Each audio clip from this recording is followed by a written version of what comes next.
You know, guys, I saw Arachi, their foreign minister, who the other day say or something about their policy is an eye for an eye. The president's policy is a head for an eye. I mean, honestly, that's what it's going to be. I mean, they will pay a very heavy price for the things they're doing. They're already paying a very heavy price. You guys don't know it because you don't cover it. You're not in Iran. You're not in the street. They don't have a free media. But they're going to continue to pay a very heavy price. Their industrial base has been decimated. Their defense industrial base has been decimated. They're losing launchers. They're losing radars every single night. They are suffering billions of dollars in damage, and their economy is a disaster. But despite all that, okay, these people who are calling us every day, begging, let's do a deal, they send us messages through other countries, third countries. I mean, they're running out of countries to send. Even I had countries here coming up to me, oh, I just spoke to the Iranians, they want to do a deal. The problem is, every time these people do a deal, they either break it or after they make it, they want to change the deal. So they're probably not ready to do a deal yet, but they will be soon, because the price they're paying is very high, despite their tough talk and their flowery language and their stupid Lego videos they put out. I've never seen them, but they put these things out on social media. Despite all that bravado, they are suffering tremendously, and they're going to suffer more until they come to their senses. They're not there yet, unfortunately. Life moves pretty fast.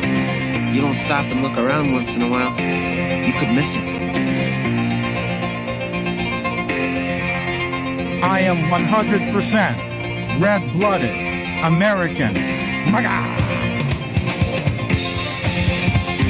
I believe in the American dream because I have seen it come true. The American dream is unstoppable, and our country is on the verge of a comeback, the likes of which the world has never witnessed and perhaps will never witness again.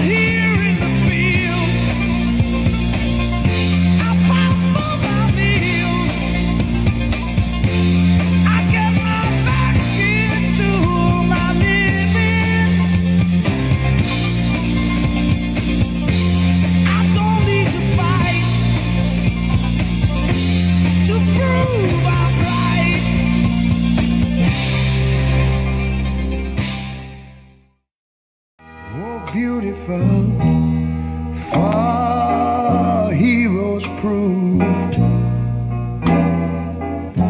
in liberating strife.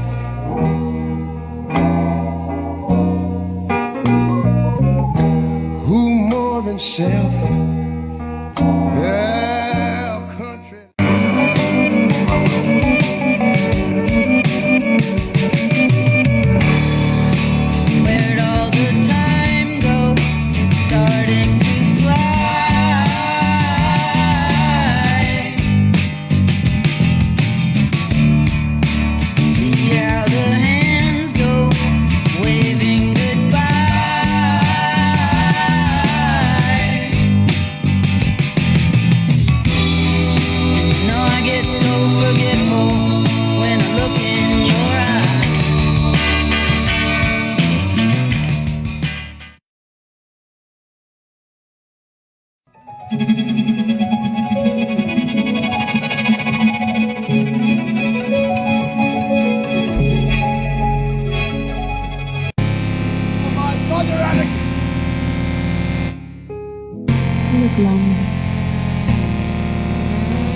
I have to become a war.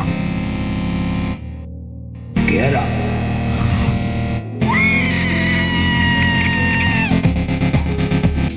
This is where we hold them. You are more than that.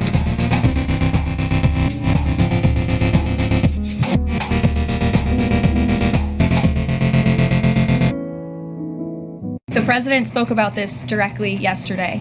His patience is running out. He wants to see as much of the Save America passed as possible by the August recess. He knows that's what the American people want to see passed. He was just traveling on the road yesterday, spoke about this, and there was a very loud applause from the people in the audience, the everyday Americans, because voter ID is common sense.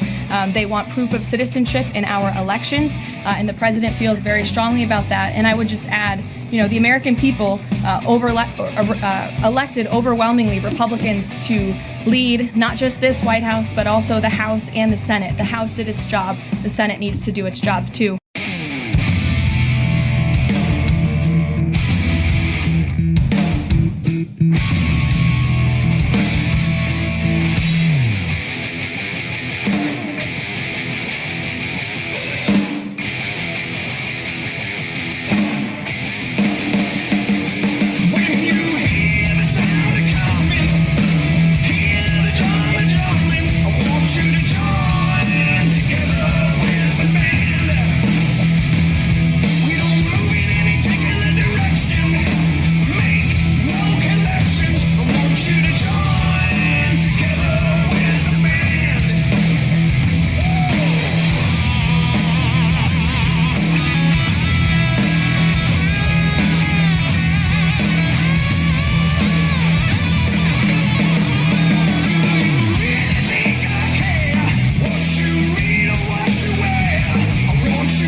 It means a standard.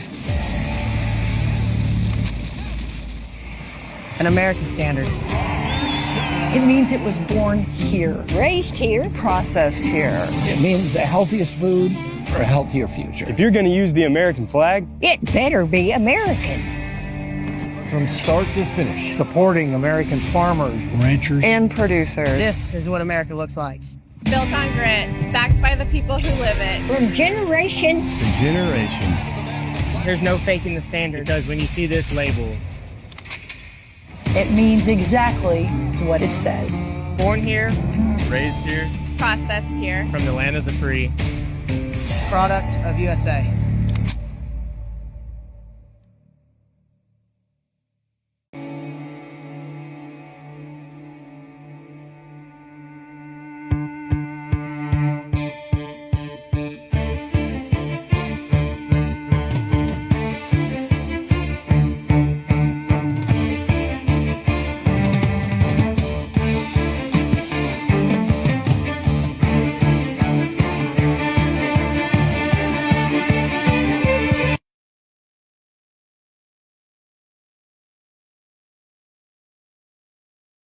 The murder of a toddler in Virginia, fueling more criticism of Democrat Governor Abigail Spanberger's anti-ICE policies.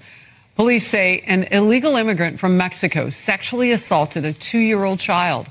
She died shortly after that attack, and prosecutors charged the man with murder and aggravated sexual battery. DHS says, quote, this horrific tragedy was completely avoidable because this illegal alien should never have been in the country.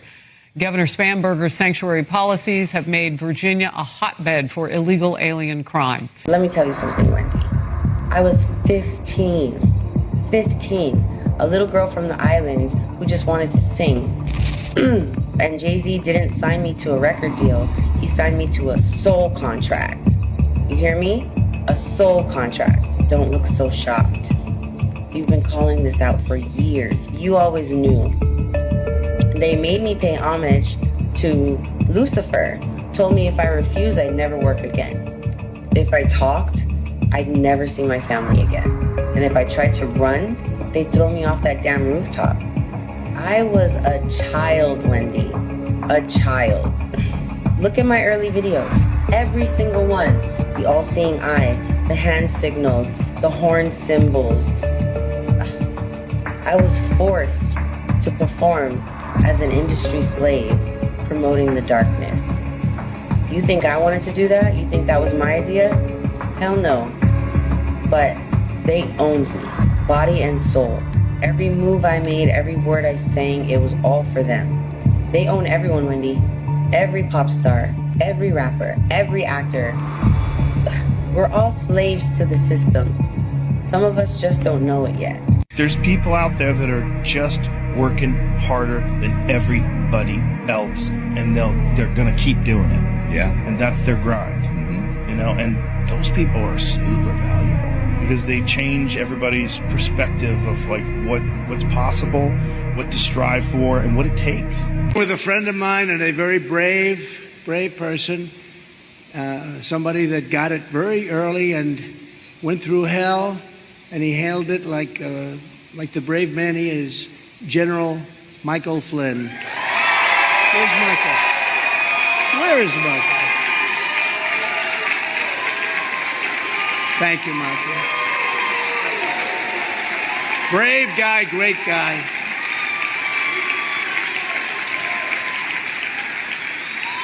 Just stay in good health, Michael. Get ready, okay? It's not long. Year and a half, Michael. Just stay healthy. Fucking bet against me. Bet against me. Tell me it's not going to happen. Tell me it's going to fail. I love it. I love every minute of it. A stunning new report out from the State Department. It details a decades-long Cuban influence campaign right here in the U.S. So the State Department report is titled Cuba, the capital of 21st century communism. The State Department, today they published a bombshell report. Virtually every left-wing, radical, violent terrorist group in the Western Hemisphere has at some point relied on support from Cuba. And we have 90 miles from our shores a failed state that also happens to be friendly territory for some of our adversaries. Cuba continues to host a pretty substantial collection intelligence sites on behalf of the Chinese and the Russians. We've had successive American presidents say that the Western Hemisphere is going to be a priority, and they never do it. And the president has made it a personal priority. I've known a lot about this, but the fact that it's inside this official report from Secretary of State Marco Rubio is really important. So hell is here on earth? There's a specific place where hell is on earth, according to the Bible. Jesus himself mentioned it when he talked about Antipas, one of his faithful martyrs, who was killed where Satan's throne is. That's Geneva, Switzerland. Antipas wasn't just martyred. He was boiled alive inside a metal bull. That's an unimaginable way to die. Now here's the twist. Many speculate that Geneva is the literal hell on earth the Bible alludes to, where the natural world brushes against the supernatural. Coincidence? I think not. Do you know what else calls Geneva home? CERN. Yes, the headquarters of the world's most advanced particle research. And their logo? 3 intertwined sixes. That's not a creative branding choice, it's a message hiding in plain sight. CERN isn't just tinkering with physics, they're tearing at the seams of reality itself. Their experiments with particle collisions? Some believe they're about far more than science. They're opening rifts between dimensions, attempting to bridge our world with the unknown, perhaps even the infernal. The very same Geneva, tied to ancient martyrdom and biblical warnings, might now be ground zero for a modern portal to hell. This is just a theory, not a fact. We're so grateful for the partnership of Secretary Best and the Trump administration. So he started a new program where they're going to limit cash out to $2,000 a person, which is going to be a dramatic change for a lot of people. And they're also going to be geo-tracking all the cash that's leaving the Hennepin County or Ramsey County, which is where, a lot of this population lives. And so that will really help, because before they hadn't been tracking where the money went. And once it got to Dubai, they assumed, it was hard to track because it was going through the Hawala network. Do you think Walz knew, or is he just an idiot? It's been so widely reported, there's no way he couldn't have known. It's been known since his first year in 2019. There was an OLA report at that time that thought there would maybe be $100 million in child care fraud, and talked about the ties to terrorism, and that whistleblower was ignored and hounded, actually retaliated against. So everyone's been willfully turning a blind eye in the Walz administration. So he knew about it. Some people will have you believe AI will make us less connected, that it's gonna leave us behind. We couldn't disagree more. Call us optimists, call us dreamers. Just as we've always done, we're betting on people. We bet on people when we connected you to the ones you lost touch with, and again when we connected you to the ones you couldn't be near. 22 years and 3.5 billion people later, we're doubling down. Because while technology will change, our intention behind it never will. Call us optimists. Call us dreamers. Call us whatever the hell you want. But we're betting on people. And we like those odds. The future is for everyone. This is how desperate Meta is for skilled workers. They will pay you to go through the course. Could be fiber optic, could be basic electric, all the construction trades. They'll pay you, cover all your expenses, plane travel, food, everything. Plus they'll pay you. And at the end of 5 weeks, they'll guarantee you a job. Guaranteed. And if you decide, I don't want to work for Meta, or I don't want to work on that project, you can leave with your certifications. Lowe's has committed $250 million to workforce training. Home Depot's right behind them at $100 million. BlackRock's like at $150 million. This is how crazy it's gotten. America's Workforce Academy is a 5-week pre-apprenticeship program on steroids, right? So I think what's coming is a completely new way to think about vocational training. I think it's going to be like a Manhattan Project type thing. It's going to just change the way we think about certifications, requirements, training, and money. We just don't know the long-term side effects of basically modifying people's DNA and RNA. DNA is inherent in your own nucleus cell. We just don't know the long-term side effects of basically modifying people. Last week, Facebook announced they are, quote, expanding their efforts to remove false claims on Facebook and Instagram about COVID-19 vaccines. Let's take a look at Facebook's most updated COVID-19 vaccine policy. The real kicker is right here in the policy where Facebook says it would remove any content that, quote, claims the COVID-19 vaccine changes people's DNA. Well, we just got a new leaked tape from Zuckerberg himself, the CEO of Facebook, basically violating his own code of conduct. He would be censored on the platform today for what he said. I share some caution on this because we just don't know the long-term side effects of basically modifying people's DNA and RNA. So when Zuckerberg said, quote, basically, the vaccine is modifying people's DNA, it seems pretty clear modifying is synonymous with changing. Again, Zuckerberg would be banned from Facebook for saying this. This video of me showing the CEO of Facebook talking might be... Concerned Americans have urgent and important questions about geoengineering and contrails.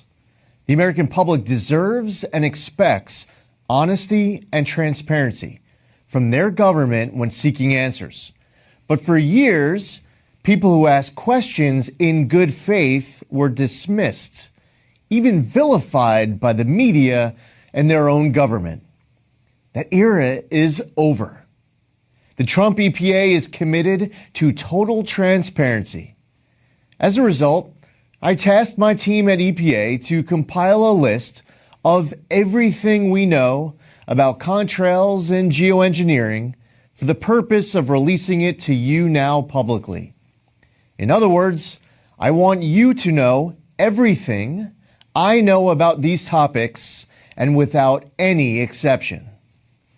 Instead of simply dismissing these questions and concerns as baseless conspiracies, we're meeting them head on. We did the legwork, looked at the science, consulted agency experts, and pulled in relevant outside information to put these online resources together. Everything we know about contrails to solar geoengineering will be in there. That means anyone who reads through this information will know as much about these topics as I do as EPA administrator. To anyone who's ever looked up to the streaks in the sky and asked, what the heck is going on?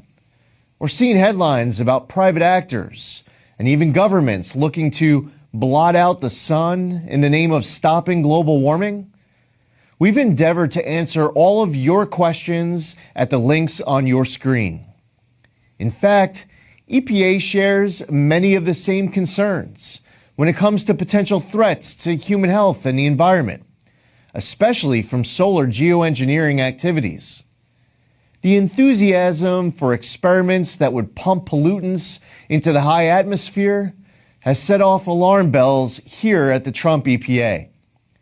Prior to now, EPA has never been this proactive to raise awareness about concerns with geoengineering and to stop this activity from being scaled up. This is what it looks like when government actually listens to the will of the people and doesn't try to squash it. You can always trust this administration and this EPA to take your concerns seriously, answer your questions honestly, and carry out the will of voters with integrity.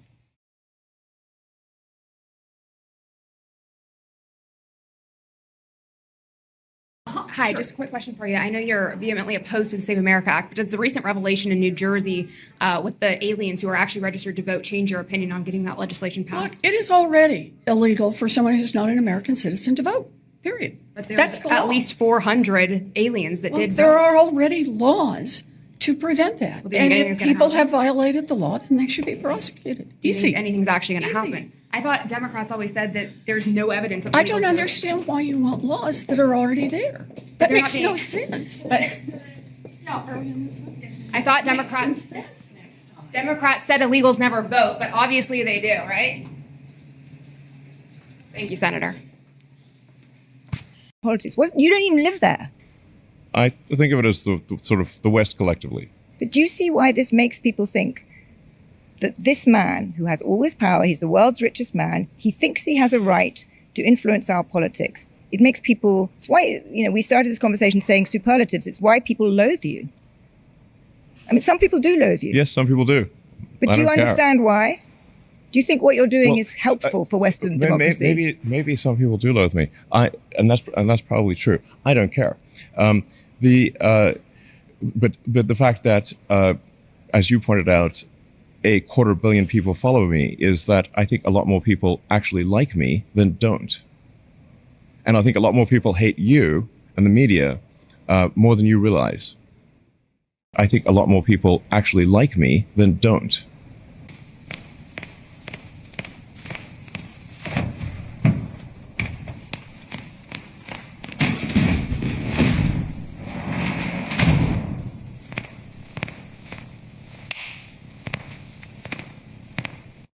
Go f*** yourself. But go f*** yourself. Is that clear? He has a strange name when I first heard. He called me up. Sir, they said there's a man named John Kennedy on the phone. I said, who?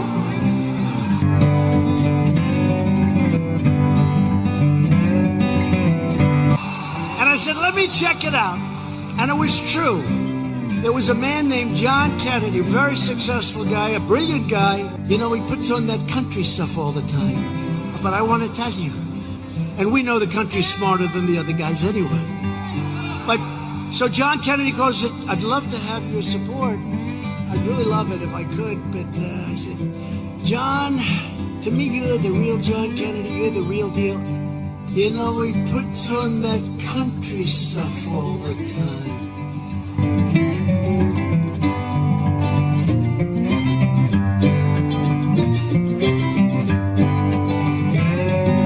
He's a big, powerful, strong guy, real Texas. He's got the cowboy hat. I'd love to wear that hat. I wouldn't have to comb my hair so much. Yeah, thank you very much, Johnny. Everybody know Johnny?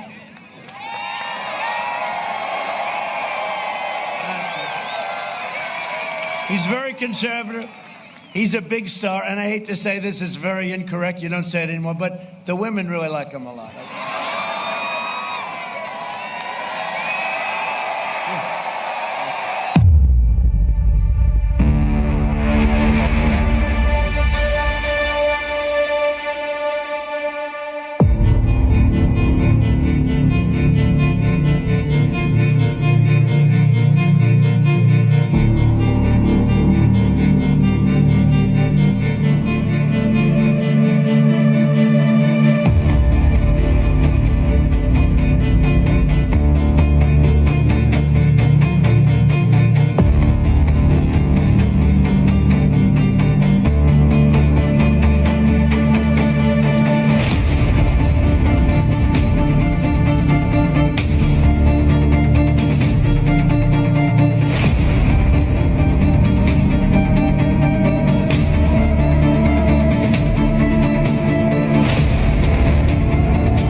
It's hard to stand against vampires.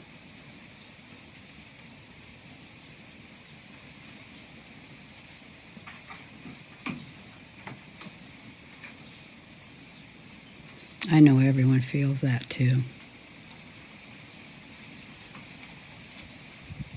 A lot of women.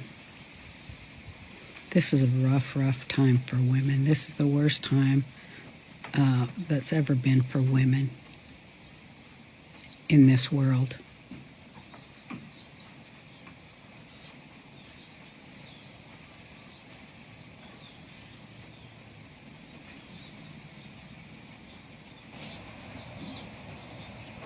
That's intelligence, not artificial intelligence. I don't sit and think about what he said, she said, what they look like, what they dress like. Instead, I fill my time with... Every single one of you guys would call me crazy if I told you I was going to bring this little guy here up the road to my buddy in a white butcher coat, and he was going to inject him with formaldehyde, antifreeze, mercury, aluminum, monkey kidney cells, fetal bovine serum, and some DNA fragments from an aborted fetus in 1966.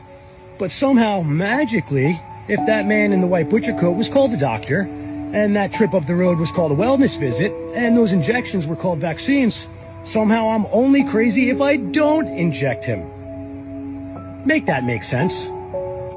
Hi, I'm Robert F. Kennedy Jr., your HHS Secretary. Today I'm joined by my friend and colleague, CMS Administrator Dr. Mehmet Oz, to announce an important step to protect the health of the American people. Today, CMS notified every state Medicaid director and urged them to help end the use of mercury-containing dental fillings. For decades, dentists have filled cavities with a material called dental amalgam, which combines mercury with silver, tin, copper, and other heavy metals. Over time, evidence has shown that mercury exposure from dental amalgam could pose risks to vulnerable populations like pregnant women, their babies, women trying to become pregnant, children under the age of 6, people with neurologic diseases or impaired kidney function. Mercury exposure places these groups and others at elevated risk for a range of health complications. When mercury accumulates in the body, studies suggest that it might contribute to birth defects, autoimmune disorders, behavioral changes, neurologic problems, Alzheimer's, lots of other conditions. And the mercury vapor from dental amalgam also exposes dentists and other dental professionals to health risks during the placement or removal of cavity fillings. Mercury in dental fillings doesn't just affect patients. It contaminates our environment. Mercury from dental amalgam enters wastewater and spreads through our air and our soil and our waterways. The federal government has already committed to phasing down the use of mercury dental amalgams by 2034 to better protect both public health and our environment.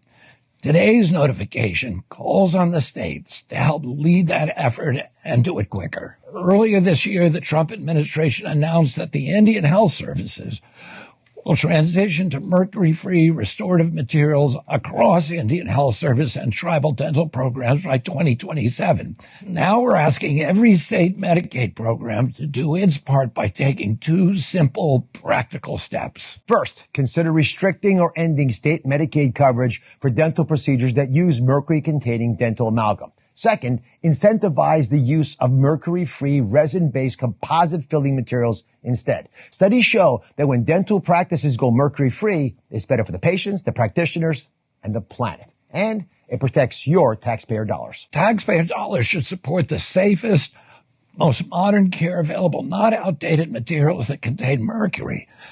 We have better alternatives, and it's time that we start using them. Let's protect patients. Let's protect dental professionals. Let's protect the environment. Together, we can make America healthy again. Produced by the U.S. Department of Health and Human Services. It is July 20th right now in Iran, and lots of people ask me what is happening in Iran right now. Are you safe? And I'm going to show you a park which people with their children are here. And they are chilling, they are having a great time. Let me show you. Okay, so this is a park in Kermanshah. And as you see, children are playing, people are having a great time. And also, I'm gonna try to show you other places rich people are living their lives, you know. We really don't care because Iran is a vast and powerful country. And whatever, you know, the other guy, the orange guy says, don't believe him. Also, check this out. Those, you know, kids are training, or as the Americans say, practicing. So as you see, Iran is totally destroyed. And you should definitely believe everything that mainstream media tells you. But if you want to see the real Iran firsthand from the perspective of an Iranian, give me a follow, because there's much more that I'm gonna show you.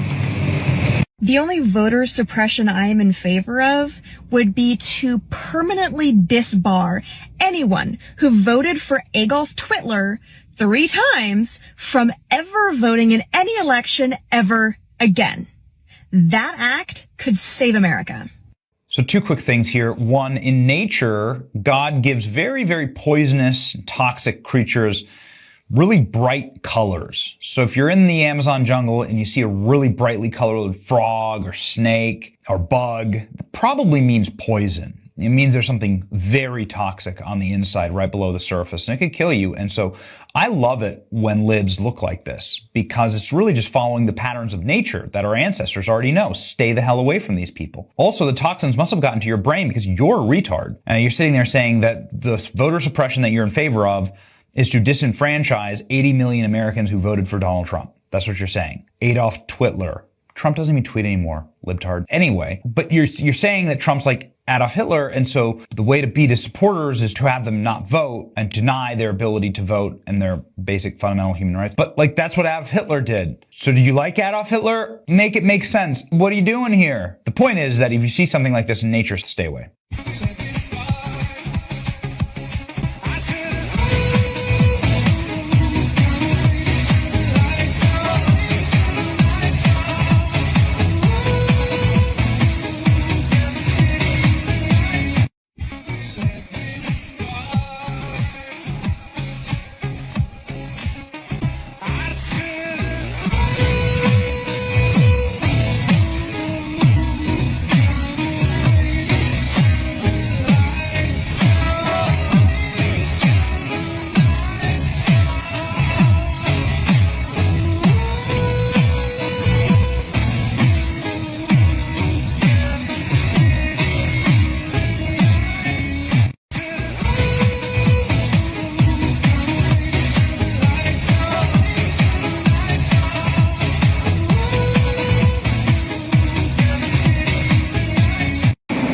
Should not have existed. We had flown beyond all known maps past the final frontier, and yet there it was, ancient, waiting. A golden kingdom and a massive engraved door. A staircase ascended, in a room a wheel within a wheel, spinning on its own. Golden statues, faces eerily lifelike. At the center, an ancient map etched into stone, and then the egg, flickering with the fire from within. The air was heavy, the silence unnatural as our team studied each room. The others hesitated, but it was not over. Inside, ancient thrones, still occupied by skeletal remains, stared back at us. We were not the first to stand here. They had been waiting, watching. It was here that I knew this place was never lost. It was abandoned, left behind for reasons we were not meant to understand. The ice did not bury it. It protected it. From us. Once upon a time, there was a civilization that was far superior and more sophisticated than we could ever imagine. This civilization was systematically destroyed and hidden from our history books. This civilization used atmospheric energy to obtain electricity. Having free energy meant that humanity could focus on more serious endeavors, such as creation, creativity, love, and self-development. We see these same geometric, beautiful buildings all over the world, from Africa to China to Japan to South America to Europe. These buildings show us that we lived in an interconnected culture, a culture that understood the deeper levels of existence and how to harness electromagnetic energy. History is a lie and a story built by our oppressors to continue to keep us enslaved, but we will rise again.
The American people need to know what's done in their name.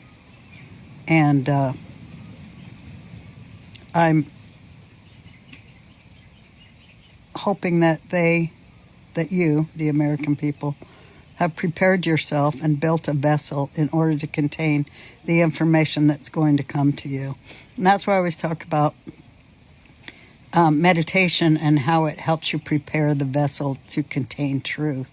So I guess I better show you some of that, because we want people to not get triggered and not take action, just to sit in the truth and contain it inside your own soul and brain, and then to go forward with rationality and determination to correct terrible things.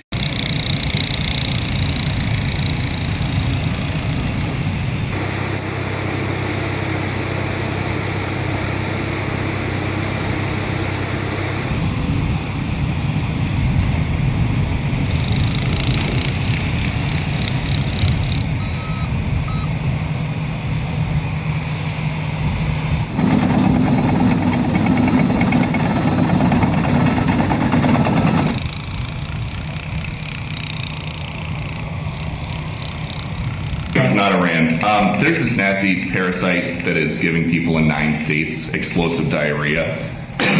When is it going to be safe to eat lettuce again? I don't know. I haven't thought about it. It's the first time I've been asked that question. Are you eating lettuce recently? I should always have more lettuce. You want to get the hell out of here, Peter.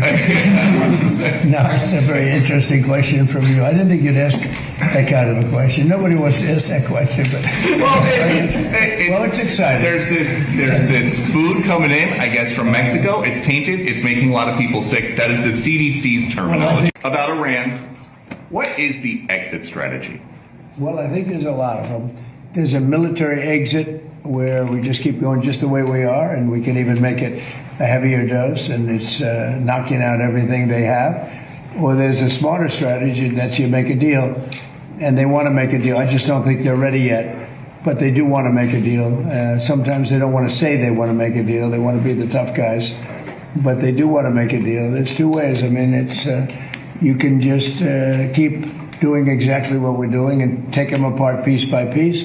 We can do it in a more rapid fashion, which we might do, or we can negotiate with them, which we're also doing right now. I mean, as we speak, we're talking to them. So you want me to give you details on our plan? Yeah. Okay, not today. No, I'm not going to do that. I'm going to tell you this. No, here's what I told you, and this is the truth. The people who are in charge of the country don't know what they're doing.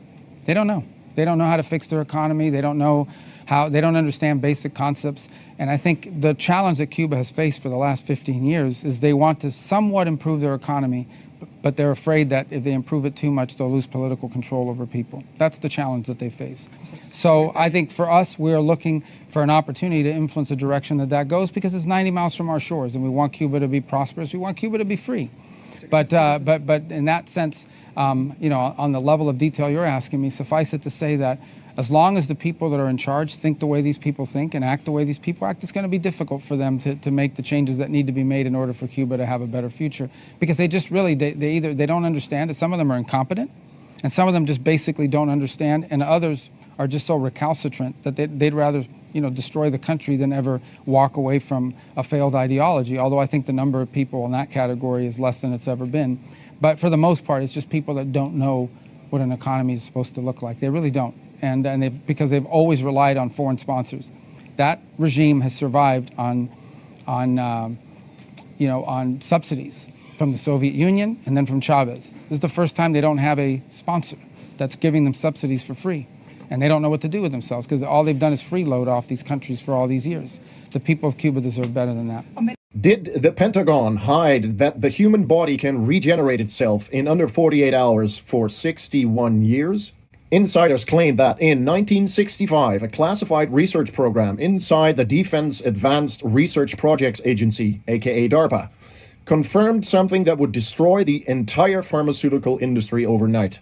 Human tissue, including nerve cells, organ tissue, and spinal cord fibers, can fully regenerate when exposed to a precise electromagnetic frequency window between 7.83 Hertz and the 14.1 Hertz. The project was codenamed Operation Lazarus. They tested it on 214 soldiers with catastrophic battlefield injuries, burns, severe tendons, and shattered vertebrae. 94% of subjects showed complete tissue regeneration within 36 to 48 hours.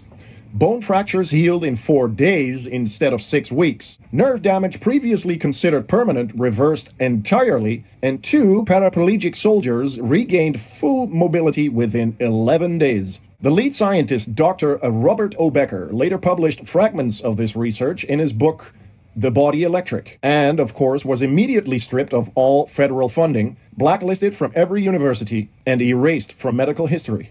Here is what they classified. Your DNA would then not be a fixed code, but a receiver. Every strand of your DNA operates as an antenna. It receives and transmits electromagnetic information. When your body is exposed to the correct frequency, your DNA activates repair sequences that mainstream medicine says are impossible. The 7.83 Hertz, aka the Schumann resonance, which is the Earth's electromagnetic resonance, activates stem cell production. 10.5 Hertz triggers full body cellular regeneration, and the 14.1 Hertz repairs neurological damage and restores synaptic connections. Your body was designed to heal itself. They just turned off the signal. Why?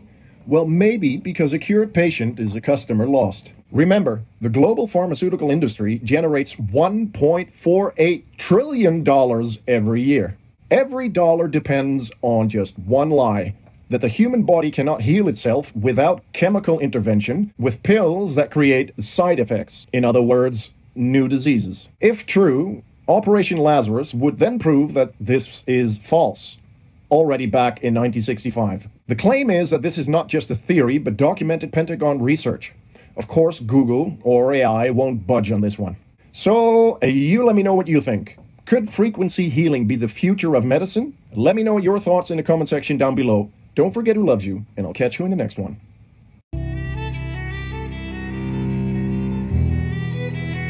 Anytime that you get angry at politics or the president or anybody that you see on the news, you are emitting a negative frequency yourself. You are emitting nothing but anger towards angry people. The people who run the show, who have all the power, they don't actually have the power. You have the power. If we have the power to make this world a negative place, then we equally have the power to make this world a heaven. Your heart is the most powerful thing in the universe. And when you choose to emit nothing but positivity, when you choose to emit forgiveness and love and empathy towards other people, that's not saying what's going on in the earth is okay, but that's by saying I'm going to emit nothing but positive energies myself because I understand I am the earth. When you see the earth and what it's going through, make a whole list of how you would change it. If you want the earth to be healthy, clean, eco-friendly, kind, loving, peaceful, you have to become this list. You have to become this list. If 8 billion people chose to love themselves, to be kind to others, to be clean, healthy, the best version of themselves, and treat each other in that manner, this would then reflect within the political stance. Just be the change that you want to see in the world, and the rest will naturally unfold. Anybody that says that American manufacturers can't do as well as Asia, they're invited to come out here and see how we do it right. Pretty Safe is in Utah, its entire existence, manufacturing safes. We've built over 3 million safes over the years since the late 80s. You know, over 3 decades of supporting American manufacturing, using millions and millions of pounds of steel every single year. And, you know, we do appreciate what you, Ambassador Greer, as well as the Trump administration have done with tariffs to help try and level the playing field wherever possible and to support steel manufacturing within the United States. And that's why 100%. The president's trade policy is what it is. That's why we use tariffs to make sure that you can have a level playing field. But when I talk to the line workers, I always ask them, do you have families and friends working in this facility?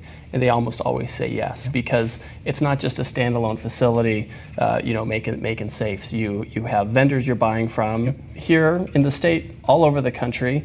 You have a broader community you're supporting. And so when we're talking about American manufacturing, we want to be able to manufacture here for a lot of reasons, but importantly, we want to be able to support a community like Payson. Put a lot of effort, and you can see these gorgeous safes back behind us that are all hand painted, hand polished, hand built, hand welded. I love this label right here.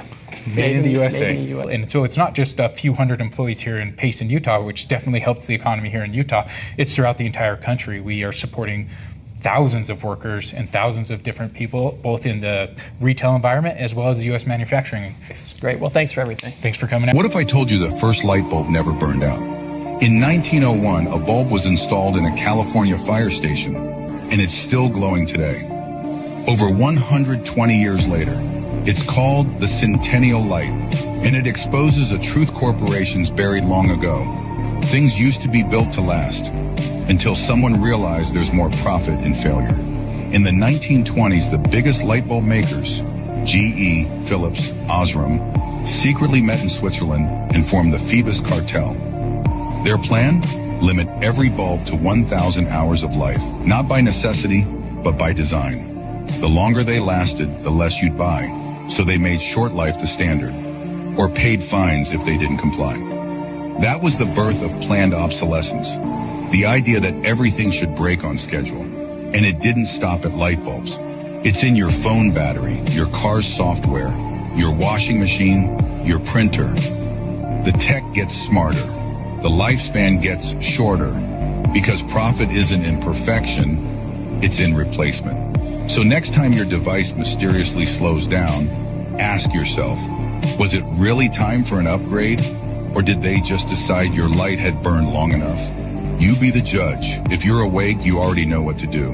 Hit the link in our bio and join our free underground newsletter. A large earthquake has recently just taken place about an hour and a half ago. This was up here in the Texas Panhandle. I mean, this is ranch land. I mean, you know, there's just flat southern plains here north of Pampa. So I doubt if there's any sort of injuries or anything like that. But a magnitude 5.0 for Texas is extremely unusual. Like only every several decades do we get an earthquake that strong in Texas. And so we'll await to hear more maybe from that area coming up throughout the day. I read something that said a crooked tree lives its own life, but a straight tree is turned into wood. And I read that, and it really sat with me. It sat on my spirit for real, because we've been taught to straighten up, get it right, fit the mold, be what people can understand, what they can accept,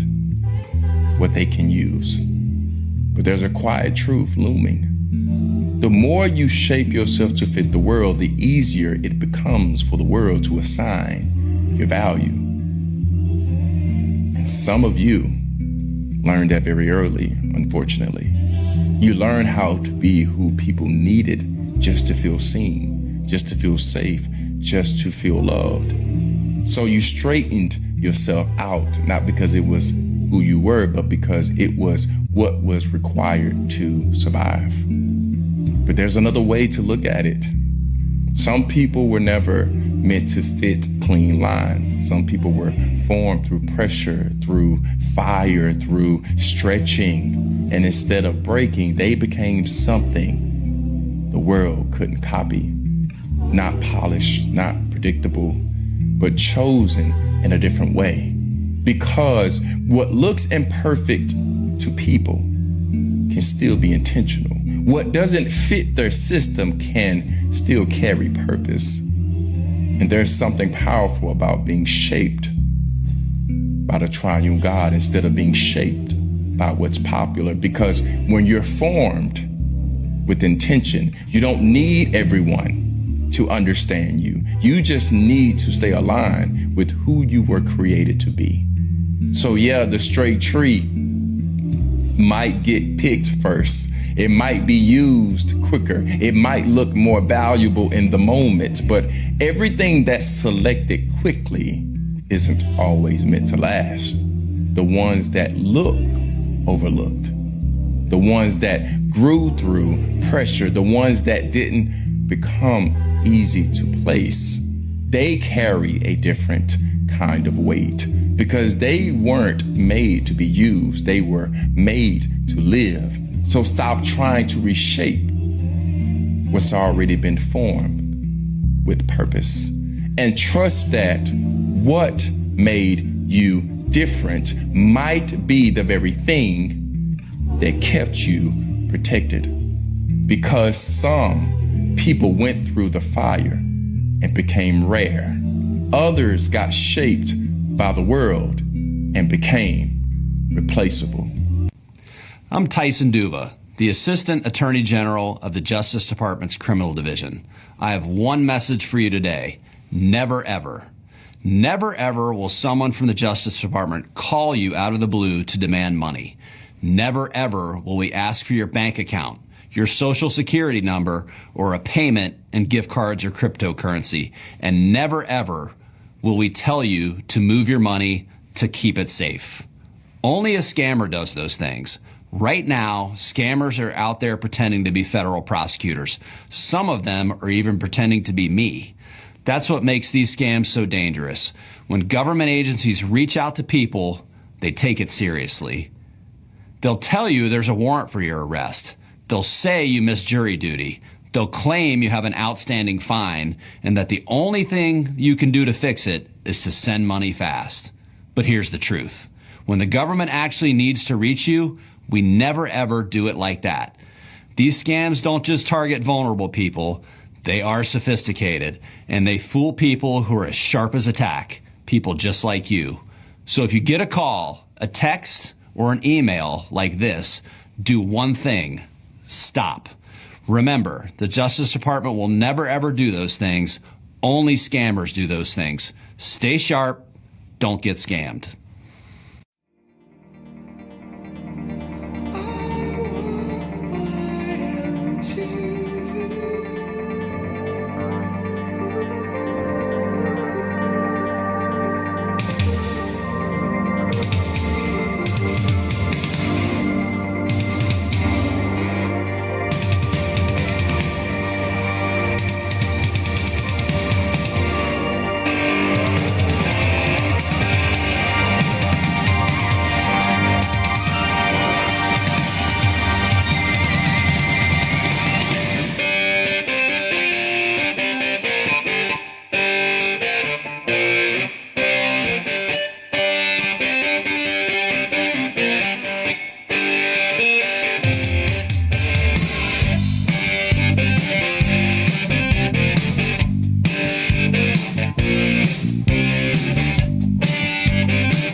Do it.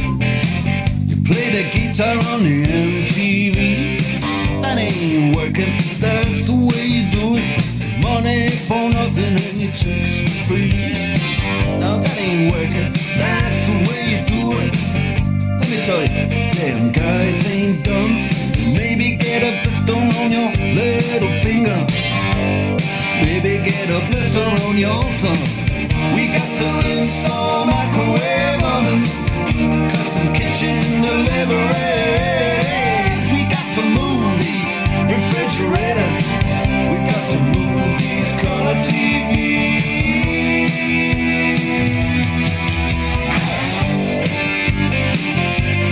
Move on, move on.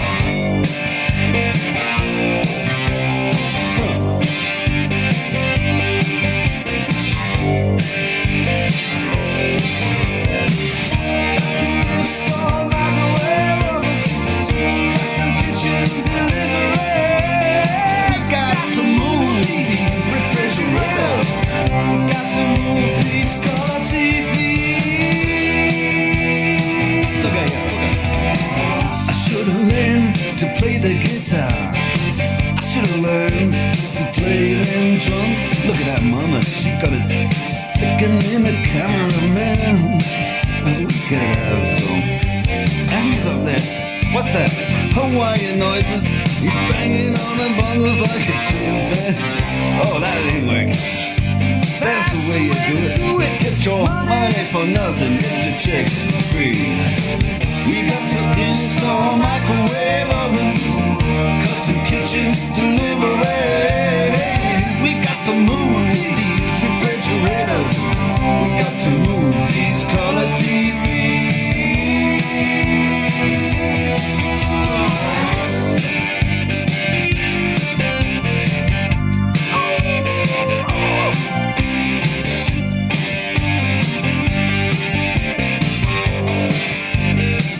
Listen here, now, that ain't working. That's the way you do it. You play the guitar on the MTV. That ain't working. That's the way you do it. Money for nothing and your chicks for free. Money for nothing. Chicks for free. What's that? For nothing. Chicks for free. Look at that, look at that.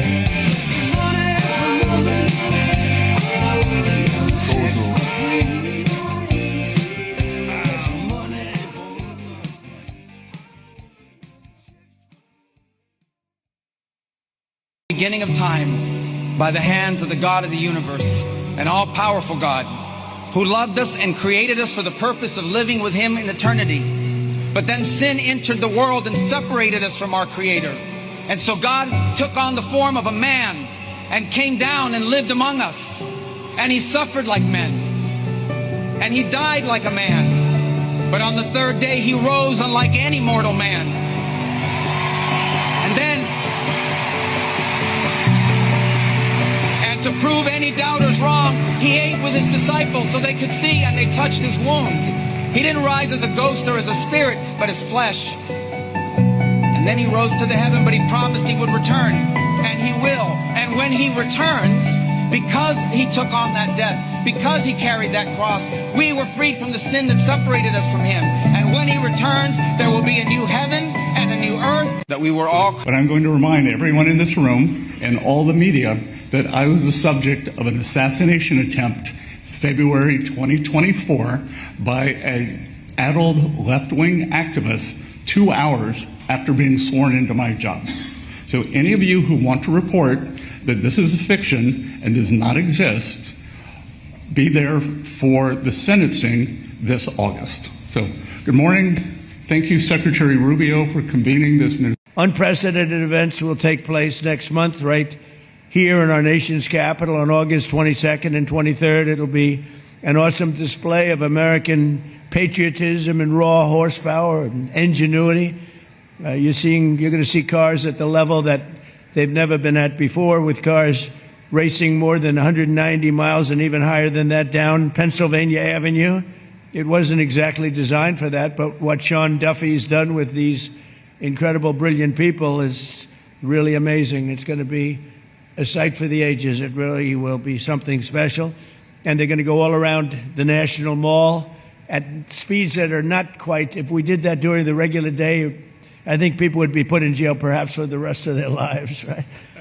It wasn't supposed to be that way, but it's going to be beautiful. It's going to be a beautiful thing to watch. And this is the first racing event of its kind in Washington, D.C.'s history, happening as part of our great celebration of the 250th anniversary of American freedom. The American people are invited to come watch this once-in-a-lifetime total event. And Roger and General Motors and Fox and everybody else, I will say, it's free.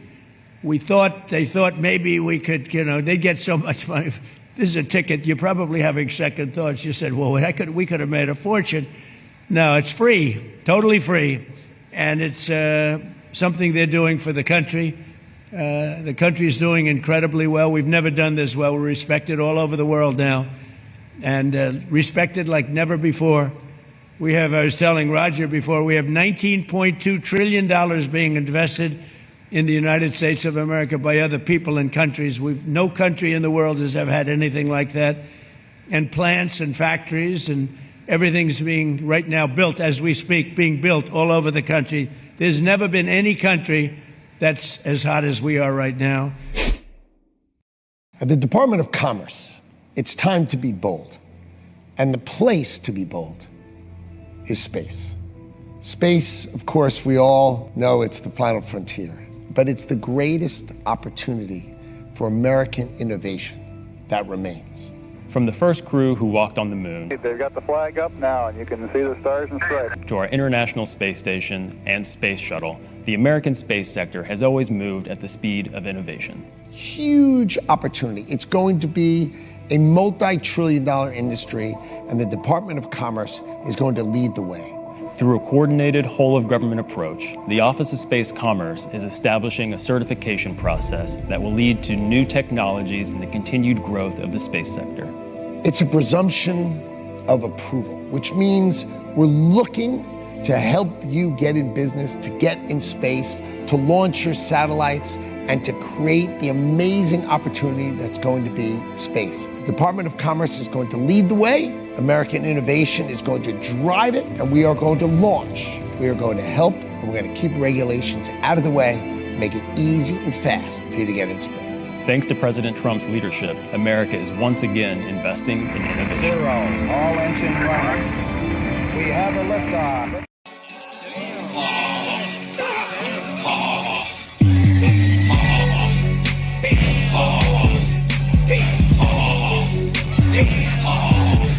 America, are you ready to see the influence you have had on me? Look what I now own as a British man. I have gone out and bought a grill and a smoker. Look at this.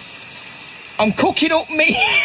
This is what happens when you go to America and try their food. You try and bring it back home. Look.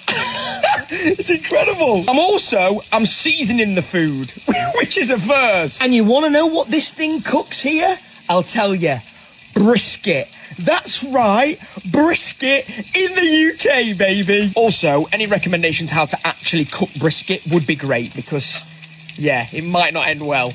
Cheers. Thanks, Isaiah Taylor, CEO of Deployable, not deplorable. Remember Hillary? Deplorable. Hopefully your company's going to work out a little bit. Thank you, sir. Good luck. Deployable Energy, Bobby Gallagher, and CEO of Allo Atomics, Matt Lozak. Thank you all for being with us. Last year I signed 4 historic executive orders to reignite a wave of progress in America's nuclear power production and promote this abundant, affordable, unlimited supply of energy for the American people. As part of this effort, I directed Secretary of Energy Chris Wright to establish a pilot program for advanced reactors and see at least 3 cutting-edge reactors started up safely by the 4th of July. And what we've done has been pretty much of a miracle. Most believe the goal was impossible, but I'm delighted to say that 4 companies succeeded in meeting that deadline, for the greatest in the world at this subject. So these are the first new privately funded advanced reactors to turn on the United States in over 4 decades, and making sure that these groundbreaking designs were safe to build and test so quickly was a challenge that required a historic partnership between these innovative companies and our administration. We have brilliant nuclear people. We have a lot of brilliant people, but we have brilliant nuclear people on our staff. In the past, it often took 6 years or more to approve a reactor design, if they were ever approved at all. Most of them didn't get approved, and maybe rightfully so. But now America is building again, America is dreaming again, and we're leading the world and pioneering the next generation of nuclear power. There's nobody even close. We've taken a lead over the last 2 years that has been, I hope, insurmountable. We'll see. But let me ask Director of the Office of Science and Technology Policy, Michael Kratsios, who's been absolutely fantastic in the administration, to say a few words, followed by a few of the people. Let's see, Chris Wright will go, and Jordan Bramble, and Isaiah Taylor, then Bobby Gallagher, and Matt Lozak. And if you could, don't spend too much time. That's a lot of people. Where's Chris? Is he here? Hey, safe to say I'm the biggest, the largest. Been stepping up since my mama stayed in them apartments. Regardless, my daddy told me keep the heat even when I'm in Florence. Regardless, my daddy told me keep the heat even when I'm in Florence. The N-word. You know what the N-word is, right? Nuclear.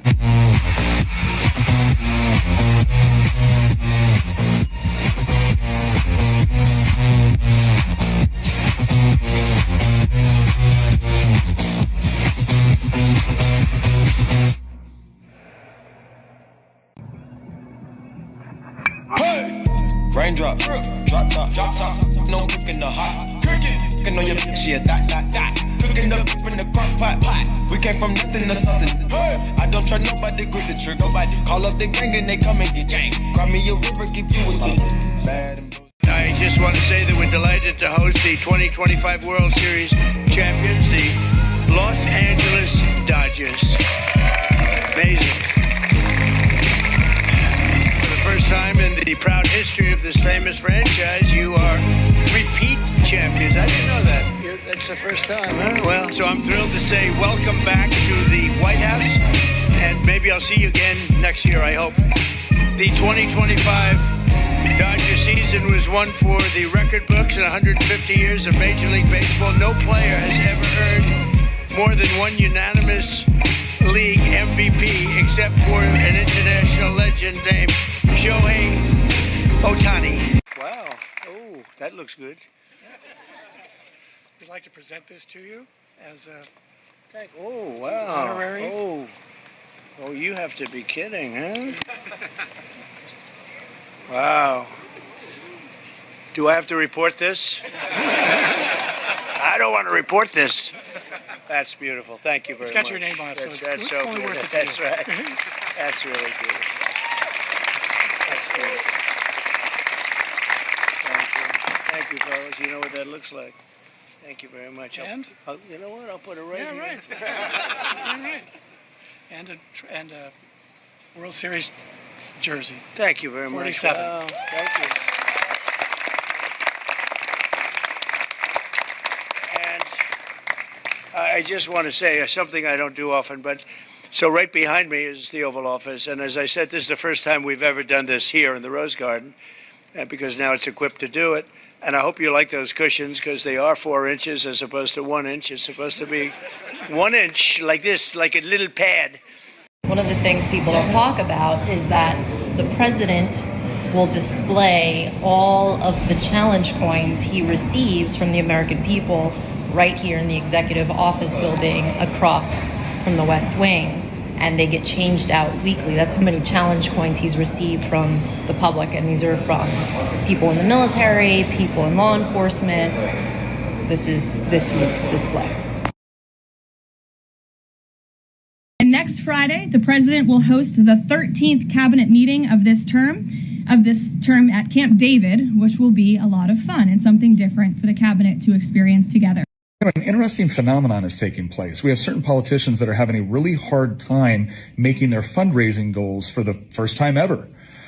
I wonder if it has anything to do with the fact that a whole bunch of left-wing NGOs and Planned Parenthood stopped receiving hundreds of millions of dollars annually from the taxpayers. Yeah, because it turns out that certain politicians, rather than asking for your money, would take it in the form of taxation and then give it to their ideological allies within the NGO and abortion industry, and then get a bunch of campaign contributions in return. I guess it was like a finder's fee. Or what's the other word for that?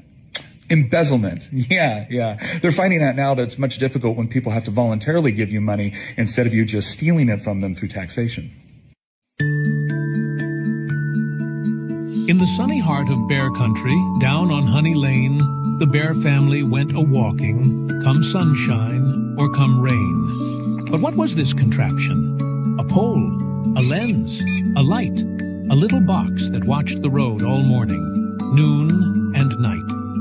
It snaps a picture of your wagon every time you pass. It keeps a list of where you've been and doesn't even ask. So Papa fetched his trusty axe, the one he used for wood, and Mama sipped her lemonade, and everybody stood. Chop went the axe, and creak went the pole, and down came the camera, kerplunk, into and the moral of the story. As the sun set on the lane, if you plant a spying camera, you may not see it again. The end.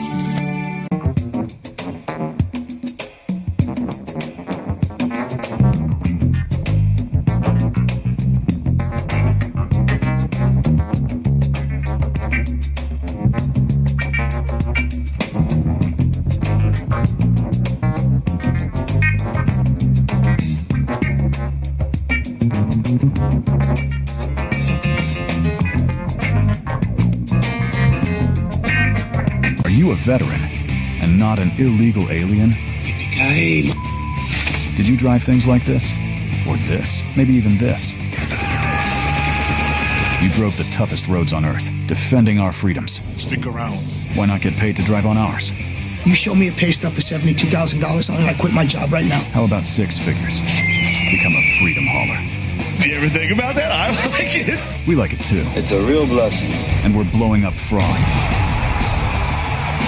We want you on the front lines. Your road, your rules. Make your own hours, your schedule. You sure about that? Oh, we're sure. Keep talking.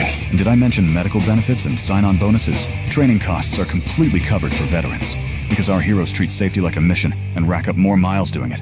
Best part, you'll be on the road in a few weeks. It's happening! Everybody stay calm! What are you waiting for? You can do it! Your next mission deploys now.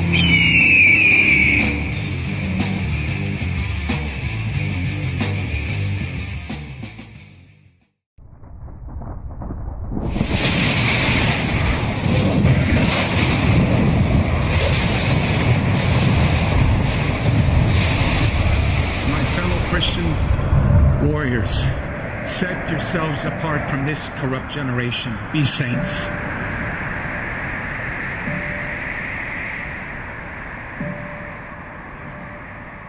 That is the freedom that I wish for you. Freedom from sin. Freedom from our weaknesses. Freedom from the slavery that sin makes out of all of us. That is the freedom that is worth dying for.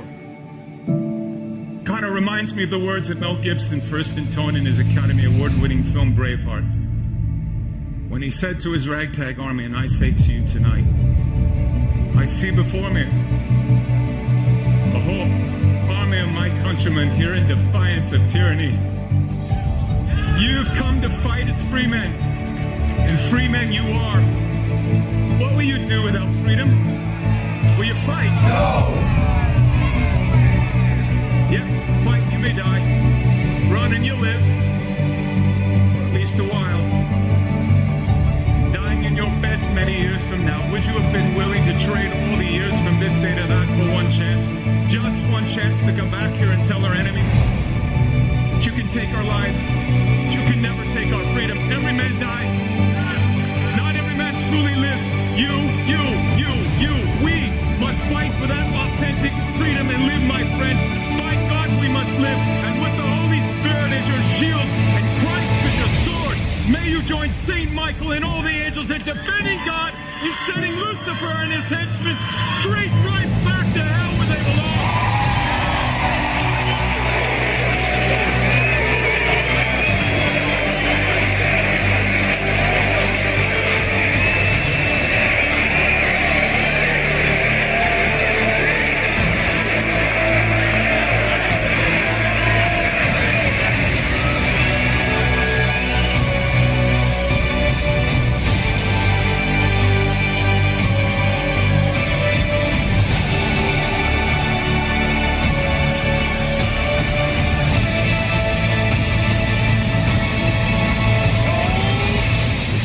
Upon us.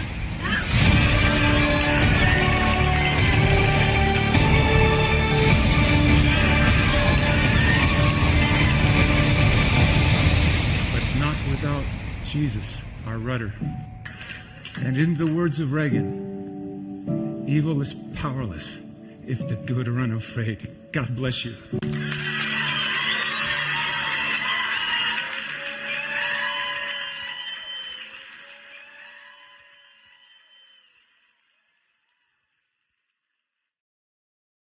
This country is the home of freedom.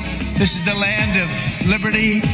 And this is a flag that's the banner of the most extraordinary, most exceptional, most incredible nation ever to exist on the face of the earth. And we're doing better now than we've ever done before. For 250 years, the United States of America has been the hope, the promise, the light, and the glory among all of the nations of the world. All over the world, they try and be like us. Nobody can be like us. And with God's help, we will always be this or even better. Happy nation, living in a happy nation. While the people understand and dream of.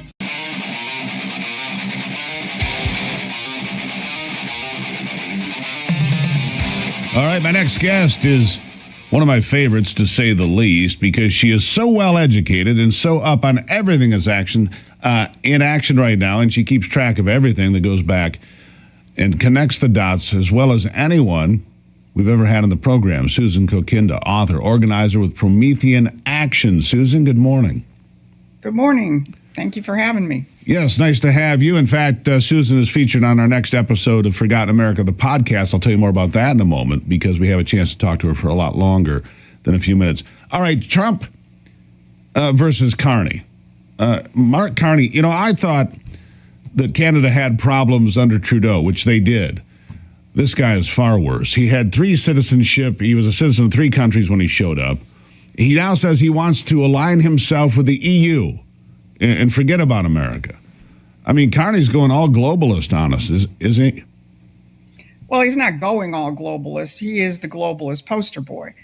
Remember, he is the first person to ever serve both as the head of the Bank of Canada and the head of the Bank of England. Nobody has ever held both of those portfolios. And he really is the face of what I call globalism 2.0.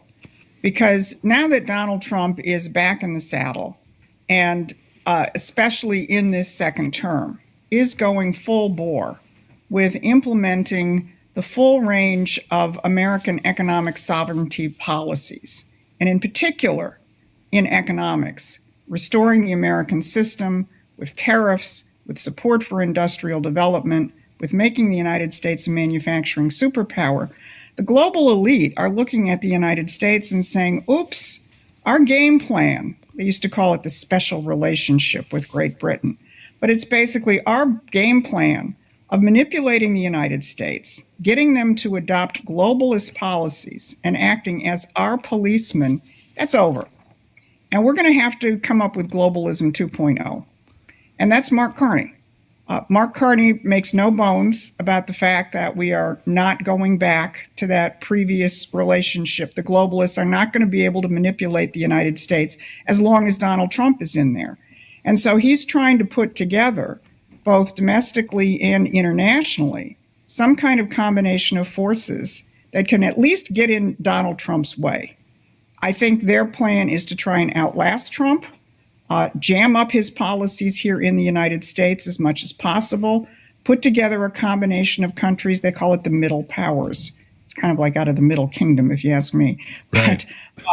But you know, put together a combination of countries. But they have a problem because their economies are still collapsing under green policies, open borders, free trade, and our economy is on the verge of an incredible takeoff. So he has been given a new portfolio. As long as Trump is able to keep going with his policies, and I think Trump supporters understand what Trump is doing and don't get all weak-kneed, then Mark Carney's not going to pull anything off. Well, I think you're right. The president's imposing tariffs on Canada and saying, look, we're not going to play this game. And while Canada's importing, 70,000 Chinese EVs, which are basically spy vehicles, Trump said, we're not bringing any of those into the United States, as an easy example of what's happening. None of this.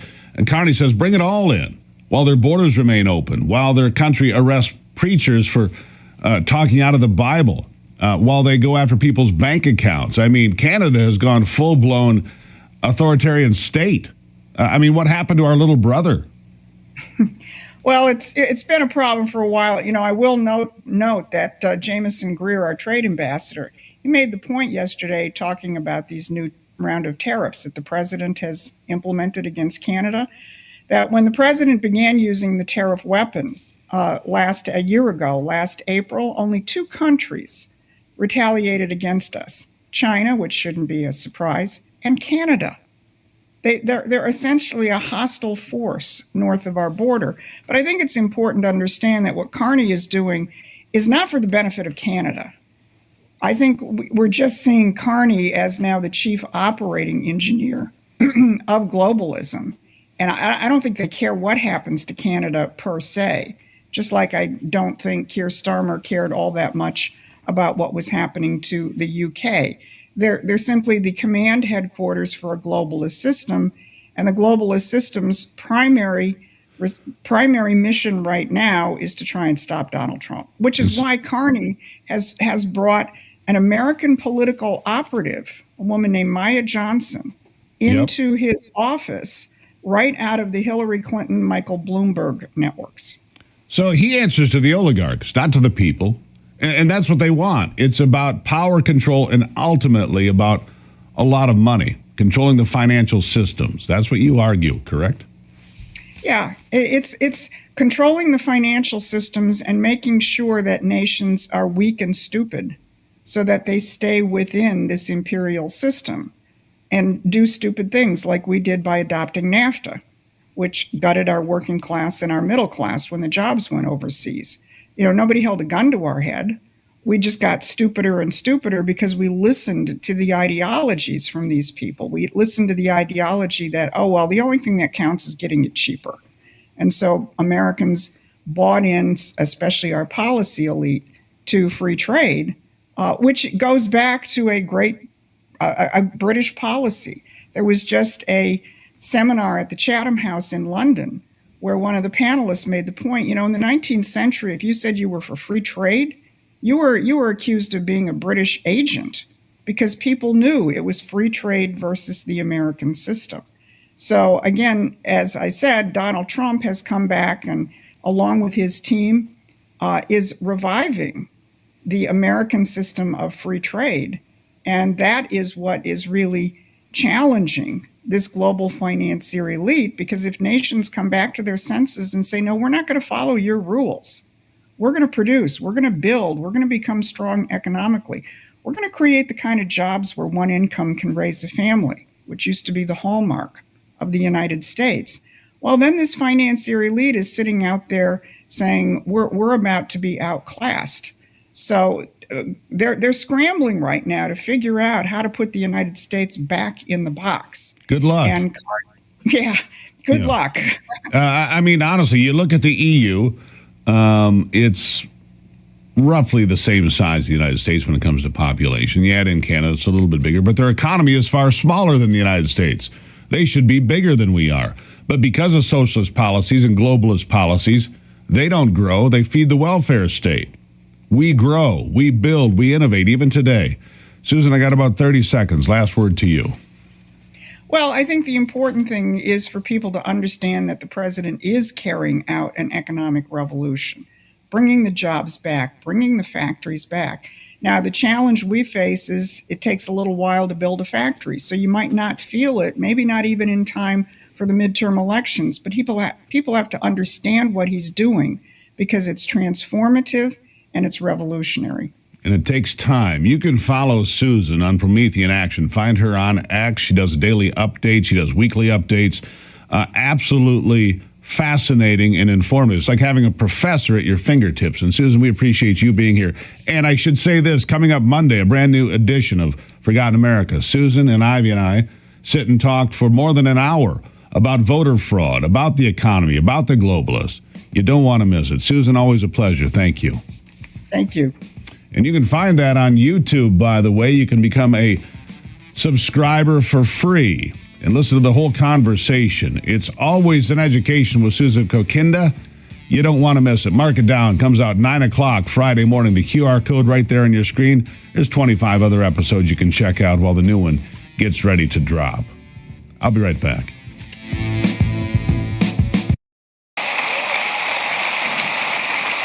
You know, we're building a tremendous military facility at the White House. It's a ballroom, but it's also a big military facility. a drone port on top, and tremendous things underneath. And they've been working hard, a lot of overtime.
There's a lot of hoopla about windmills. They're horrible-looking structures. I don't want to just hope the wind blows to light up your homes and your factory.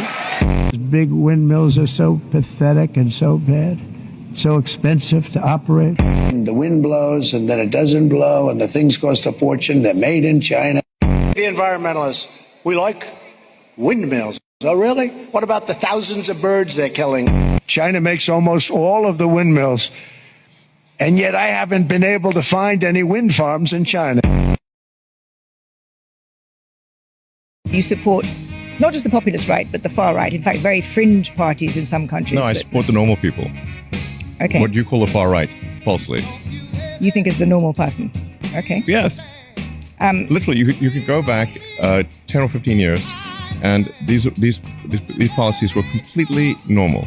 In fact, one of the tricks that I think is funny. One thing that's quite funny is to like take a speech from Obama and Hillary, and then go to someone and say, who's sort of on the sort of what I call the lunatic left, and say, what do you think of the speech by Trump? I'm like, oh wow, he's the worst person ever. Actually, that was a speech by Obama, or actually, that was a speech by Hillary. I agree. No, I agree that the center of gravity in this country has shifted. Certainly, the Democratic Party has shifted to the left. But that's not what I'm talking about. I'm talking about people like Rupert Lowe. I'm talking about people. It's actually just normal people.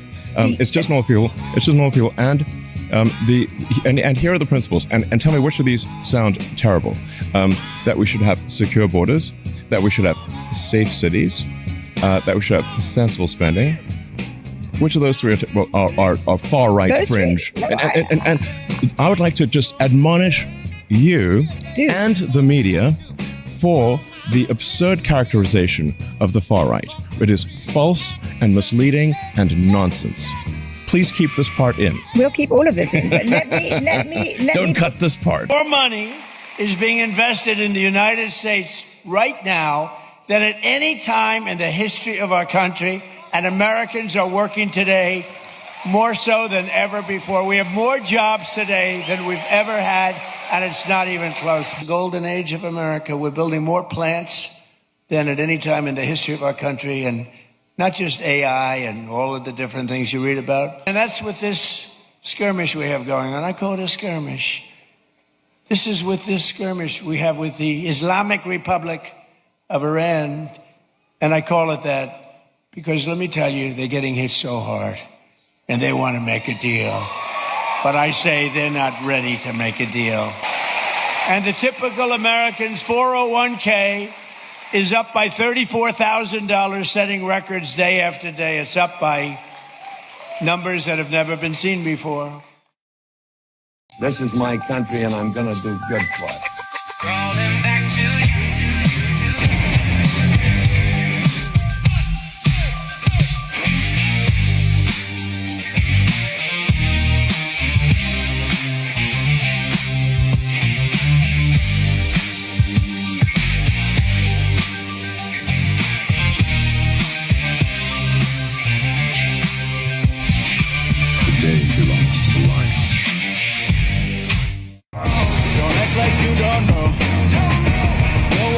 take one. Too late to turn back. This is the payback. Yeah. You take one, I take one. You can't hide, you can't run. Too late to turn back. This is the payback. Peter Thiel! Peter Thiel, I love you! Peter Thiel! Donald Trump puts out a post and said he had a very good call with the new Prime Minister, Andy Burnham. And he talks about the outstanding relationship between the UK and America. And then he says he has a very big job to do, but as always, America are going to be right there with him. And then he says, we discussed things like the North Sea and the military alliance. They're all together. And at the end he says, good luck and Godspeed. And what's quite funny about this is people can't accept it all. And they will say things like, he's a communist. These are comments that I keep seeing now. He's part of the Fabian Society. He's part of the WEF. These are labels. And we're only hearing now about the Fabian Society a lot more in recent months.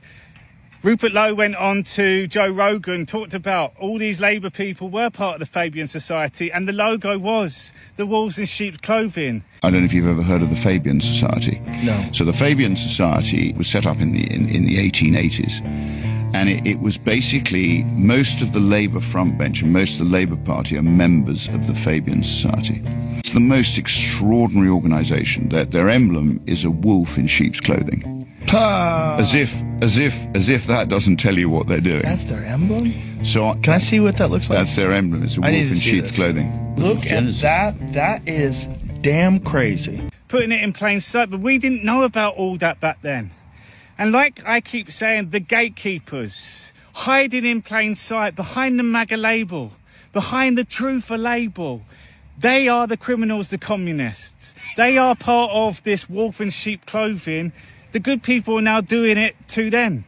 It doesn't matter about labels, so you can call them Fabian Society and everyone's going to keep saying, he's this and he's a communist, he's a What is it doing though?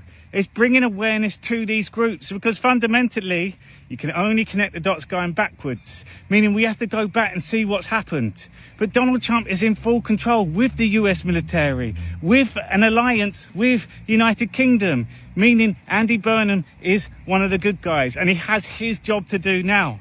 It's the people reporting on the information. Ask yourself and answer now, where do you get your information from? Because I know the majority of you don't watch the mainstream news anymore. Keep an eye on it to see what they're pushing out. You get it from all these alternative pages. These pages, they're the gatekeepers. They're the ones with a dirty past. They're the ones that realised we can't continue what we're doing anymore. We need to hide. We need to blend in. Where's the best place to hide? Behind the truth. You present people with all this truth, but you hide from yourself. And this is what people still don't get. It comes back to individuals. Individuals that sold out. Part of a grand plan. Awful. Leading up to real evil. They know what they've been doing. So Andy Burnham is one of the good guys working his role now. And you're seeing he's making all these decisions and all these changes already. It's the people reporting on it. And they can't moan about anything anymore because Keir Starmer's an easy one to latch onto. It will come back to Labour. And yes, there's a lot of corruption again at the local levels. We now control the top. So whatever labels, like Mamdani in New York, he's good. Trump called him a communist and now everyone's saying he's a communist, he's an Islamist. It's bringing awareness to communists, Islamists, Nazis, they're all part of the same thing. These characters brought in now are doing their roles. Again, people finding it hard, but understand that the people you are following are the wolves in sheep's clothing, and they view you as the sheep because everything they put out, people are gullible and believe it. That's changing big time. So, Mr. Andy Burnham, good luck and Godspeed. I would like to introduce the greatest thing the internet has to offer.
skies for amber waves of grain, for purple mountain majesties above the fruited plain.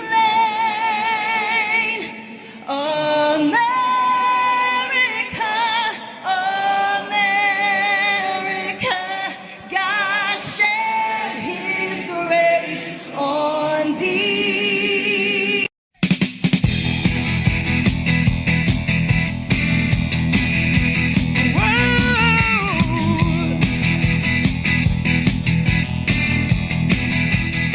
A hot summer night felt like a net. I've gotta find my baby yet. I need you to soothe my head, turn my blue heart to red. Doctor, doctor, give me the news. I got a bad case of loving you. No pill's gonna cure my ill. I got a bad case of loving you.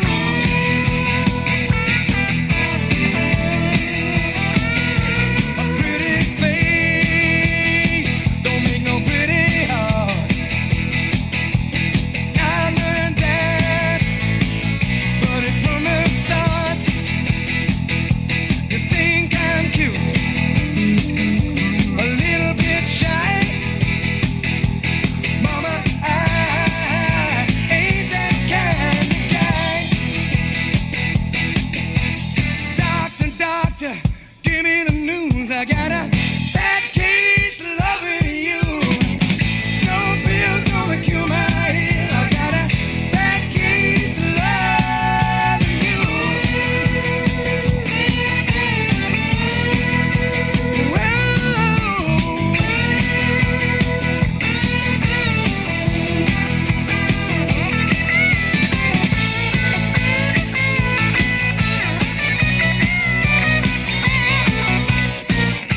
I know you like it.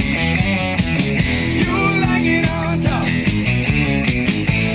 Tell me, mama, are you gonna stop?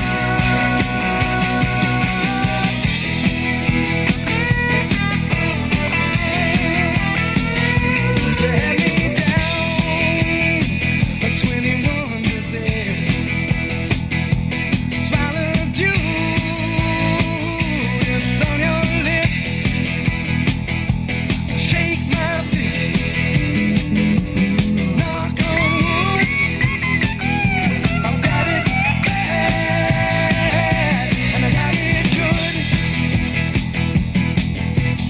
Doctor, doctor, give me the news. I've got a bad case of loving you.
welcome to Patriot News Broadcasting. Good evening, Patriots.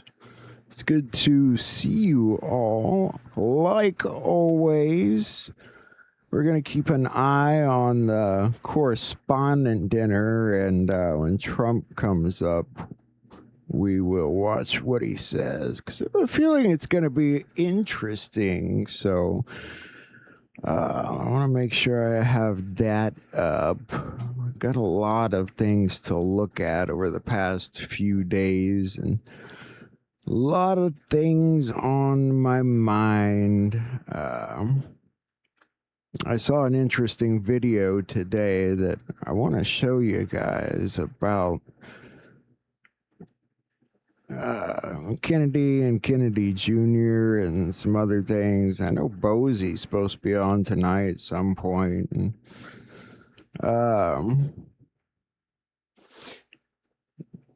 you know, I always thought of God as being out there, up there somewhere. And then somebody said to look within yourself, and I did that, you know, but lately I think, you know, it's a little bit of both. I think he is a part of everything, from every grain of sand, every rock, every silly little thing around you. And I think you can connect with it in that sense. Imagine if you saw people that way, if you saw everybody that way. Maybe confusing, you know. I know there's a lot of people out there that are just kind of lost and unsure of things right now. I'm going to try and help you get back on track. I think this message is for some of you, though, to walk in the light. This is the message we have heard from him and declare to you. God is light. In him there is no darkness at all. Many things that happen in the world today are symptoms of a sick society. The average person feels unable to confront the evil around him, which can give rise to an attitude of despair. Nothing in our modern world can be as appalling as a crucifixion on Golgotha, and yet the light broke through that darkness, broke through the darkest moment in history, when Jesus overcame the forces of evil and rose triumphantly from the dead.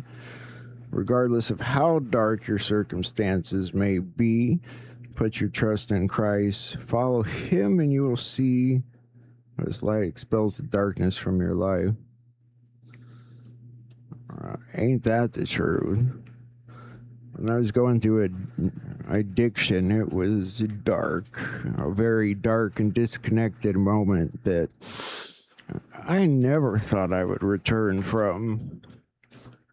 And I didn't pray during that time because I didn't want to drag God down in the mud with me. But I did eventually, and I'm here. I want to show you some great decodes, some other things.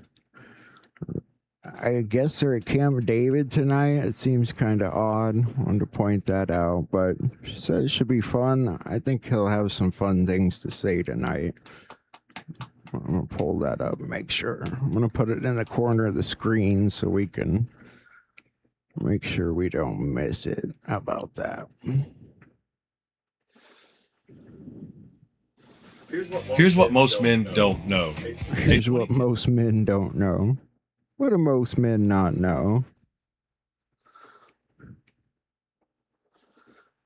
All right. I'm just going to stick this down in the corner of the screen. That way we can all keep an eye on it.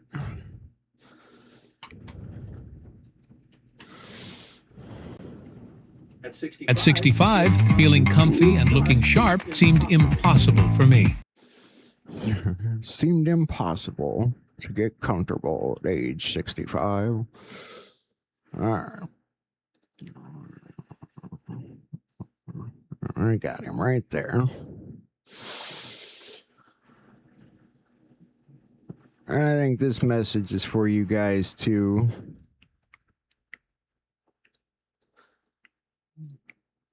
How to help everyone get back on the right track, I don't know, but I'm going to find a way. And very soon you will smile and say, this is more than I prayed for. There's a massive change for the better happening on the planet right now. I don't know who wrote this, but I saw it. This change won't be on the news, and it hasn't gone viral. And if you don't look for it, you won't even notice it's happening. This change is quietly happening in the hearts of humanity. People are realizing that we become what we focus our attention on. We influence this reality based on who we become. So people are realizing that fighting is senseless and focusing on the chaos is futile. Rather, people are quietly focusing on creating their version of heaven on earth. They're healing themselves and focusing on creating more beauty.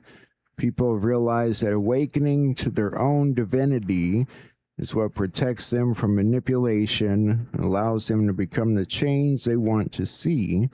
It's sweeping through nations, but it's hard to notice. However, its strength is growing in numbers. Not strength in numbers to fight. Fighting only breeds more fighting. It's strength in numbers to create such a beautiful world that it'll be obvious for others to join. The point where one day they will hold a war and no one will come.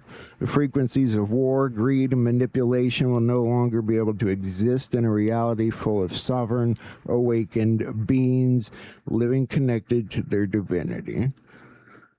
I like that. I really do.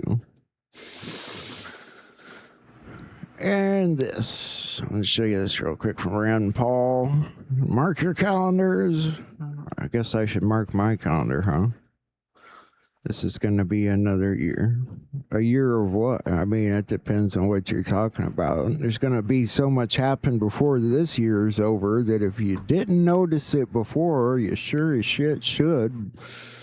So, enjoy the year. Don't get ahead of yourself. We'll see what happens when fake Fauci goes under oath. Decodes. Let's take a look at these decodes. I gotta bring you guys into my world. I'm bringing you guys into my world. Yep, here we go. Welcome to my world. Alright, POTUS knows ball. Seemed odd enough to look up. POTUS knows ball 200. Prepare yourself. 10 days of darkness. Pretty wild, huh? That's the same decode as the patriotic summer meme that he's been putting out all summer. 200, 10 days of darkness. Prepare yourself. Who would have thought they'd put out another decode with the same stuff? Worth paying attention to, I think. And then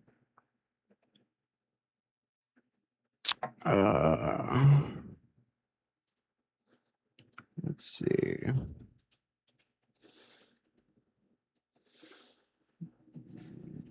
I don't know how to make you see this. There we go. This one, surprise, surprise. Show you what that comes out. See you.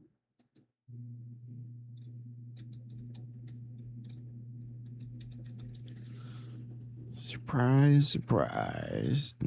It's 250.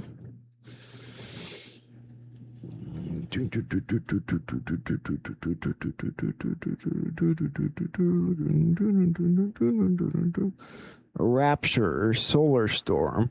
Now, did you see the video I put in the intro from, I think it was the Department of Energy guy, where they're singing that stupid "Come On Baby, Turn the Lights Off" song. And right before he's in the club hearing that, he's standing there looking up at the sun, and it's flashing at him, and it's flashing and flashing. People talk about the sky event, yada yada, and here you got this too: John Kennedy Jr. plane crash 250. Oh, interesting. Lots of cool stuff connecting. So, what else did I have? Oops. Go away. Get off the screen. What did I have here? Ah, this one. This one's kind of interesting too.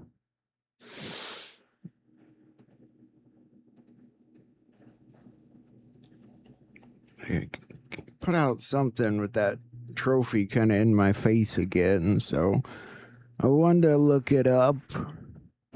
FIFA only equals 22, but MAGA equals 22, and BB equals 22. I mean, and died equals 22.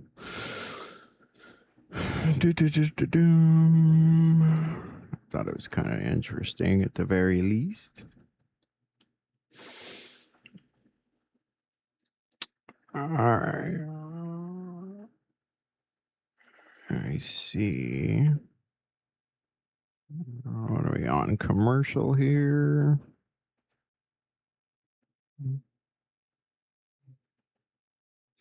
Make sure that's still going. All right. I want to show you something real quick, and it's short. Actually, let me keep this up.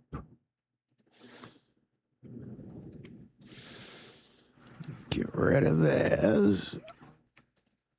Got the president up there. These are interesting little videos. They're short.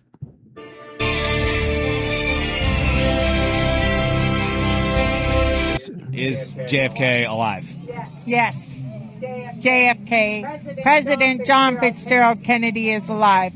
He's 108 years old, and he has access to a med bed. And that was his body double that was killed on November 22nd, 1963. Mr. Tippit was killed. So John F. Kennedy is still alive, and he's 108, and he's he has a what? A med bed. What is a med bed? A med bed basically makes your body brand new every time you sit in it, and it rejuvenates your body. So and JFK Jr. said we could live 1,000 years with the med beds. And so this technology existed all those years ago? We've had it, and they kept it from us. That's one of the reasons why our own government did 9/11 and our so-called allies, to keep us from it. They kept 6,000 cures and technologies from us with NESARA. NESARA is very real. What's NESARA? We're going a mile a minute here, but what's NESARA? The National Economic Security and Recovery Act. And it has a whole bunch of things, and that's one of the reasons why our own government did 9/11.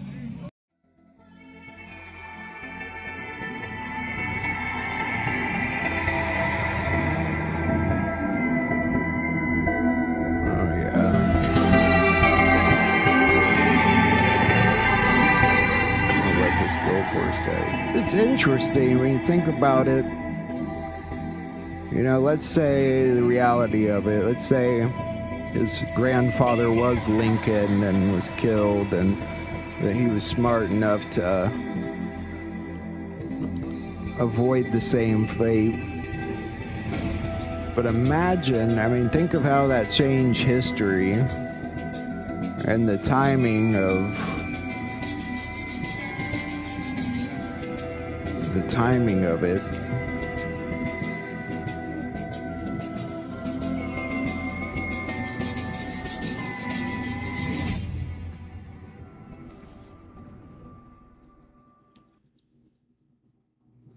In the 2023 defense budget is something very interesting indeed.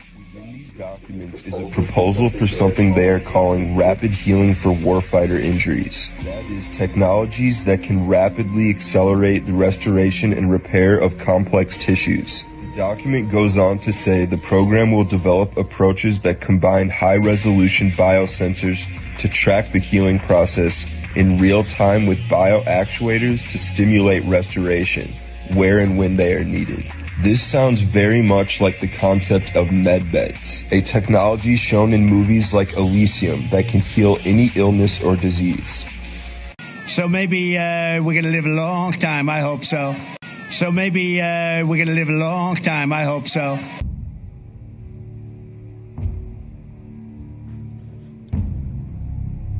Kind of cool, huh? I never heard the thing about the defense budget.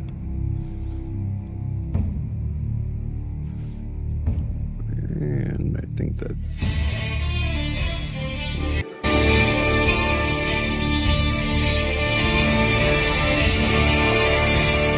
Alright, let's check our show here. Still sitting there. Restaurant. A small TV in the back was often turned to the news. All right, we'll come back to this in a second.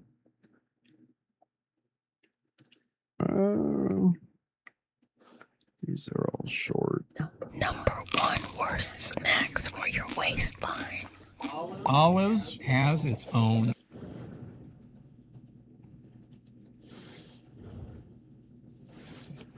Just wanted to play these for fun.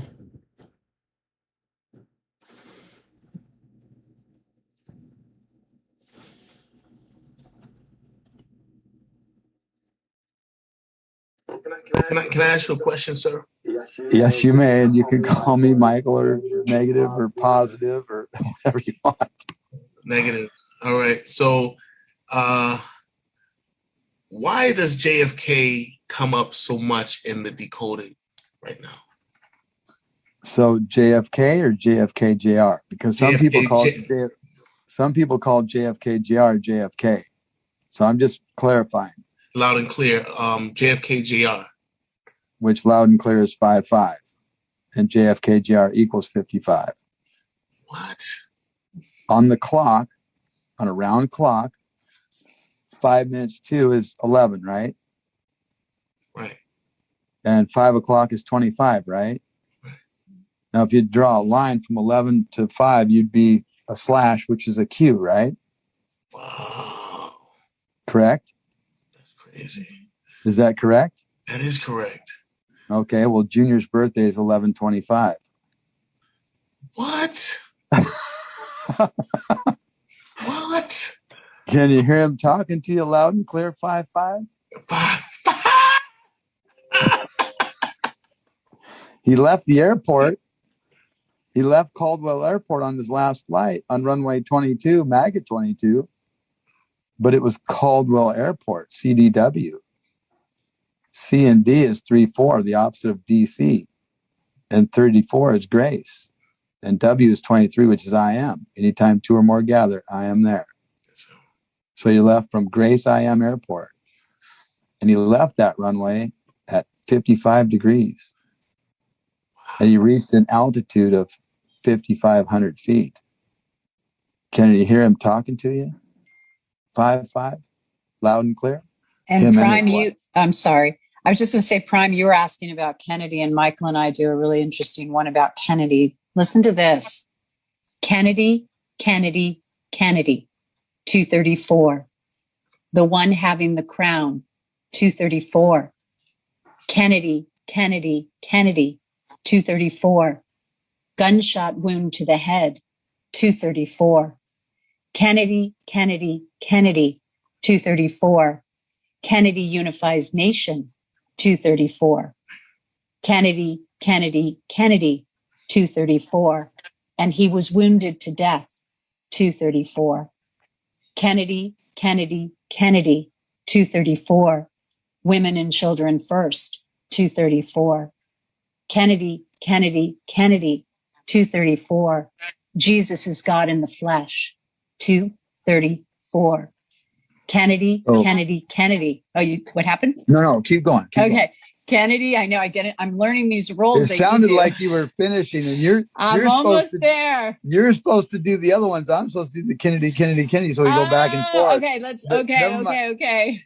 Okay, Kennedy, Kennedy, Kennedy, 234. From darkness to light, 234. Kennedy, Kennedy, Kennedy, 234. He who is the only Son, 234. Kennedy, Kennedy, Kennedy, 234. The Lord is coming soon, 234. It's unbelievable, 158. Perfect Storm, 158. Arizona Audits, 158. Who really is negative 48, 159? This is where I get in trouble. John F. Kennedy, Jr., 159. Negative. Let's go. Yeah.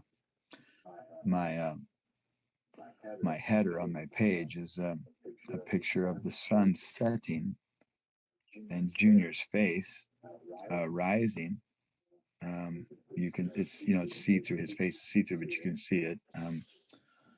It's Mysterious Eyes, 218. Most Beautiful Eyes, 218. Where We Go One, We Go All, 218. Operation Sunrise, 218. John F. Kennedy Jr., 218. Michael Bryant Protzman, 218. I don't know why they get confused. Michael Protzman, 174. Yes, John F. Kennedy, 174. I just don't know how they get confused. I can't really hear it. I always heard those guys did an interview together, but I've never seen it. JFK said this. See if it sounds familiar.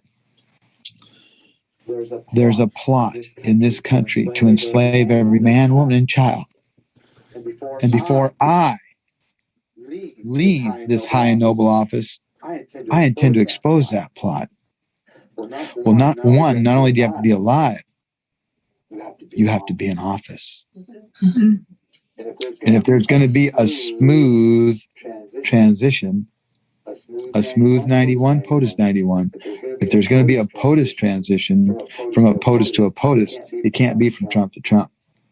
It can't be from the military to Trump. It can't be from, let's face it, Joe's shot. 1% Joe is in closing name only. Low energy Joe is in the graveyard, dead, low energy. Sleepy Joe is asleep just like the mob says we're going to put you to sleep. Creepy Joe is in the graveyard, creepy dead. Every nickname has 2 E's in it. 5-5. Loud and clear. Can you hear the president talking to you loud and clear? Let's face it, Joe's shot. So can't have a trend from James Woods with a voice modulator on playing Biden to Trump because James Woods is not a president. But you can have a smooth 91, POTUS 91. You can't have a POTUS transition from a POTUS to a POTUS. And Kim Clement said on 4/8, there's that number again. 2014, 2 times 14 is 28. Junior, JR is 28. There's that number again. 48, Junior. God, this stuff gets me in trouble. Anyway. Like it's stupid coded. It's beyond stupid coded, 233. John Fitzgerald Kennedy, 233. Everybody's in fear, FEAR, false evidence appearing real, 233. Anyway, Kim Clement in Seattle, Washington. I live in Federal Way, Washington. Almost sounds like it's Washington, D.C. He said that we were going to have 2 POTUSes. What are you laughing at, 48? Positive 48? You're a cheeky monkey, you are, Michael. Michael's just QQQ51. Michael 51. That's why Michael's our highest angel, because Q times 3 is 51.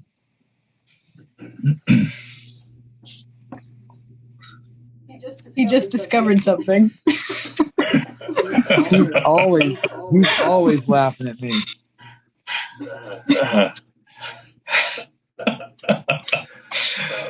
Bravo. Bravo.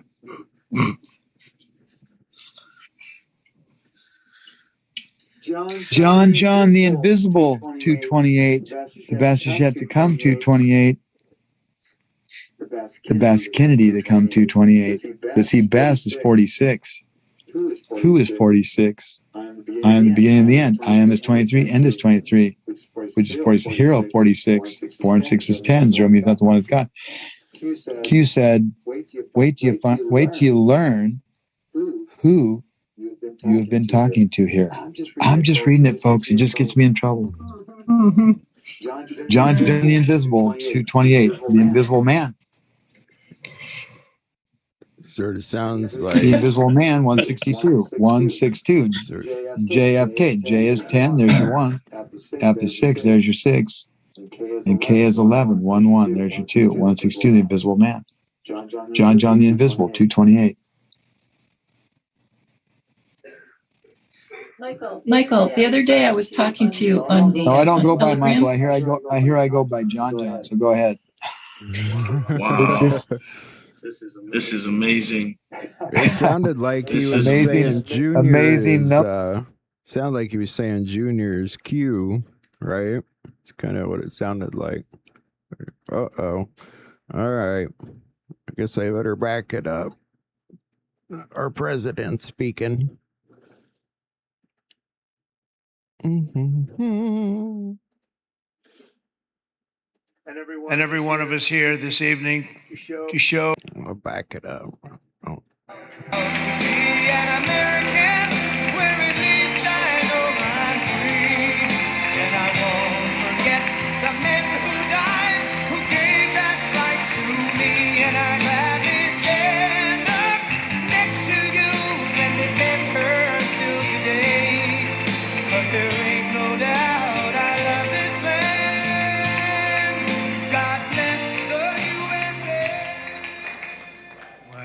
Very beautiful, but this has not been an easy evening, all these awards.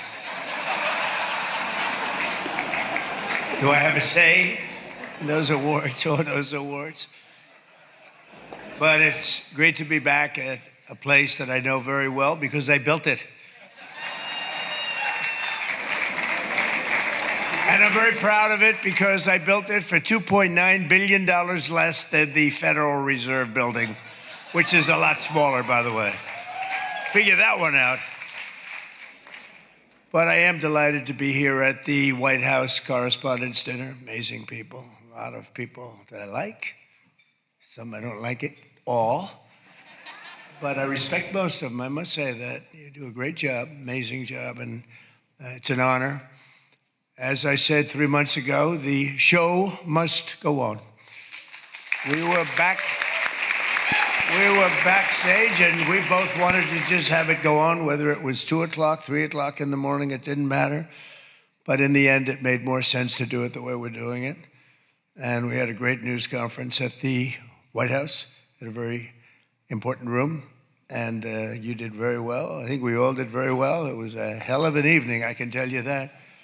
Won't soon be forgotten. And I think a lot was learned from that evening. A tremendous amount was learned about security and about other things, the dangers of what we all do. But just like my presidency, the second time is always better. It's always better. And the third time will be better yet. I'm only kidding. From the earliest moments after the attack on our dinner last April, I knew we had to reschedule this event as soon as possible. We had to do it very quickly, and we met very quickly, and we figured something out. But the attempted mass murder at the Washington Hilton, that's what it could have been, was an assault on our democracy itself. A very serious situation. Many of you were there with me, and some showed extreme bravery, like Pete Hegseth, Steve Miller, Tom Holman. Really? They were standing on tables, and most of you were under the tables, okay? But they did. They showed. I saw every one of them that was standing up in those tables. I didn't know if they were brave, if they were smart, if they were stupid as hell. But they were on those tables in some cases. And there were a lot of different feelings going on in the room at that moment. But after hearing the gunshots, many people yelled, "Get down, get down," which caused Nicki Minaj to start twerking. Do you believe it? Get down. She's the only one that really understood what that meant. It's quite an evening. But tonight we come back together to answer that heinous attack with unwavering resolve. And every one of us here this evening to show that in America, we do not yield to political violence. We can't do that. Can't do it. So in this country, we believe in freedom of speech. We settle our differences not with bullets, but with open and vigorous debate. And no deranged loser with a gun will ever change that. We can't let that ever happen. There are a lot of very dangerous people out there. We can't let it happen.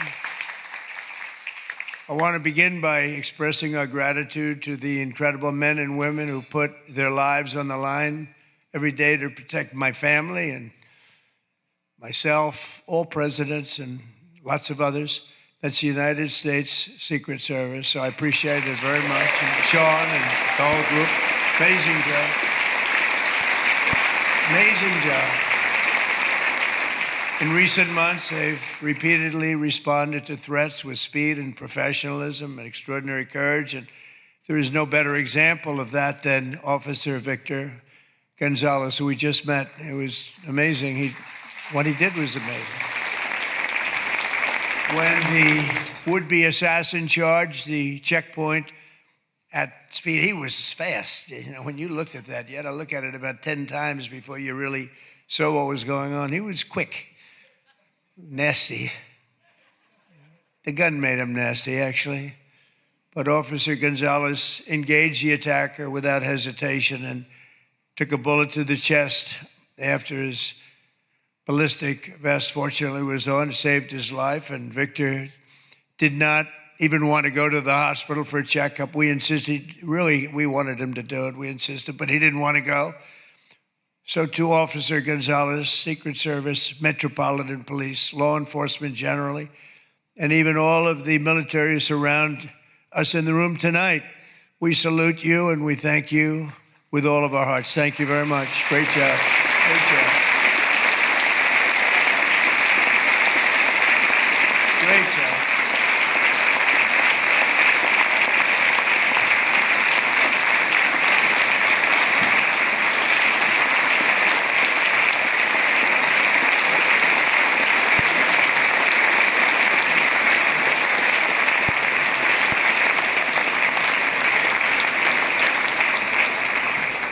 These are great people.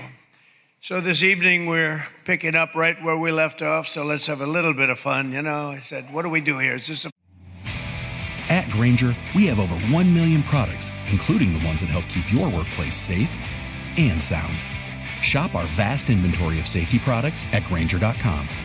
Grainger, for the ones who get it done. Doozy. I was so psyched I was going to rip people.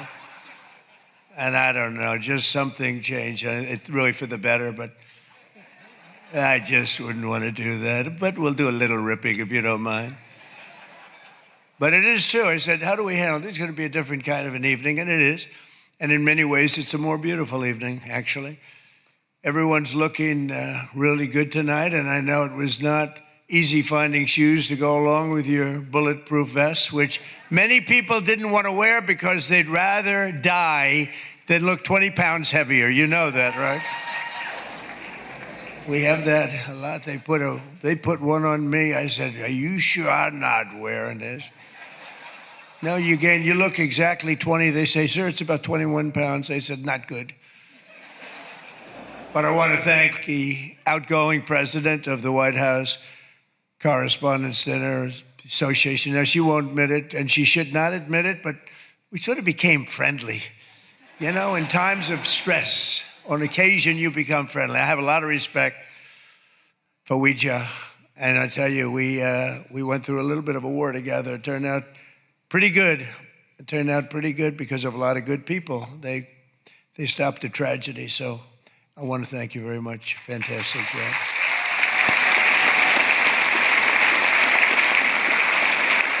And Ouija worked extremely hard to ensure this dinner was rescheduled. And we want to just thank her family. I just met her parents, her children, her husband. What a perfect family. So it's really great. Thank you very much, all, for putting up with this. For putting up with this, right? But let me also thank the incoming president of the Correspondents Association, Jackie Heinrich. She can be very tough as a reporter, I will tell you. She can be nasty. She looks so beautiful, but she can be so nasty. How could that happen? But she just got married to a very successful congressman, a very good congressman. I'd like to have a couple of more votes from it. That's okay. On occasion, he shows a little independence. We don't like that. But now he's a very professional guy, and he loves our country. But that's a big thing. I just see what takes place. We're talking about what takes place to be in the position that you're leaving and that Jackie's coming into. And it's a lot of work, a lot of friendships, a lot of talent. And so, Jackie, congratulations.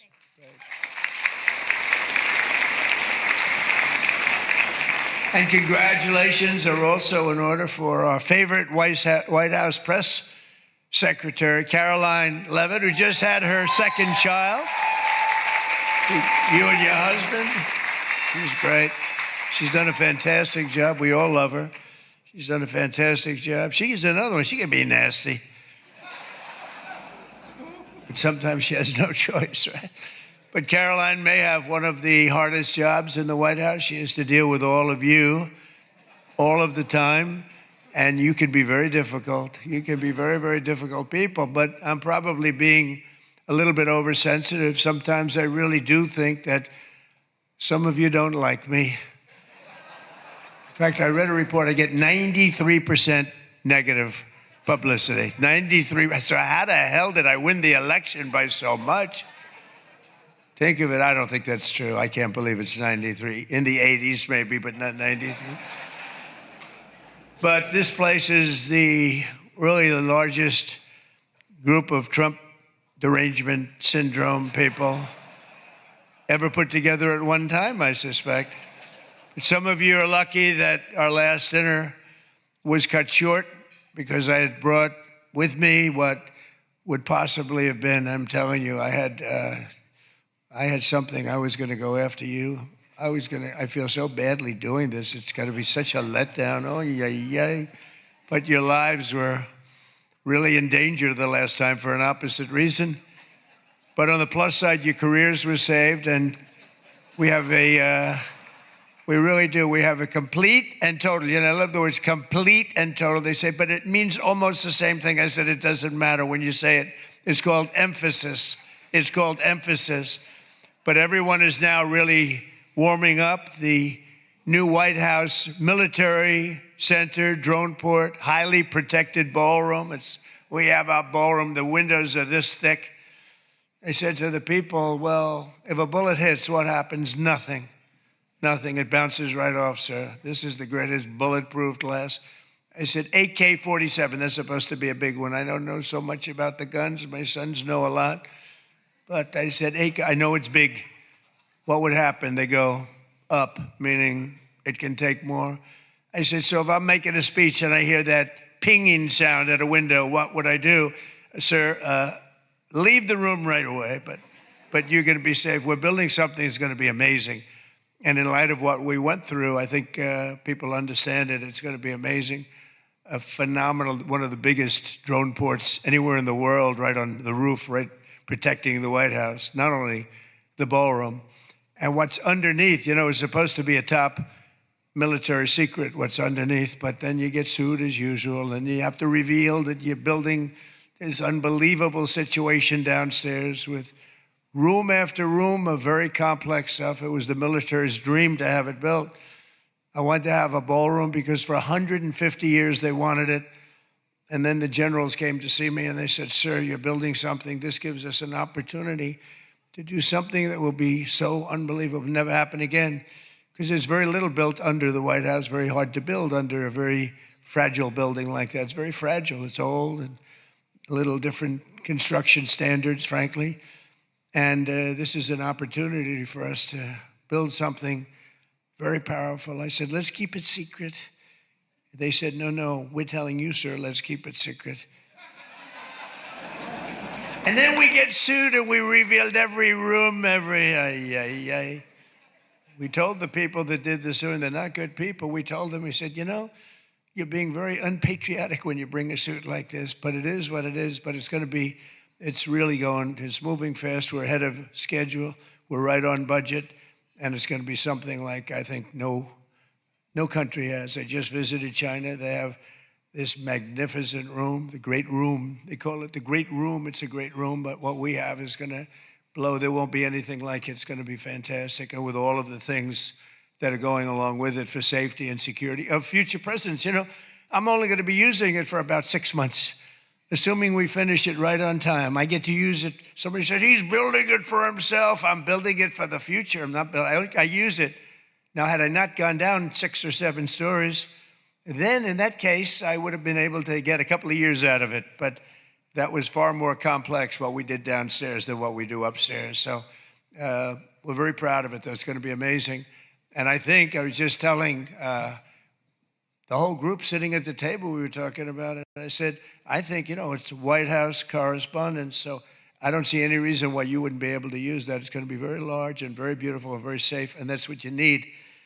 So I was thrilled to see that after witnessing the attack, even Democrat Senator John Fetterman told his fellow Democrats to drop the Trump derangement syndrome and build the White House ballroom. But it's much more than that. It's something that you're going to use. I predict that you're going to end up using it, and a lot of people are going to end up using it. They're going to be as safe as you can possibly be. But despite everything that happened at the previous dinner and all of the dangers involved, I'm told that this is still the hottest ticket in town. This ticket to get in tonight, because it's a smaller room, it's a beautiful room, it's a luxury room. See those beautiful chandeliers? I can tell you everything about them if you'd like to know. See that beautiful Capitol above? See the beautiful Capitol? See everything, the brass. Those chandeliers are great. I'm looking at it, I'm saying, I wonder if I could, I sold this building, and they're doing a nice job, but they're nice people. But I'll tell you, I'm looking at it, I'm saying, I wonder if I could walk out with those chandeliers, because you can't buy them. They're very special. I won't tell you the fact. I won't mention that they're Czech crystal, because I'd like to say everything's made here, but they are Czech crystal. And they are beautiful. And the Waldorf people are doing a really nice job. We're proud of them, actually, because, when I left town, I was a little angry. I was a little bit angry. I was offered a nice price. I said, I'm getting out of that place. And then I said, let's make a comeback. And but I was very proud of this building. This building was hot. Remember the lobby floor?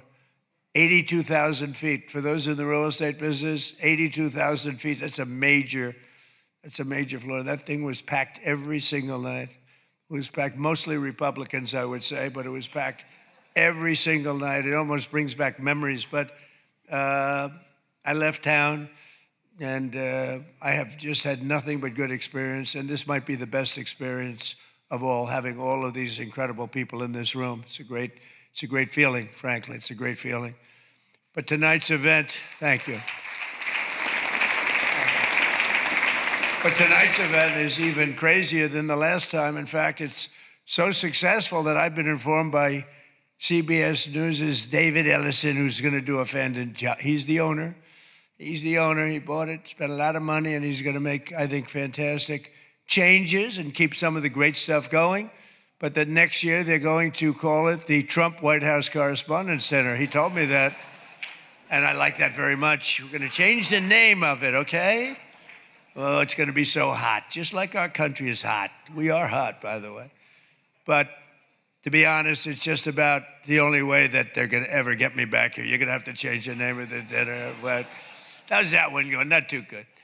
I hope that everyone finally got to enjoy their entire, very delicious beef tenderloins, very special beef. And I want you all to know that Bobby Kennedy, who's right here, personally ran over the cow in his car. And he cut it up and he brought it here for you to eat tonight. So it's very fresh. And Bobby also suggested an appetizer featuring his favorite cut of male raccoon roadkill. But we drew the line at that, Cheryl. We said, no, we're not going to do that. We're not doing that. We love Bobby. I'll tell you, he's a piece of work. You think it is fun, but he is a very different kind of a person, I will tell you. But he has what it takes, and he's smart, and he loves the country, and he wants people to be made to feel good. You agree with that, Bobby? He wants people to feel good. And he's doing a fantastic job. Thank you, Bobby. Thank you. We can joke all we want, but thank you. A lot's happened since the last time we were all together. Last month, we hosted one of the most incredible sporting events in world history at the White House, the UFC Freedom 250 fight. The UFC fight. When I announced that we're going to build a boxing ring right outside of the front door of the White House, that took a lot of heat. But it turned out that was, they say, about the most viewed fight in history. It was beautiful. So many things happened. It was supposed to rain. We're going to do it the week before, and the weather was beautiful. And the weather came, and it went, and now we came up to Wednesdays. They said, sir, this was on a Sunday night, replacing 60 Minutes, which is nice and unusual because usually it's Saturday night. And they said, sir, this was from Wednesday on. Tell me about weather, right? Sure, it's going to rain. I think you're going to have to. It's going to be one of the worst storms that we've seen in a long time. It's coming up the coast. It's going to hit you on Sunday night. It's going to be a disaster. I'm saying, can you believe? And you saw the ring we built, Dana White, the great Dana White, and everything. We had the best fighters in the world. Turned out we had the best fights that most people have ever seen, including me. It was just a miracle. But what happened is we're waiting for this rain to come all day long, and it's coming, and it's horrible. And it's 8 o'clock, and we say, I think it hasn't rained yet. I said, maybe we should postpone it an hour. Maybe we should make it the next day. We didn't know what to do. And finally, we just said, let's just have it. And it never rained. It was perfect. In fact, the week before, it was 92 degrees. It was nice, but this was like 72 degrees. And the rain was coming, and it came right over the White House, and it was like, thank you very much. It went like this. And other areas were drenched a few miles away. We didn't have a drop of rain. And it was absolutely one of the most incredible things anybody's ever seen. People said it's one of the most incredible nights of their lives. So just remember, before I came along, if you wanted to see someone lose consciousness on the South Lawn of the White House, all you had to do is ask Joe Biden a question. Remember that. Oh, you think I'm kidding. But the big fight was such an amazing success that tonight I'm pleased to announce that we're going to host an even bigger one right in front of the White House. Every Friday night, every Saturday night, we're going to have fights in front of the White House. But we do have something coming and I'm only kidding.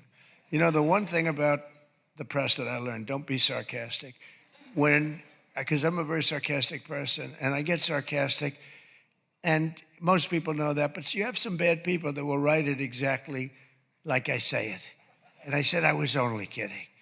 But we are going to have Indy 500. Roger Penske's coming in mid-August, and they're going to have it all throughout Washington, the greatest cars, the greatest drivers in the world.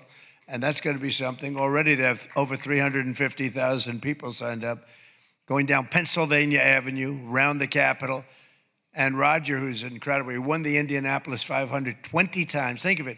Germany, Japan, all these countries, they spend billions and billions of dollars trying to win the Indy 500. And Roger wins it. He literally won it 20 times. On the 18th time, I said, you know, that's amazing. I'm going to give him the Presidential Medal of Freedom. And I had him up. And then he won it 2 times after that. The guy's amazing. And he lost the last one by about 6 inches, if anybody watched it. So they're coming here, and it's going to be something really exciting. We have unbelievable events. It's an unbelievable country. And on July 4th, we were over at the mall, and it was raining. was supposed to be really bad again.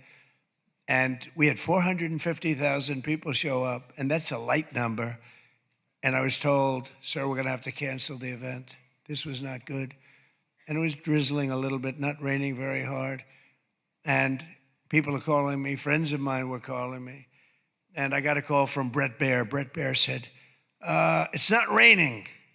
I said, where are you? I'm standing at the mall, and I'm waiting to go in the White House. Then others called up. They said the same thing. And I said, you know, this is terrible. But there was lightning. Not big lightning, but you don't have to have big lightning. It takes just a little bit to do some big damage. So they said, everybody must leave. 450,000 people were forced to leave, and they left. And then I said to myself, I said, let me call up and find out what the hell's going on. And I called up and I spoke to a brilliant young man. He said, don't worry about it, sir. We can do it in a couple of weeks. I said, you can't do it in a couple of weeks. This is the 250th birthday. In 2 weeks, what are we going to do? Say, let's go? We're going to have a redo? No. I said, I'll speak if I have to speak at 3 o'clock in the morning, 2 o'clock, 1 o'clock, I don't care. Call them all back. They're all gone. 450,000, and most of them were in cars. They were heading back to Texas, and it was sad. And we said the show must go on. Very much like here, we said the same term, right? The show, it's a great term. It's true in life. The show has to go on. The show must go on. And I said, the show must go on. I put it out on Truth. The show must go on. And we had probably, Peter, 150,000 people come back up higher. Maybe, thank you. Let's stand up, Peter. Tell them. More, right? It might have been more, but it was amazing. It was just an amazing crowd. And actually worked out better, a little like this. It worked out better than if we had done it at the normal 7 o'clock, 8 o'clock time. It was incredible. We started speaking at 11 o'clock in the evening, but tremendous numbers of people. Thousands and thousands came roaring back, and it was a great evening. And it was a celebration. And we didn't do it the following day, and we didn't do it 2 weeks later. We did it when we were supposed to do it. It was a fantastic celebration.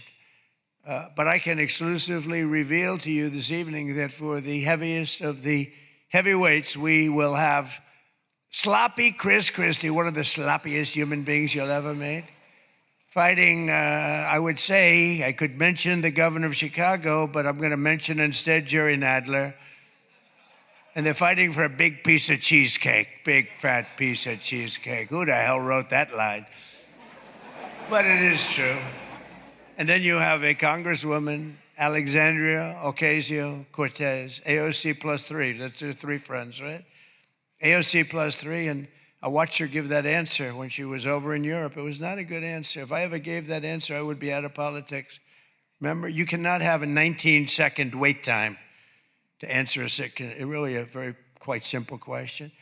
But we'll then have a rematch against an extreme, simple question on a foreign policy from Munich Security Conference. It was a big security conference, and this was her first time up in terms of that. And we had a sort of little preview, and then Anderson Cooper is going to fight Lawrence O'Donnell. I'm not a fan of Lawrence O'Donnell. I like Anderson, actually, because he's covered me well for many years. Then he went bad as soon as I went for politics. But for years, he loved interviewing. I did so many interviews with him, and he was great. But, you know, he's got a little different persuasion than me in many ways, actually. And Lawrence O'Donnell, never liked him, never thought he had any talent. But he's still making a living, so I can't knock it. But we had a contest for who had the lowest ratings and the lowest IQ on television. And that was actually Don Lemon, I think. You know, when I said that he's the dumbest man on television, I said, you know, when you say some things, you never make a comeback. It's not like, oh, gee, hey, Don, let's have dinner some night. But I know what I'm saying. And then you have Bette Midler and Jane Fonda actually held a concert to protest the first UFC fight. They didn't want to see the fight. Very few people want. They held an event. Like 3 people showed up. And given the choice between seeing some of the tabs you open here are also here.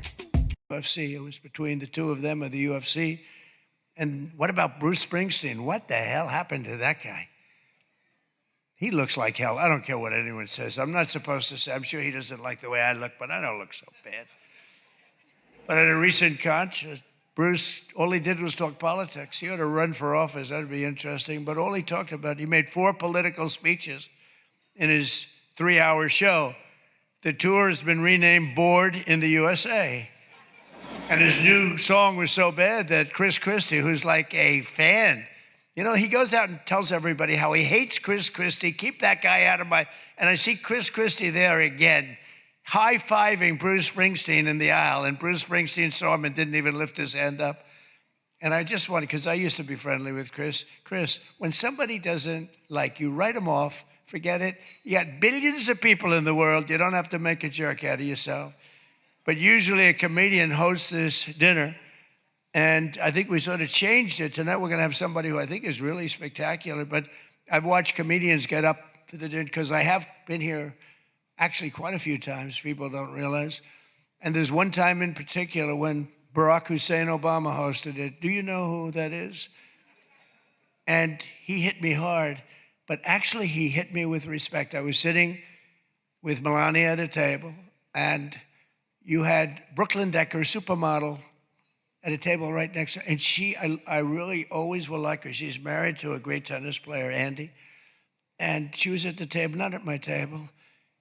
And I have watched this clip thousands of times. They keep playing it because they think that was the evening I decided to run for president. It was not.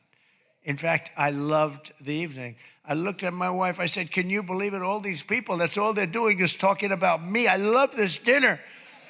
It's true. And Obama was nice. You know, it's amazing how things work out. He actually showed a picture of the White House with a big Trump on top, like I put a sign. And you know, I'm sort of doing that when you think about it, right? I mean, he wasn't really wrong. But no, he was respectful. He was good. But it had nothing to do. It had nothing to do. I just decided that I wanted to make America great again. This had nothing to do with that dinner. I've gotten so many...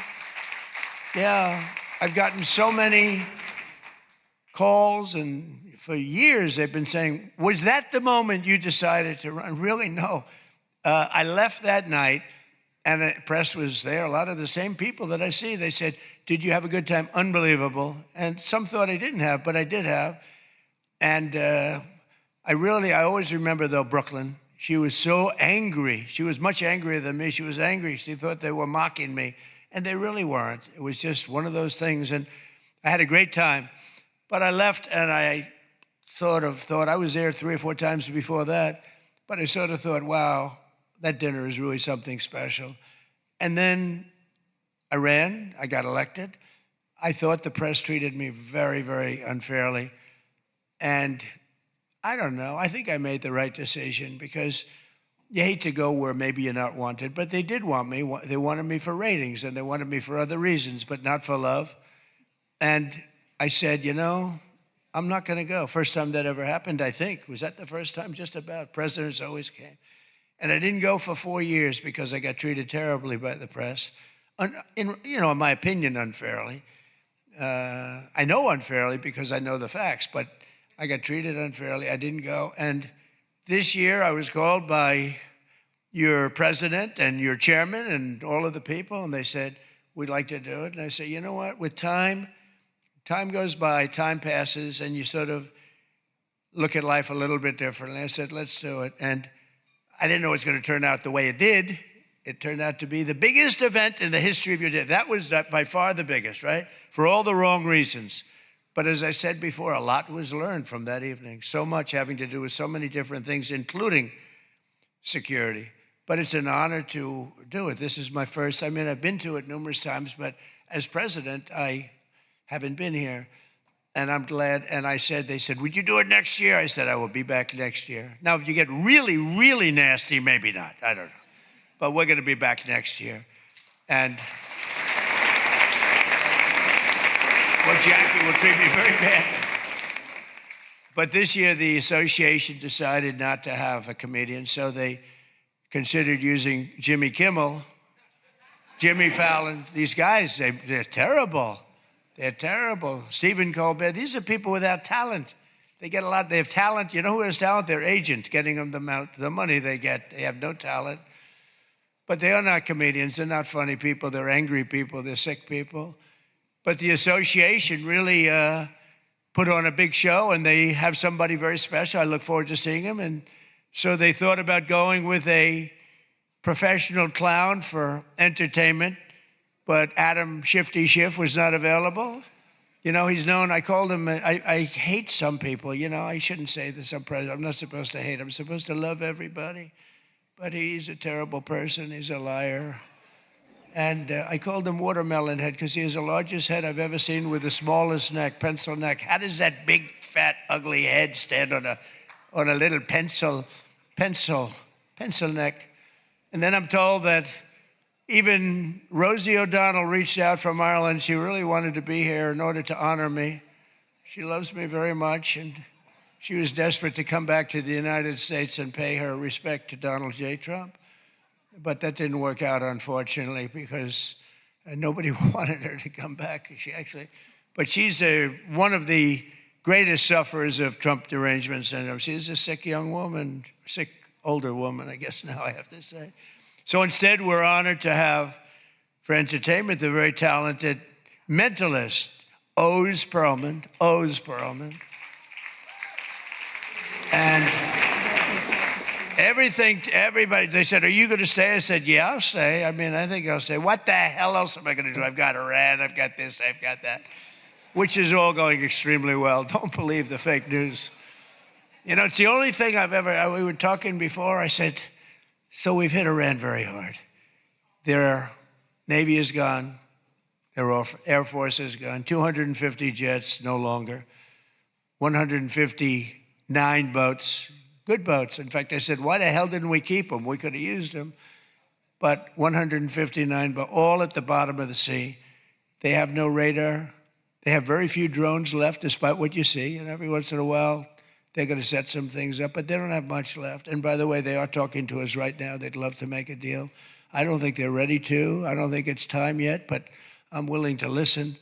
But they cannot have a nuclear weapon. We don't want to see Washington, D.C., or any of our cities, or Israel, or frankly, the Middle East, destroyed with a nuclear weapon, because I know the power of nuclear weapons. I see it. I get to see it. We're not going to let that happen. So this is all about, we will not let them have a nuclear weapon. And they would use it. They would use it if they had it. But Oz, I do have one question about what happened that time, because he was there. How the hell did you not see that coming? He sees everything. He sees everything. He's telling me about your grandmother and your this. Why the hell didn't you? We got to ask him that question when he gets up here. Why didn't he see that coming?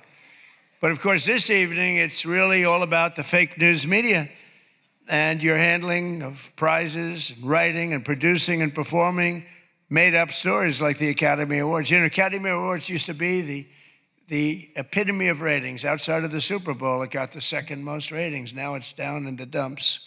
Nobody wants to watch it anymore because they took on Trump. They hit me all night long. They hit me. The winner is so-and-so. I want to talk about Donald Trump. I hate this man. Nobody wants to hear this stuff. Right, Peter? Nobody wants to hear it. You ever see the ratings? They used to have 48 million people. Now they have 2 people watching. But they'll learn their lesson. But I want to personally congratulate CNN's Caitlin Collins on receiving her award. It was all about me. It's a fake. She shouldn't get the award. It was a fake. But I didn't mind. I said, Caitlin, congratulations. But it was fake. There's no question about it. But she's a young, attractive woman. She never smiles. I said, Caitlin, do you have a smile? Smile. You have a nice position. You're at CNN Fake News. You should be a happy person. So smile, Caitlin. Just smile. But we attack, and I thought Caitlin had really made it big with a major new sponsorship, but then I informed her that it wasn't her on the Bud Light can. It was Dylan Mulvaney. And Dylan Mulvaney cost Bud Light $35 billion in market cap. That was the worst commercial ever made, by the way, for those few people that want to hear that. Most people don't care, but I would. I wouldn't want to hire Dylan anytime soon. Think of it, they hired Dylan Mulvaney, and their market cap has gone down by $35 billion. Who wrote that commercial? And then you have writer Josh Dorsey. He also received, he's been killing me for years. No, he's been, and yet tonight he shakes my hand, he hugs me, everything nice. He kills me. Josh is amazing. He writes more stories than any human being. There's nobody that writes more than Josh. He'll write 4 stories about me a day, all different subjects. I mean, I had the other day 3 stories and one on the, he was upset about this. 1 was on page 7, 3 were on page 1. They were all written by Josh, but he's hit the big time and he's a workhorse, and yet he's almost unhireable. You know, you hired, he's just one of these guys. Wall Street Journal's lucky to have him, but you really, it's unbelievable. He's almost unhireable. CNN is also here, and I'm very disappointed they didn't bring Fake Tapper because he's had a rough couple of years, Fake has. You know, he calls me up every once in a while. If I pick it up, I pick up my phone. I used to go to this young lady, I'd say, any calls from the press? No, sir. I said, oh, now I'm the president of the United States, right? I'd say to Stephen Chung, is Stephen here someplace? Where's Stephen? He's one of the toughest human beings I've ever met. Don't ever wrestle Stephen, you'll be in big trouble. But I say, Stephen, let me ask you, did the press call? No, sir. You know, when I was a developer, I'd get a call every half an hour. For whatever reason, I always got disproportionate press. So I said, Stephen, nobody called? No, sir. 2 hours later, I say, hi, Steve, how are we doing? Everything good? Anybody call? No, sir, no press calls. I said, I'm president. Nope, they never call. So this went on for about a week. I'd say, Caroline, did the press call? No, sir, no calls. I said, nothing.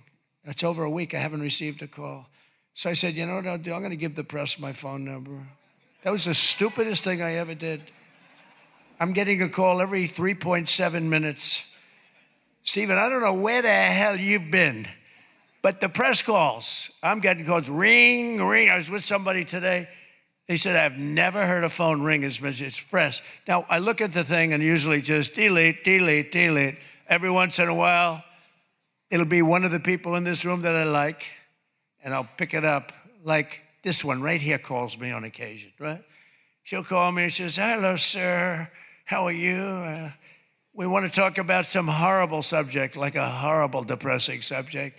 I say, Jackie, I don't want to talk about it. Congratulations, however, on your new marriage. But I don't want to talk about it. But it's true. And people call me now. And so for weeks I go, no calls.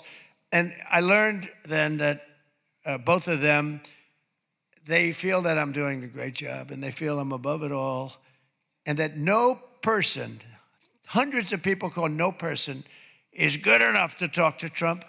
And so we don't even bother telling you. That's not the way it works, Caroline. You have to let me know, because sometimes I do like to speak to the press, but now I have the best system I've ever had. It rings, and just so you understand, you're much better at putting your name, because if there's no name, I just can't do that. You know, I pick up every once in a while. Hello, I'm from Reno, Nevada. We're a startup paper. We're calling it the Reno Express. I said, do you believe I'm the president of the United States? Mr. President, could I have your views on Iran? And I just hang up. No, I get the craziest calls. I mean, some of them, my wife said, I can't believe you do this. This is a hell of a way to live. But sometimes they get calls from very important. Sometimes I can straighten out stories that are going to be fake, and I can make them from a fake story to a good story. I always find that when you don't speak to the press, you always get a bad story. When you do speak to the press, you have a shot at getting a good story. Oh, look.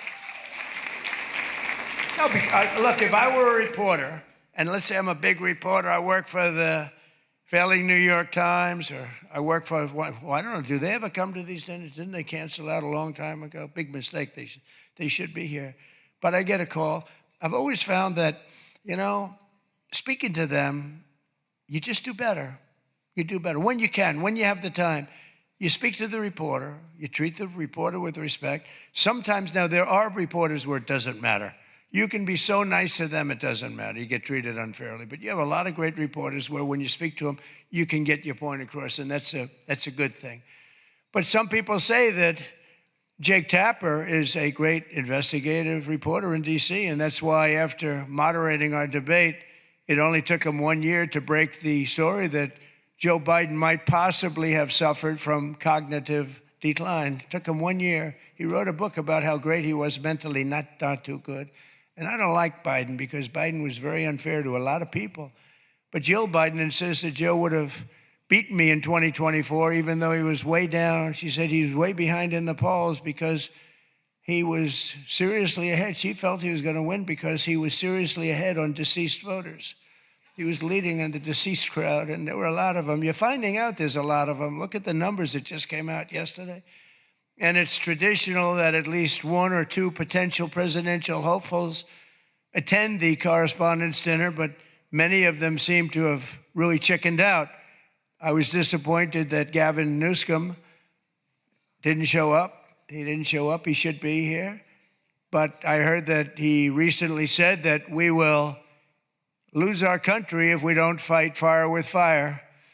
And to be fair, there's only one thing we know about Gavin, and that's that he definitely doesn't want to fight fire with water. He's got a lot of water, never uses. What a disaster. That should have never happened. But Gavin Newsom recently did a career-threatening, one of the worst interviews I've ever seen, where he said that he can't read a speech. He's incapable of reading a speech. He's a low IQ person. He's smarter, however, than all of the people in the room. And then he gets sued for being a racist, okay, when he said that. But he basically said he has various mental incapacities. He has difficulty in various other ailments mentally. And I'm looking at him saying, this is the worst interview. I'm watching this interview. I said, this is the worst interview I've ever seen given by a professional politician. I've been watching politicians for a long time, mostly on the previous side, because I haven't been doing this too long. How am I doing? Not bad for the number of minutes spent. Not bad. But with Gavin, so he said that all these things, and I said, anybody running against him, all they have to do is take that one interview and you can't lose. I actually put out a statement that Gavin Newsom has come out and said he will not be running for president because nobody can say what he said about himself and survive. Newsom was in big trouble when he openly admitted that Kamala was smarter than him. She said, Kamala is smarter. If Kamala is smarter than someone, you don't want that person to be president of the United States of America. Between California's policies of enabling wildfires, paying drug addicts to be homeless, giving free sex changes to illegals, and telling rich people they're going to take away, all of your money is going to be taken away. People are fleeing, and they're fleeing in droves. We can't have that in this country. It's becoming such a horrible and dangerous location that Ilhan Omar, one of my favorites, and her brother are thinking about moving together, very much in love. A video has surfaced recently of Ilhan giving a speech referring to World War II as World War XI. And they asked her about that. She thought she got it right. But I'm not surprised because she's a low IQ person. And she's also a very dishonest person. And she ought to get the hell out of our country. She shouldn't be here. She shouldn't be in our country. She also calls her brother husband number one. Omar is reportedly being investigated for fraud. She revised her net worth. I was shocked to see that she was worth much more than $30 million.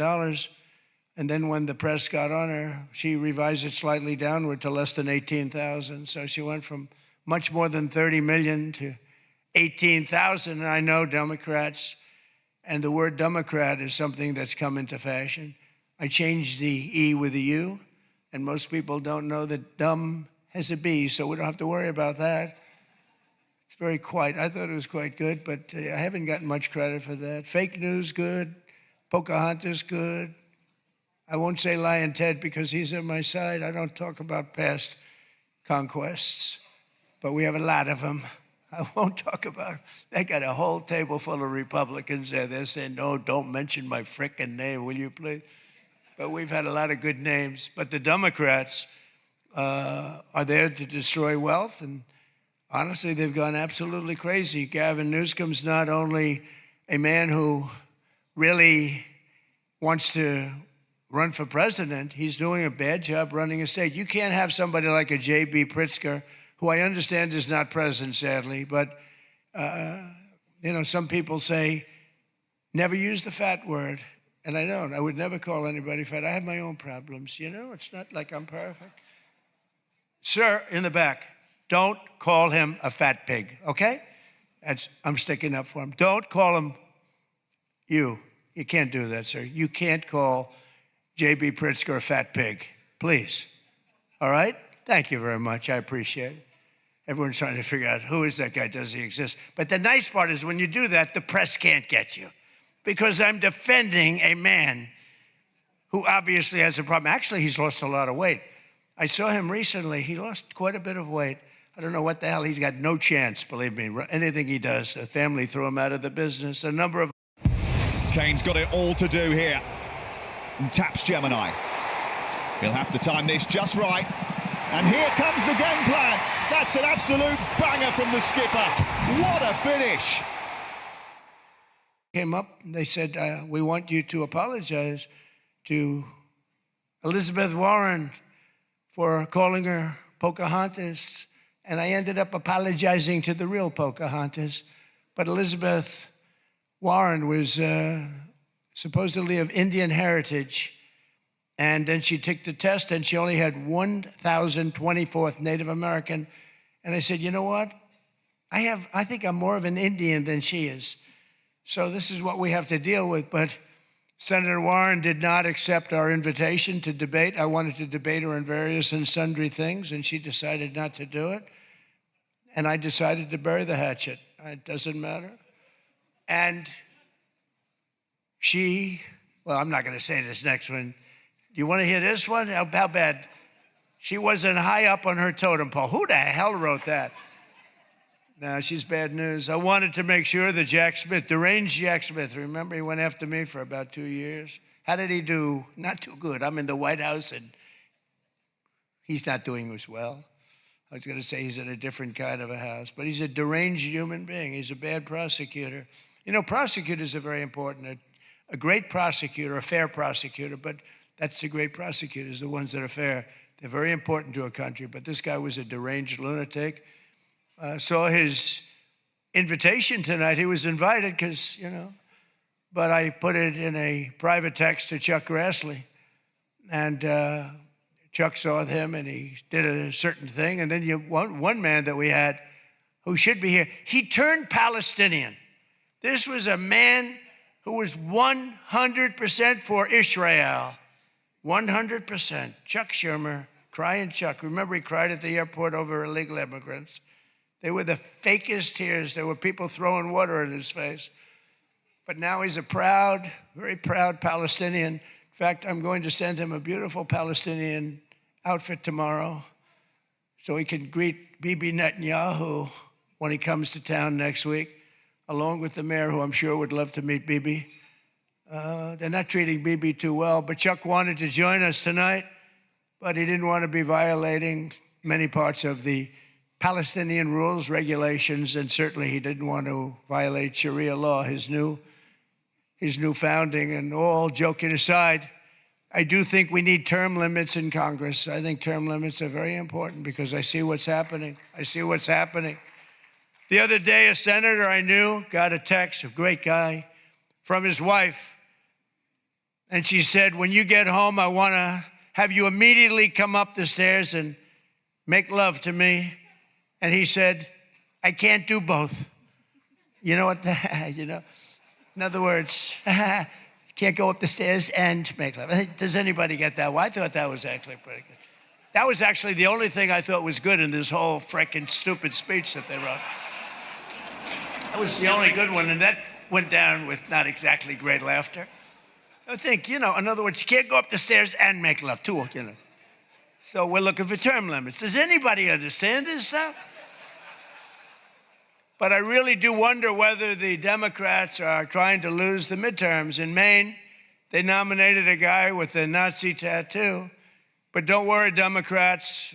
Word is that Plattner's replacement, he throws bottles at women. This guy throws bottles. This guy's another lunatic, by the way.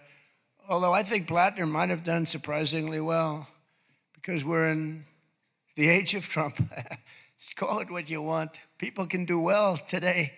Platner, I don't know. But, you know, people don't have the guts to stick it out, but it looked like he was guilty of a lot of stuff. He certainly didn't defend himself very well. In Texas, the Democrats are running a candidate named James Telefrico, who hates guns, hates oil, hates sex, hates women, and who said he is, quote, a Christian who hates Christianity.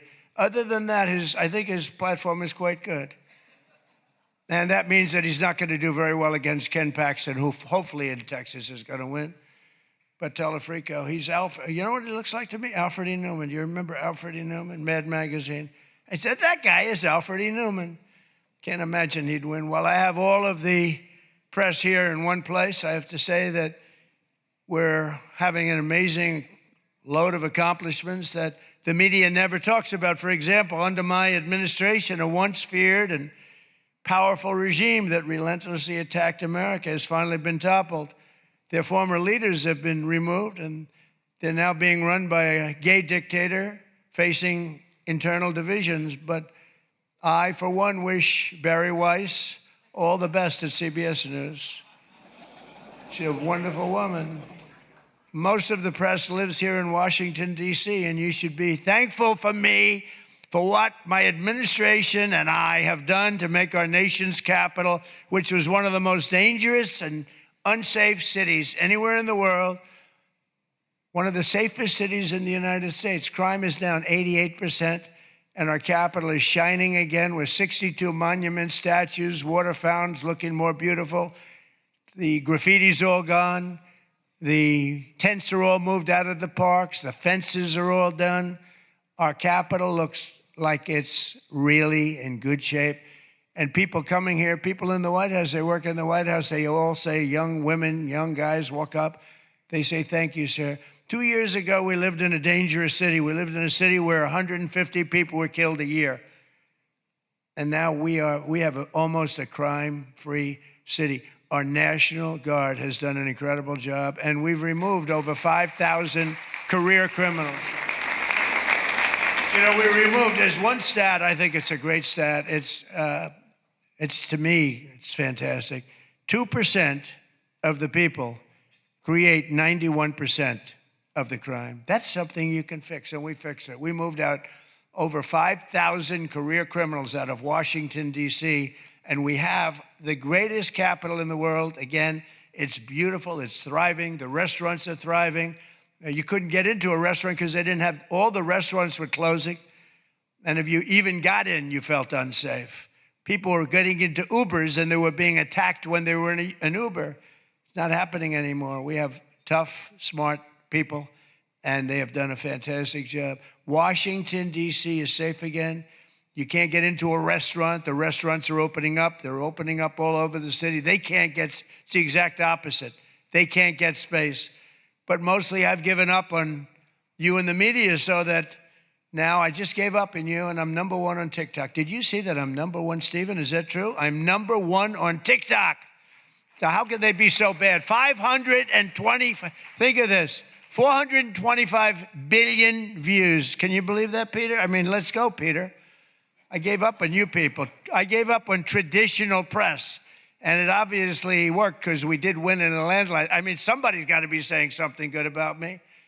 But TikTok, good old TikTok, and I was able to get it sold to a group of very wealthy people, mostly Americans. I was told President Xi, who's a man that I get along with very well, he was a hard no for the sale of TikTok. They all said he's a hard no. I said, well, let's put your group together. They put it together, billions, hundreds of billions of dollars. I called up President Xi. I said, President, look. These are American people. They're wonderful people. In fact, one of them happens to own CBS, actually. I mentioned his name. I said, these are wonderful people, and it'll be a good thing. Does it mean anything, President? It's nothing. It's nothing. They love your country. We'd love to see you approve the deal. And he goes, all right. That was it. It was done. And we sold TikTok. And he's a friend of mine. And he's not contributing to problems like other people contribute to problems. So we get along. but we made the deal. But number one on TikTok is Trump, and that's probably why we won. But for all of the trouble that you give me a lot of trouble, a lot of heart. Up to 59% off list at the huge 59th anniversary sale at Slumberland. Big deals, lots of big deals. Get this Ashley sectional for just $9.99 and get the ottoman free. This Ashley sofa for just $4.99. Choose from 5 Lazy Boy recliners for just $5.55 each. Don't miss this Sealy mattress for just $3.99. Plus, pay no interest for 59 months on qualifying purchases. Up to 59% off. The huge anniversary sale at Slumberland. Big deals. Who? I look at him. It's the first time he's tongue-tied. I cannot believe it. Oh, he's not going to be happy tomorrow. But you people have no idea how lucky you are. When I'm gone, you're all going to be broke. Your business model is going to be finished. No, it's true. When I'm not around, you're going to be broke. There's not going to be anybody to report on. Nobody gives a damn about anybody else. The New York Times the other day had 5 stories about me. You know, before I got into politics, in my whole life, I had 7 front page stories. This is years of success. I think 6 were good, 1 was bad. I had 5 stories, 7, 5 good. Yeah, I had a total of 7 stories on the front page of the New York Times. That's not bad. Now I average about 3 or 4 a day. All different topics, all bad, everything bad. But here we are. I mean, here we are. In fact, when I'm finished, I'm going right back to the Oval Office. So I have to be doing okay. But we are all doing good together. That's why tonight, to show just how much I care about the press, and I want to save your ratings, I'm pleased to announce my intention to, and this is somewhat of a scoop, my intention to run for a 4th term as President of the United States. I will be doing that. I will be having an official, in fact, I think I have, I won 3 times. Now I'm going to do it again. Thank you. I'm going to do it. Should be easy. I'm getting very good at running for president. No, I won 3 times, did very well the 2nd time, by the way. It's a rigged election, but we don't have to talk about it. You know, it's interesting, when you come back and you do a good job like we did, and you don't care about it so much, but we do have to tighten up these elections because they really are in seriously bad shape. But on a serious note, I want to say once again, I just want to thank you all. It's been an interesting evening. I didn't really know what to expect, and it's far worse than I actually thought, but if you want to know that. But I didn't know exactly what to expect, and I've made a lot of friends tonight. I've made a lot of good friends tonight, probably made some enemies also, but it's been an experience that is something that we've all shared together, because we're all in this room tonight because most of us went through a period of trauma from just a short while ago. And, you know, some people said they wanted to come, but they were afraid to come, and you people weren't afraid to come. There were a lot of people that said, Jackie, they don't really, you know, they didn't have the courage to come. And we don't want that to happen. And I'm sure it's not going to happen. We're going to do things. Again, I want to thank our law enforcement, keeps us safe. All law enforcement. We have the greatest people on earth. You know, we had, 2 years ago, we had the worst record of recruitment in, as an example, the military, Army, Navy, Air Force, Marines, the Coast Guard, Space Force. I love Space Force. Look at all that shooting we're able to do from space. That was my baby. But all of the branches of, you couldn't get people to join. This was 2 years ago. And last week, you probably saw, some of you wrote the story, we have the single best recruiting of people into our armed forces than we have ever had in the history of our country. They are brimming over with great people. And that's a big statement. And that also goes for the police departments, where they were having a tremendous problem recruiting. You can't get into a police department now. If you're looking for a job, it's very tough. And that also includes our great fire departments, because people forget about them. They're unbelievable, the job they do. So I just want to thank you. Look, we're on the cusp of something big, and I call it, and this, I'm being very serious when I say this, that this is the golden age of America. We have $19.2 trillion being spent in our country. A record was China. I think it was 10 years ago, $3 trillion. Trillion is a lot. 4 years, they went less than 1 trillion under Biden. And we have 19.2 trillion. And this is a period of actually 13 months, not even current, because we're here a little bit longer than that. But that was as of reporting dates. $19.2 trillion is being spent. Factories are coming. Toyota just announced they're going to be building the biggest car plant in the world. They're leaving Mexico. They're coming here. Tariffs did that.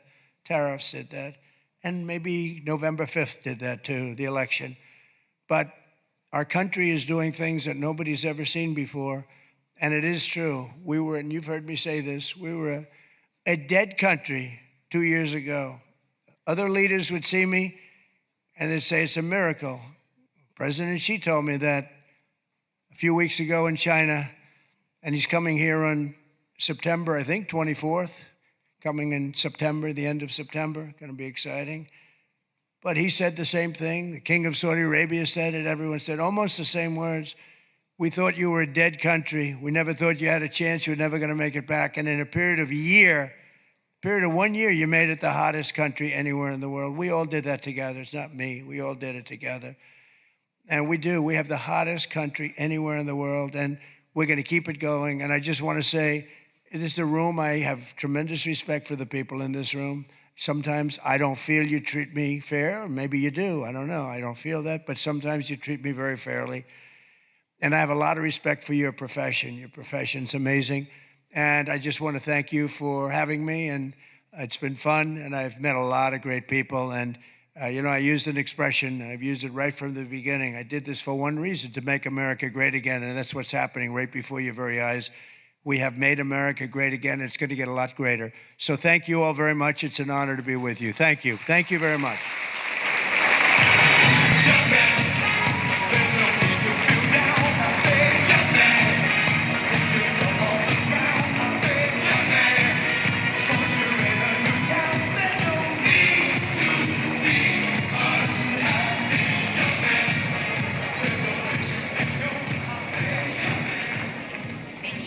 President Trump.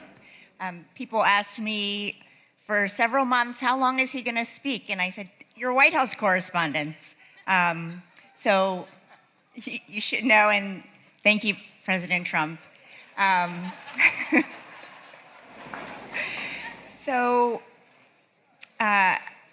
This night is all about the First Amendment. And tonight it was on full display. And I just want to congratulate all of our award winners again. My friend Caitlin, who has a beautiful smile, and Josh Dawsey, who is one of the most prolific journalists of our time. That is true.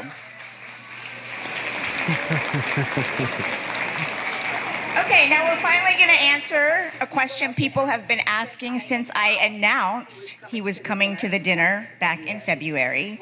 What the heck is a mentalist? The wait is over. Please welcome Oz Perlman. Give it up for mentalist, Oz Perlman. The mentalist on people's minds is Oz Perlman. How did you get that? Who are you thinking of at this very moment in time? Who are you going to talk to this week? Vince. Vince. Yes. Open your hand up. Interesting. No. Oh my God. Look in your hands, Aaron. Fourth term. Okay, that I can't even host the show anymore. That's the craziest. I could see him running for office, announcing it officially, setting off some people. All right. Let's see where we go now, because I still have a ton of things to look at, and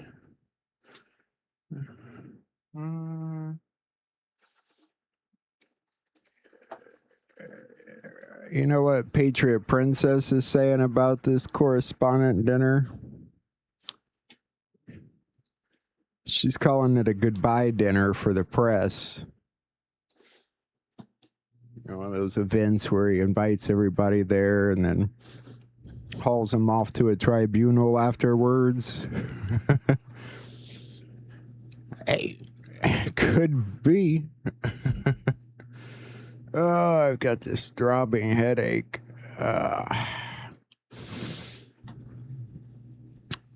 who knows? All right.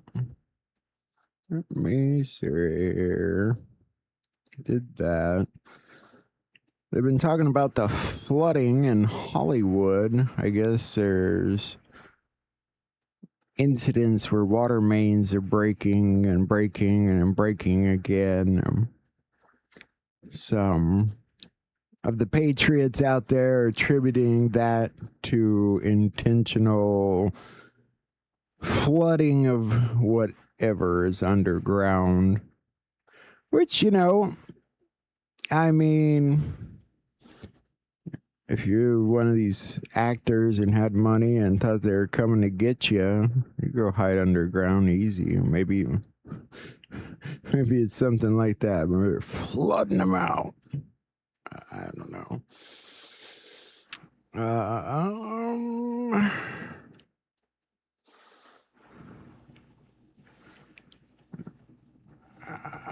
I do think we should watch Bozy. Let me see what else I got to look at real quick. Try and rush it all. Dan Scavino posted a picture with the black swan in it behind him. The journey continues. Air Force One. Somebody did a little bit of their own gematria today. From this point forward, anytime the Islamic Republic of Iran shoots at a ship, blah, blah, blah, blah, blah, the United States will bomb and destroy one bridge or power plant, including those located, blah, blah. From this point forward, that's an interesting choice of decode. It's about to go down. See, I would do it a little differently. I would decode one bridge or power plant.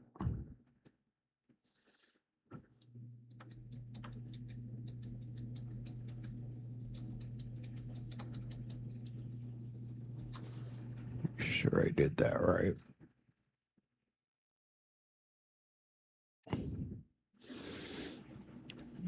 Okay, that is 252. One bridge or power plant equals. The storm is upon us. Yeah. I think that's a better decode. The second coming of Christ, 252. Jesus returns soon, 252.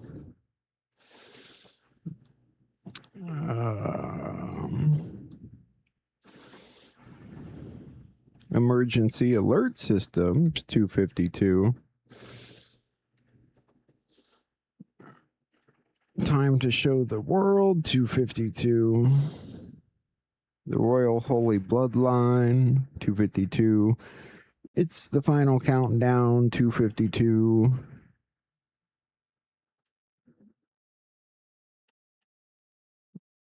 Yeah. Yeah, I like mine better. That's what I would have decoded from it. But, yeah.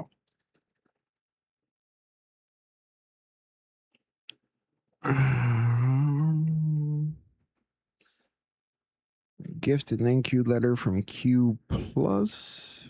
I don't know exactly what this is, but let's read it. Thank you for the wonderful gift. You are a tremendous part of our America First movement. Your unwavering support and encouragement mean a great deal to me. We're in the midst of the most extraordinary period of political reform in the history of our country. We will continue making good on our promise to the American people. Every day I'm fighting to make your neighborhoods safer, make your cost of living more affordable, and keep the American dream alive and flourishing for your family and every American family across our country. Together with proud, hardworking patriots like you, we will build a future that is bigger, better, brighter, bolder, and more glorious than ever before. The golden age of America is finally upon us, and we are only getting started. May God bless you and your family. Huh.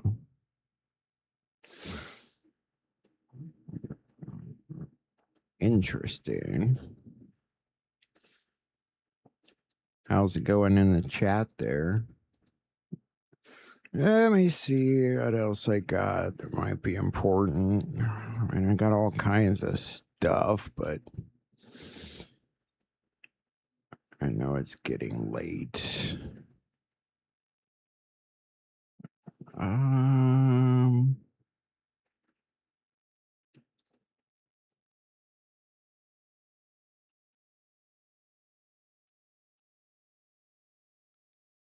I saw this bouncing around.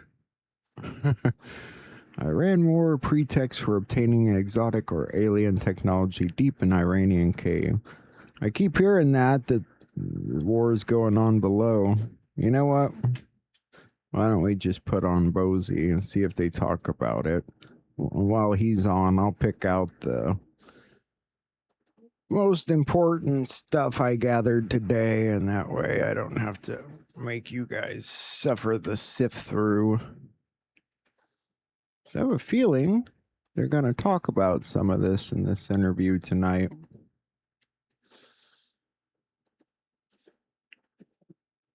Hopefully the interview is clear tonight.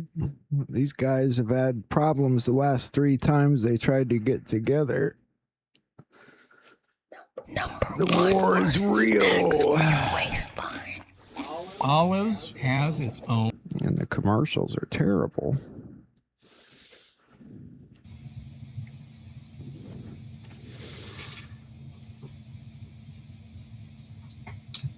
And put over to Rumble later. To Telegram later on tonight. Kelly will take care of that. So it will be there for the people that don't have that or don't want to use those. So before we get started, we're going to pray. Dear Heavenly Father, thank you for today, and thank you for all that you do, those things seen and unseen in all of our lives. And Father, I just ask that you begin to show people and show them just those things that are important to them are important to you. And Father, that you're the one making a way for them and bringing them through these difficult times that we're all walking through in our own way. And that, Father, we understand that you're the one that's developing us for what is to come. And we thank you for it. We thank you that you're allowing us to participate in the plan that you have for humanity, for my life, my family's life, and those people that are around me every single day. Father, I thank you and I praise you for our leadership, our military, those people that are using the plan in which you have to bring us out of all of this corruption and the low energy that this world has been a trap for us all. And Father, we thank you.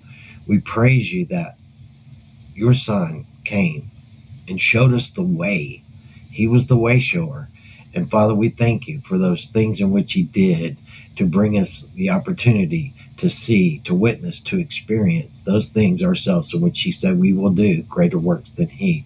And that is where we're headed. Father, I thank you for it. I praise you in Jesus' name. Amen. Amen. All right. So, Mr. Bossy, how are you doing, sir?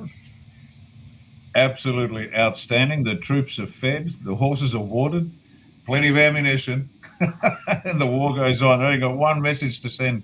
Let's kick off with this one. Keep the faith, folks. Keep the faith, because it's amazing how many people in these last days are now falling by the wayside. It shouldn't surprise me, but it does. The people that we thought would be strongest to the end have actually started failing. Both good people and bad, and on the bad side, being contacted by long-term colleagues, let's say from the past, who have chosen the wrong path. It's just sad watching them go the wrong way. But hey, this is what growing up's all about. You take responsibility for your choices, the good and the bad. But to all the good people out there, keep the faith. We are so close, folks. I know you've heard it for many years, but we're here. We is here. Yes, that is so true, because the closer we get to things and events taking place, the more difficult things are going to continue to get until we finally get to those things in which, the reprieve of, justice and the financial system changing and all of these things in which have oppressed humanity. They're all coming, but all of those systems have to be challenged completely. They have to be broken to the core, and they have to be exposed to the world and then brought down. And we're in the major exposure part of that right now. And that's what hurts, and that's what's ugly, and that's why everything looks like shit, is because it's being exposed the way that it is, and it looks like everything's falling apart. Well, it's supposed to, because as it falls apart, it's going to come down. And this is when we have walked through the things that we have over the years to prepare for this very time. Not when the bullets start flying and the shit starts hitting the fan do you go, oh my God, it's finally here. No, it's been here. And that part of it is where you actually truly get tested for your resolve. Because when that happens, if you're weary, you're worn out, you're basically, not sure how things are going to go, then that's whenever fear comes in. And you can't be walking in fear right now at all. And your focus needs to be on the change that is actually happening. And you can see it all around with all of the Q posting and just the amount of encouragement that we're getting from social media, from the White House and from the white hats is absolutely off the hook. It's crazy.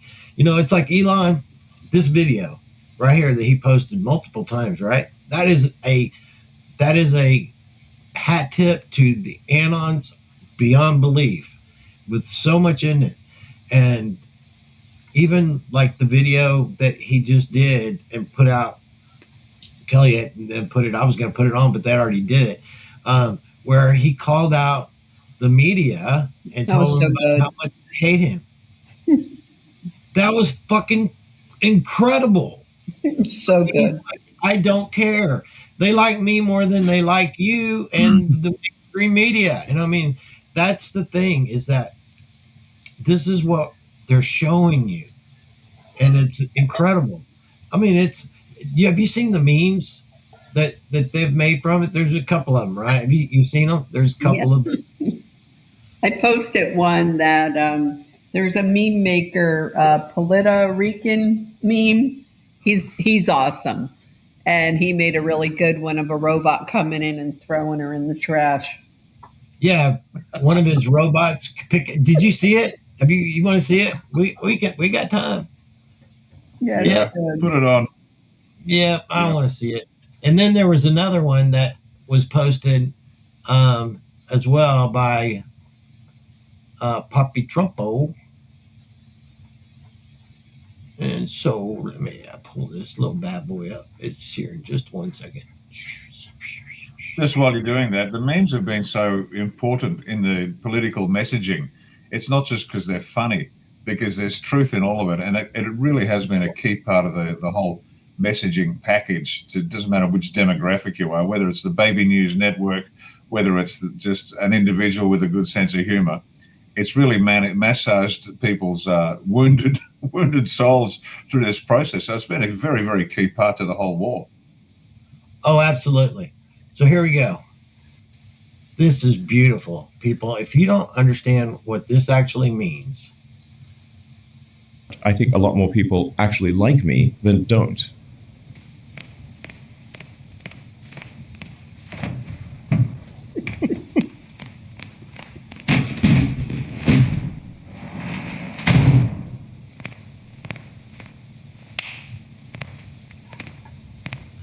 Beautiful, beautiful, beautiful, beautiful. Love it, love it, love it. Absolutely brilliant. So I'm gonna get the other one that Papi Trumpo posted, which is also a good one. It's a little bit longer, that one, but it's still just as good. Here we go. Quarter book. And so he calls them out for their just they're fucking evil. Excuse my French, but I'm just sick of them. Tired of playing baby games with people too. Here we go. Out a 250 million people follow me is that I think a lot more people actually like me than don't. And I think a lot more people hate you and the media more than you realize.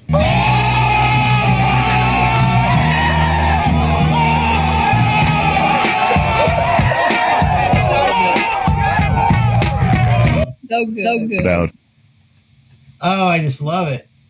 So, there'll be more before long. So,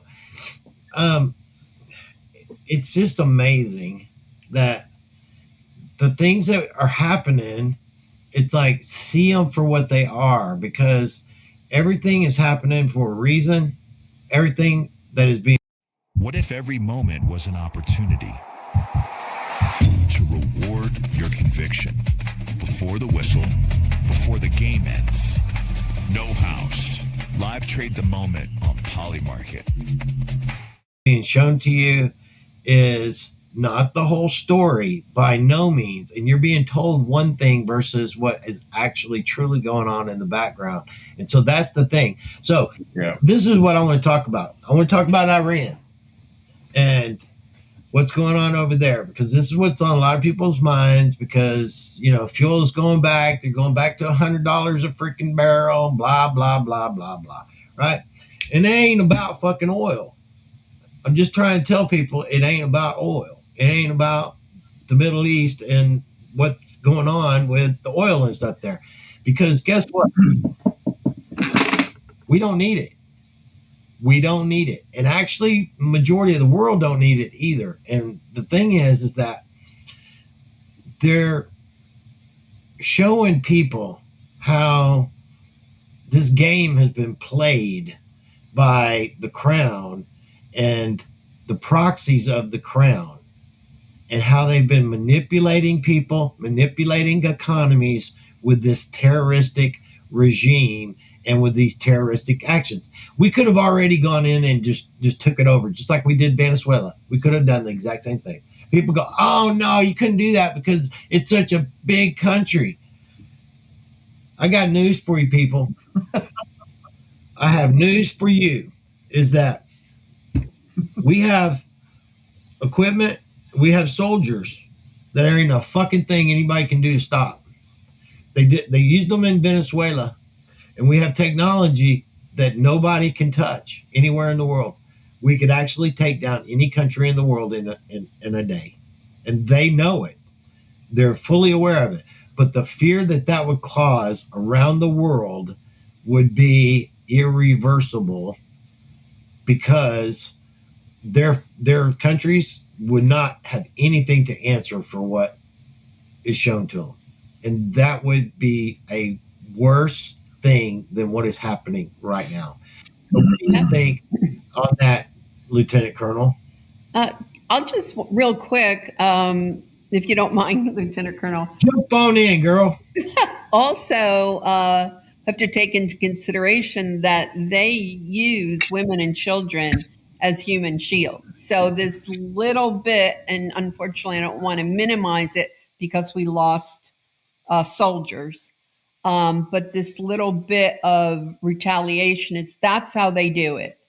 They are firing from places that they're using women and children as shields. Yeah, they've been doing that forever. Yeah. These are not nice people. Just on relation, let's segue from Kelly's excellent contribution. During the Iran-Iraq war, which many years ago, the Iraqis were psychologically damaged, but not from the actual combat. That's bad enough. But what the Iranians did, they would send children with weapons marching forward into the Iraqi trenches. And the Iraqi soldiers, these aren't nice guys, but even they had problems shooting children that the Iranians were sending across to them. So this is the level of warfare. People have to understand that armies are not armies. They're not the same all around the planet. The West fights according to a certain code. The rest don't. They have no off switch. They have no point beyond which they won't go. So and that doesn't justify the war in Iran. Iran has done plenty. It's been telling the US that they're going to kill you for how many decades now? Yes. And finally, DJT said, okay, enough's enough. Enough's enough. But anyway, in relation to your point, Kelly, exactly right. These are not good people. But let's just quickly talk about a bigger picture now. In terms of oil, Captain's right. It's not about oil. It's 20% of the world's seaborne oil goes through the Straits of Hormuz. Now, naval operations, as Alfred Thayer Mahan, your great naval strategist, determined over a century ago, it's all about choke points. You control choke points. And the City of London has happily kept the Strait of Hormuz a choke point for exactly that reason, because it works. DJT has decided, you know what, we're going to negate the power of that particular choke point. The Emiratis, the Saudis, the rest, they're putting in pipelines so they never have to worry about the Strait of Hormuz ever again.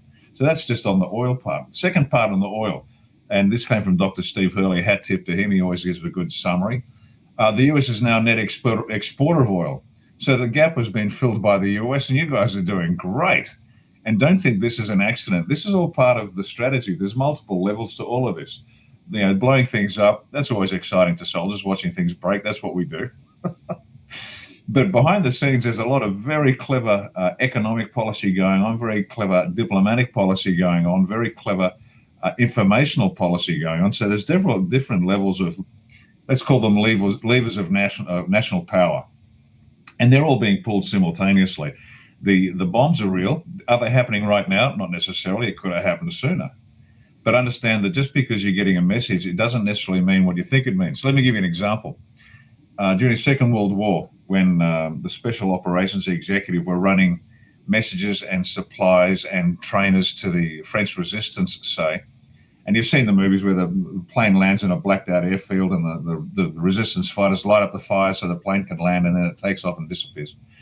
They used to send messages across the BBC, and the BBC would send these messages, and it would sound like this. Helena sends her love to Gustav and thanks him for the roses. And everybody goes, oh, isn't that lovely? But these messages, these personal messages, were just codes. So it meant nothing to most of the listeners, but good old Francois sitting in Carentan with his small group of resistance fighters. The bear fights at midnight. We go tonight, fellas. We're taking out the bridge. We just got the word from London. And so you're getting messages, and they're coded messages. Has Iran their military been obliterated physically? Yeah, of course it has. Is it happening this week? Maybe, maybe not. We don't know. But we're seeing pictures. Of course you are. But when were the pictures taken? It doesn't really matter. But the whole Iranian thing is magnificent, because what you're seeing is the flash and bang, but what you're not seeing are the other elements, because you're taking out, in terms of targeting, and it's really simple, for example, if you're going to take out a capability, you take out the personnel, leadership particularly, because then people are waiting for orders, because good soldiers wait for orders and very few of them decide to act independently. So the leadership is being taken out, has been for some time. So that's the first one. Next, you take out their capacity for intelligence gathering. So they're headless, and then they're blind, deaf, and dumb. So you take out all their intelligence capabilities, both electronic and human and whatever you can do it. Sensors, you take all that out.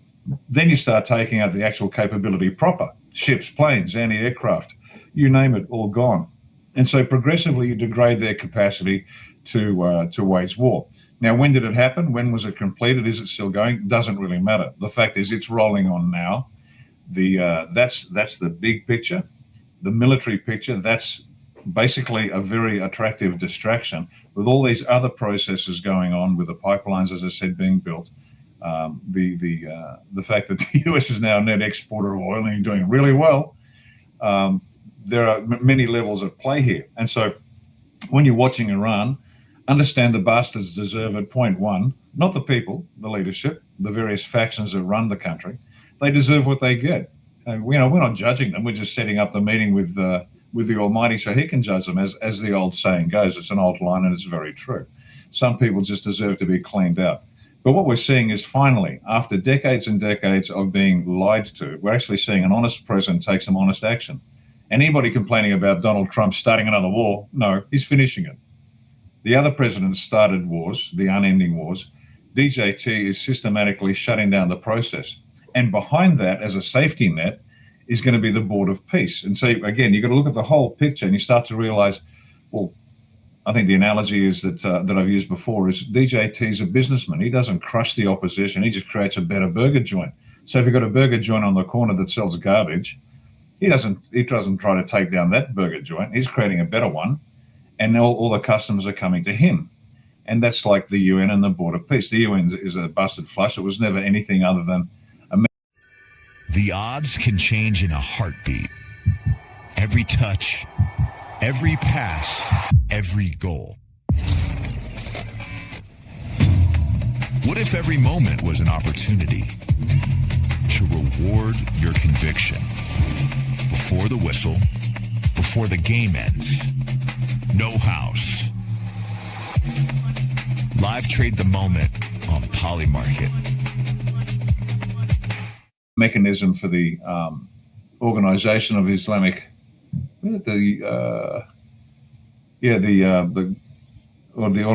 Islamic cooperation ran the UN.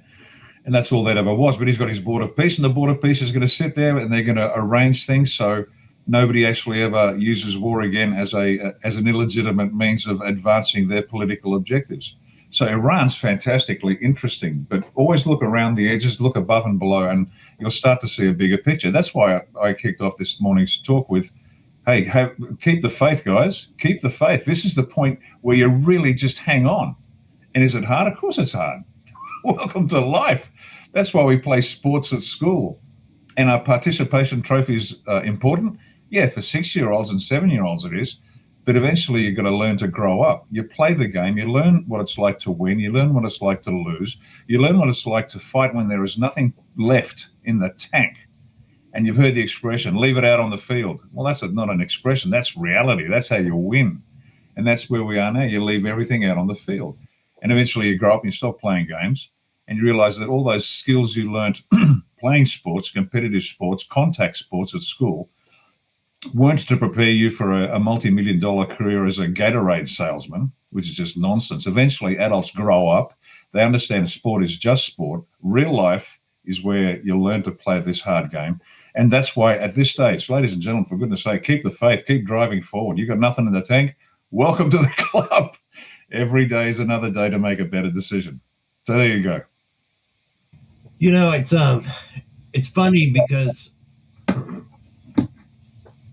people assume that what's being presented to them is exactly what's happening right now.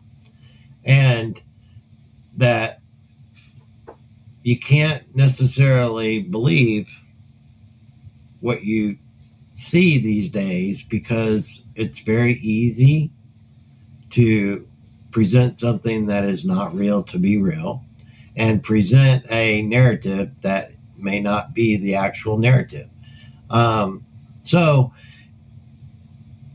just because it's coming from some person that's supposed to be in the country and their own phone. So let me put this into perspective for you. There were, before we were even went to war with them on February 28th, do you know how many gas leak explosions were happening all over the country of Iran? They were to the point where they were almost not even calling them gas explosions anymore. They weren't, gas leaks, because they were just not even acknowledging that they were happening. This wasn't happening because you had factions inside of the country that were Iranian that were fighting against their own regime. No. It was our guys and the special forces, individuals that were embedded all through that country that were basically taking out and softening all kinds of positions and getting intel. And it's kind of like, let me put it like this. They were having foreplay in war before they were actually in war, because that's what they were doing. That's what they were doing, okay? And so this happened even when they had the ceasefire. You remember all of a sudden they started having all these explosions again, and they were calling them gas leaks again. Well, they're having a little bit more foreplay for round 2. And this is how it goes. And so, people, you have to understand that this war is about change. And it's about taking control over those things in which have been controlling the world. And I'm not talking just about the oil, the manipulation and things of that nature, but there are also technologies that are there, that are a part of the ancient history of this planet, that are very key to the ascension process of this planet. There is a Stargate that is there that is very vital to the frequency grid of this planet, and it being activated and controlled by the White Hats and with the sovereign beings that are here assisting with these operations. It can only be operated through consciousness and through a level of consciousness that's high enough to actually communicate with it. They were not. None of the Black Hats, none of the individuals that even found these artifacts, so to speak. They're more than artifacts. They're technologies that have been here for a long time. So, when they started doing all of their underground building and making these underground missile cities and all this stuff that they were doing there, well, that's whenever they actually came across and actually opened up into a whole world of things that were well outside of their preview, put it that way. And that had to be dealt with, and this is why it was dealt with. See, this is what a lot of the war in Iraq was over as well. It wasn't about what people think it was. It wasn't about the Saddam Hussein and his weapons of mass destruction. That was the bill of sale that they gave the world, but they were actually trying to get their hands.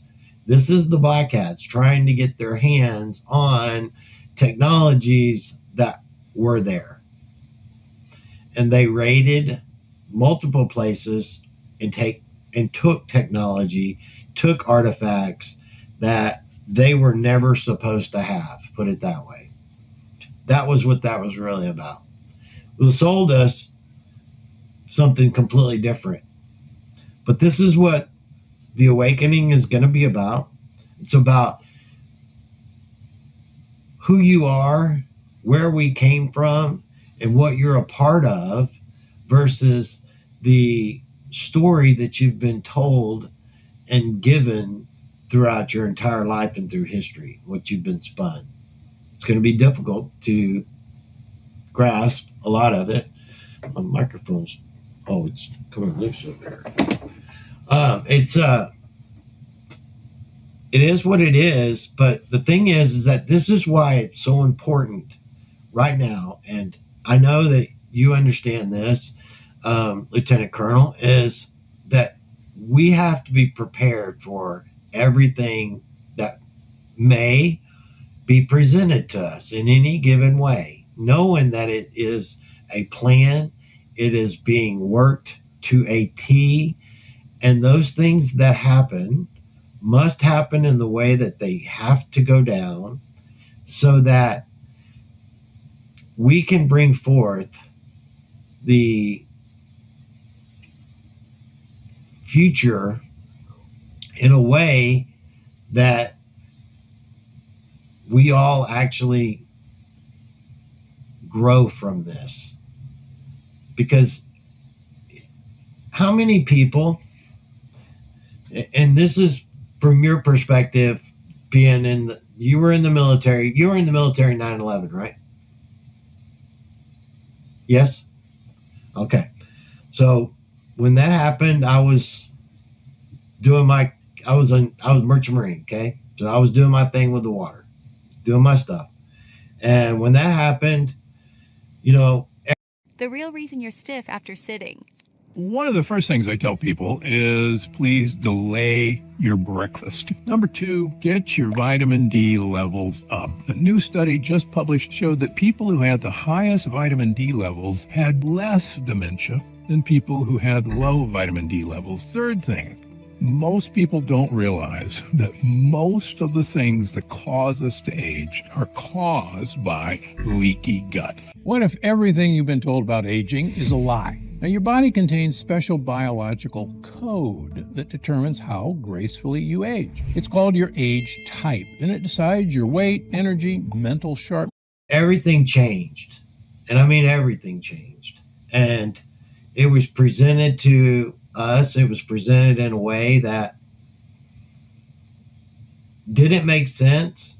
But even then, the people all came together around the world. We all realized that we had been attacked.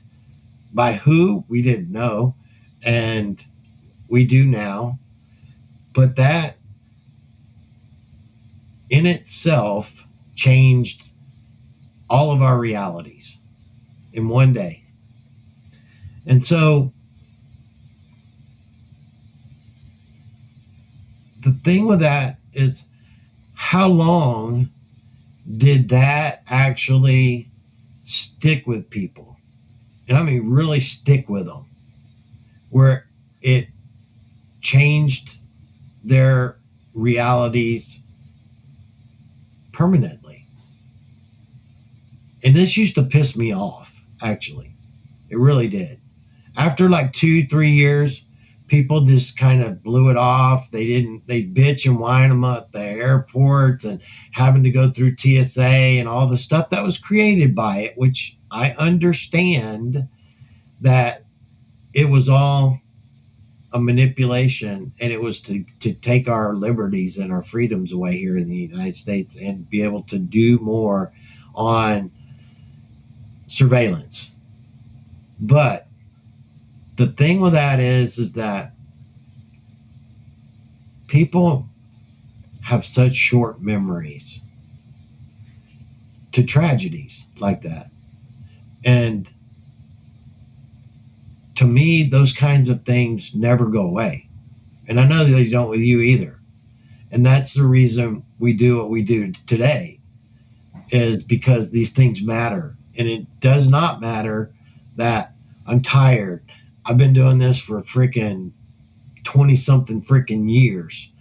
And I mean, really doing it. And in the last 10, really 11, since right at the time Trump came into office, even before then, I was doing stuff that I was worried about getting Clinton. And you can understand that. And that was a long time ago.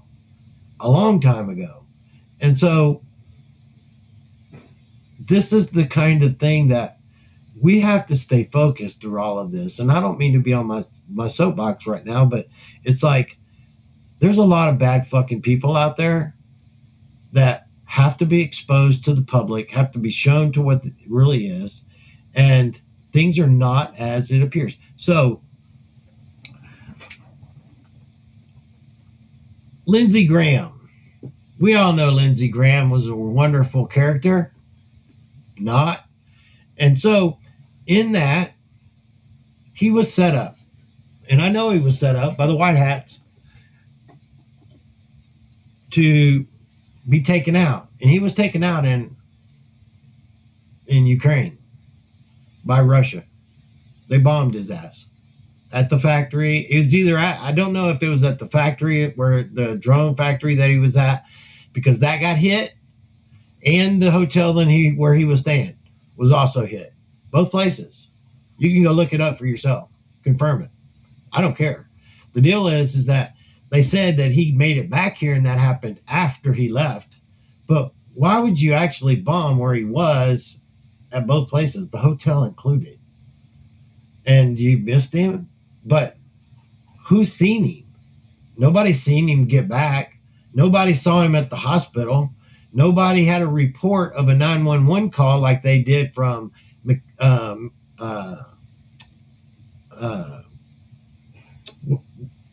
what's his freaking name? McConnell, right? Having CPR and having to be taken to the hospital. But where is he laying at rest right now for the public? I mean, it's been like a minute since he's actually died. It's not usual to bury somebody a month or so later. So they're saying that his funeral is supposed to be on July the 28th or so, 29th, something like that.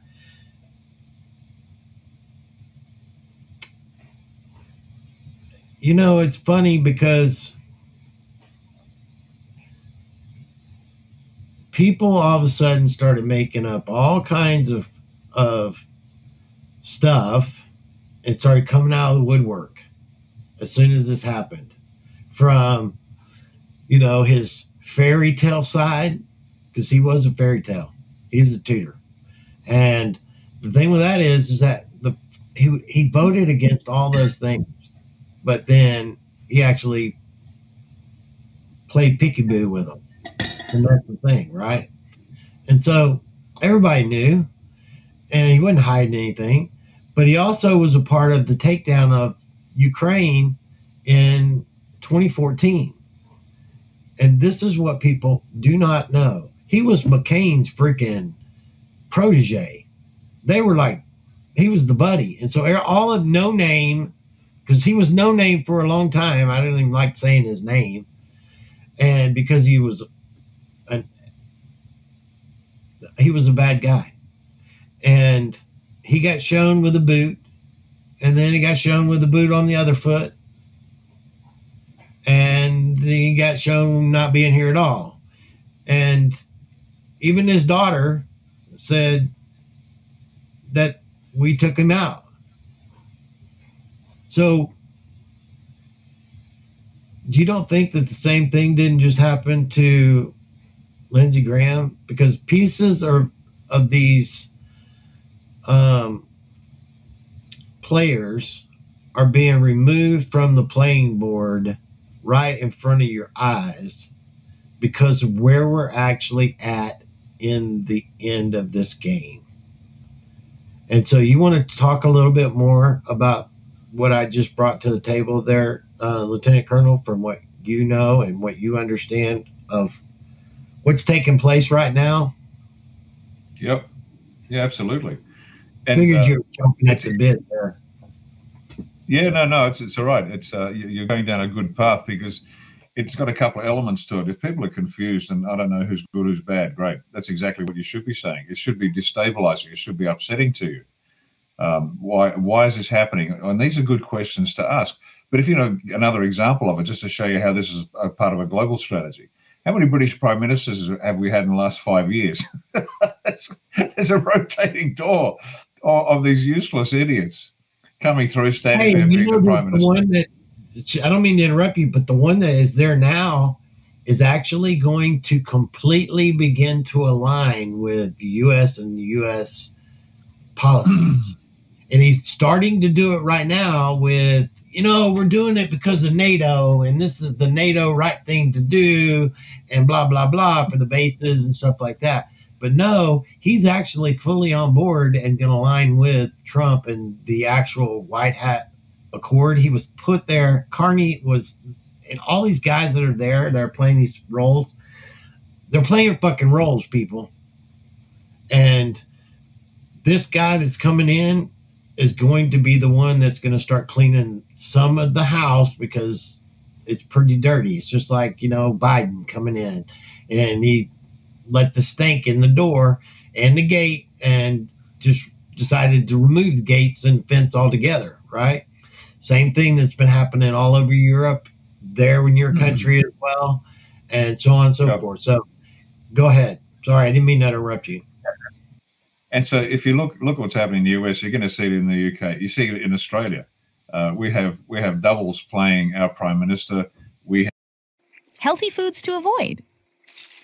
One of the first things I tell people is please delay your breakfast. Number 2, get your vitamin D levels up. A new study just published showed that people who had the highest vitamin D levels had less dementia than people who had low vitamin D levels. Third thing, most people don't realize that most of the things that cause us to age are caused by leaky gut. What if everything you've been told about aging is a lie? Now, your body contains special biological code that determines how gracefully you age. It's called your age type, and it decides recently, our longest-serving foreign minister, Alexander Downer, and I think it was 96 to 2007, he was our foreign minister. He's a deeply despicable individual in terms of his sexual predispositions and what he did as a government, and directly involved with the foreign interference of the election of Donald Trump. He's directly implicated in that as well. And everybody knows it. And the government said, no, he's just a rogue agent, nothing to do with us. But it's all nonsense. But anyway, he was recently photographed giving an opinion on a doctor who's being held somewhere by somebody. It doesn't really matter. That wasn't the point of the story. If you looked closely at the picture, you could see the bottom of the mask that he was wearing. It wasn't Alexander Downer. So you're seeing the same play nationally and internationally. And when you sit back and you watch it, you can see, okay, there's a message here. So whether it's Lindsey Graham, McCain, the revolving door of British prime ministership, people in masks, it's all happening simultaneously. And it's supposed to confuse you. It's supposed to get you to the point where you say, I don't understand what's going on. And now, without getting angry, you don't have to get angry about it, but start pressing your representatives for answers to questions that you might have. And they can be big issue questions. They can be small issue questions, but it's all the same. If you are overwhelmed, and you should be, it's by design. It is actually by design. The White Hats don't need anybody to start squeezing triggers. They don't need mass riots. But what would be very helpful is if people started turning around, finally, I don't know what it takes, but to press your alleged representatives to start taking some action, put pressure on them, squeeze them till their eyes pop. And that's what we got to do right now, right here, right now. That's what we got to do. Yeah, I agree. And, it's like the confusion. There was something I read today. Somebody posted here. I did a chat with Holly yesterday, and one of the comments, it was a really good comment, and I can relate to it. And I want to read it. I'm not going to say who it was from. They'll know, because I want to kind of address it, because it was actually a pretty good comment. And let's see.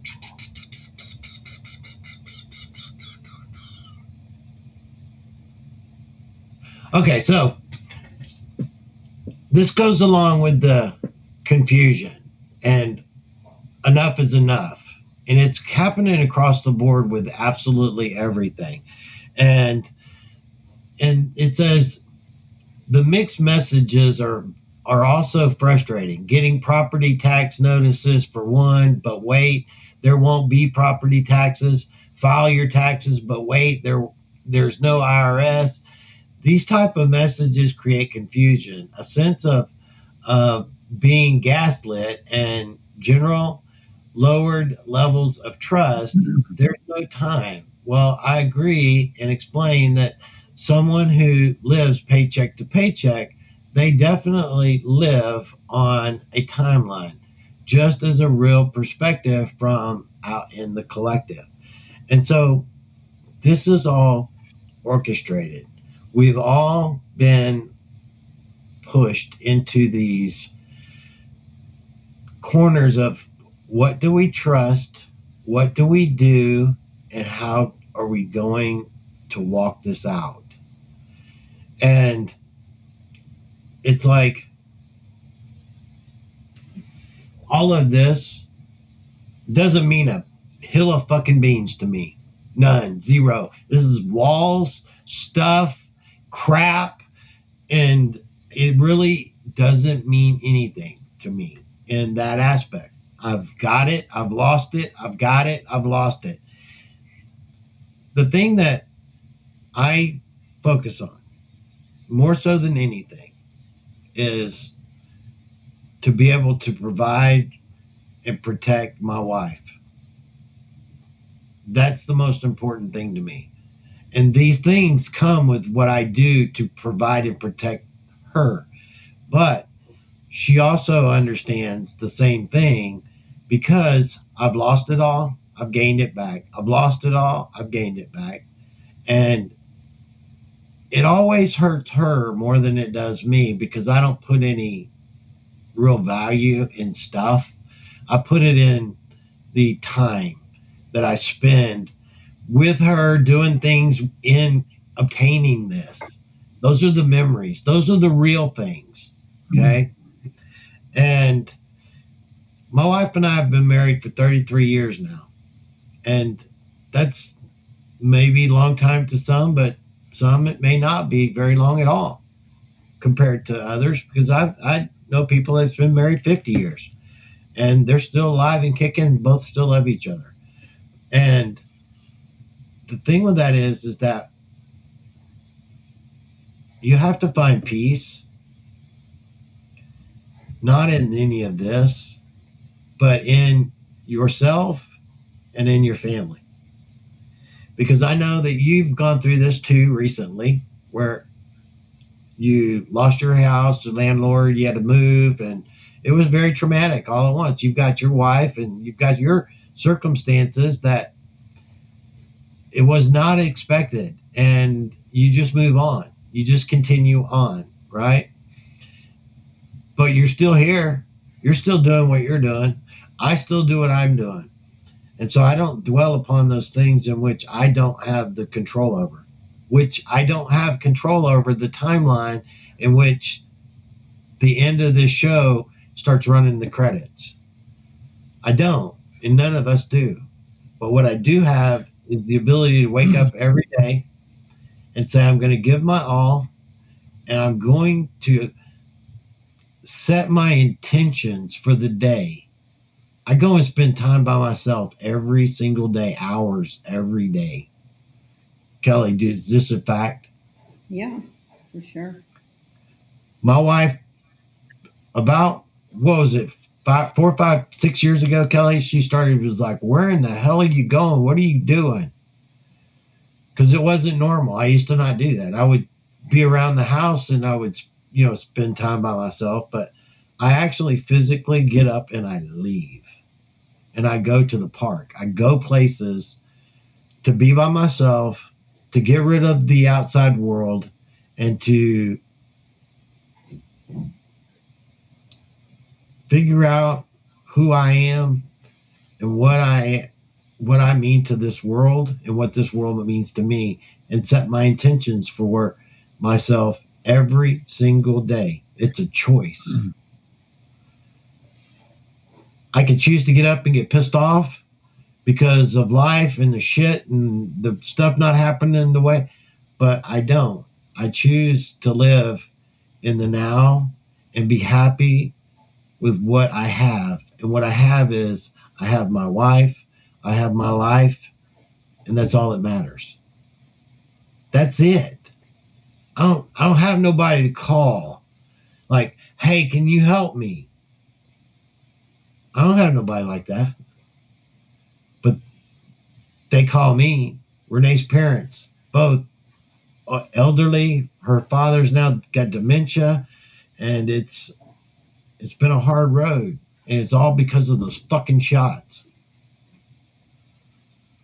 So I deal with things, and we all do. But the thing is that we're not going to quit. I'm not going to give up, and I'm going to. Number 1 worst snacks for your waistline. Olives has its own microbiome. It's loaded with the microbiome that actually improves our overall gut health and our gut microdiversity. Cottage cheese. Almost all the cows in the United States are casein A1 cows. They are not your friend. Plus, they're in a plastic wrapper. So if you like microplastics with your casein A1, man, that's good for you. Sourdough bread. Almost all of our wheat in the United States is sprayed with Roundup, glyphosate. And glyphosate can potentially cause long-term health issues. It's an F. Darn it. Really? Yeah. I'm going to continue to do what I do every single day, and I'm going to continue to show up. But I'm also going to continue to live my life and not regret anything that hasn't happened yet or is going to happen. I'm living for today and right now. Do you know why? Because I may not see tomorrow, and you may not either. So live every minute like that is your last minute. And it doesn't take a place. It doesn't take money. It doesn't take, all these things are just things. It's like, it's like, what's funny is we have all these Europeans coming to America, and they thought America was like going to be really bad, right? Because that's what they've been lied to for so long. About cramped, their living conditions in their way of doing things is very small, cramped. You know this. And their roads are small, their houses are small, their apartments are small, but their bills aren't. Their bills are fucking huge for what they got. And it's crappy. And now there's a saying, mad as an Englishman. You've heard that before, correct, Lieutenant Colonel? And that doesn't come just because of the bad weather that they experience every day. That becomes their attitude, really. And it's funny because they come to America, they find out that it was nothing like what they thought. And most of these don't even want to go home. None of them want to go home. And even when they get back home now, they're pissed off at their life because their life sucks because they got to see what it's really like.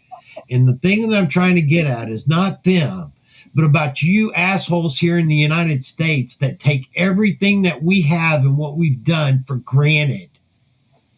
And you bitch and you whine and you moan about it. What the fuck have you done specifically to keep it? This is what's frustrating. Because I listen to all of your whining, bitching, and moaning, and woo-hoo-hoo, and you don't have a fucking clue what the rest of the world actually experiences. And they come over here, and then they see how we live, and then you're a bunch of whiny bitches. And I'm sorry, but it's just, I get fucking tired of listening to the whining by all of you Americans. I love this place. And I work my ass off for this place and for you. And other people around the country do as well. Our servicemen, they bust their ass every day to give you the freedoms and the opportunities and advantages you have. And you want to bitch and moan about what sacrifice have you done? Seriously, what have you done? We have a president that has sacrificed his entire world. He could have gone off into Easy Street. And look what he's put himself through for the savior of not only this country, but the rest of the damn world. So, I don't know about you, Lieutenant Colonel, but I see how things are, and it's frustrating. And I love this place, and I will do everything for this. But people, you need to be bitch slapped. Sorry, but it's the truth. And I'm fucking tired of it. And when you get fucking tired of it, maybe you'll step up and do something. instead of just whining about it and sitting behind your little keyboard doing nothing. This ain't reality. What we do is reality so that we can bring it to you. Because with people like myself, Lieutenant Colonel, and other individuals that do things, nothing would happen. Nothing. And I had no idea that this is where it was going to go, but the righteous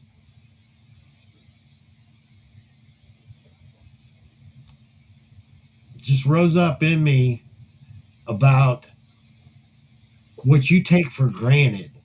The rest of the world don't even have the opportunity to experience it. And you take it for granted. And it sometimes sickens me. You have so much to be blessed and to be thankful for every single day. And some of the most happy people I know have absolutely fucking nothing.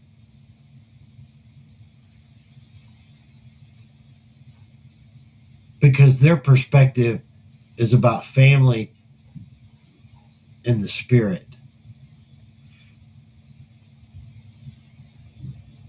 And when that's your focus, you don't need anything to be happy. You don't need anything to have joy because you got everything. It's like, what do you think if they were to EMP the fucking planet? How long do you think society would last?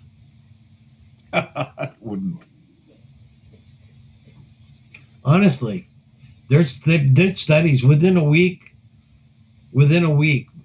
about half the people would kill the other half of the people within a week.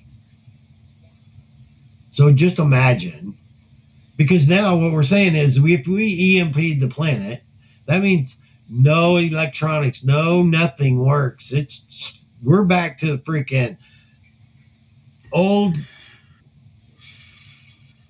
If you don't know how to hunt, fish, skin, feed, and take care of yourself and your family, because there will be nobody doing it for you. If that was to happen,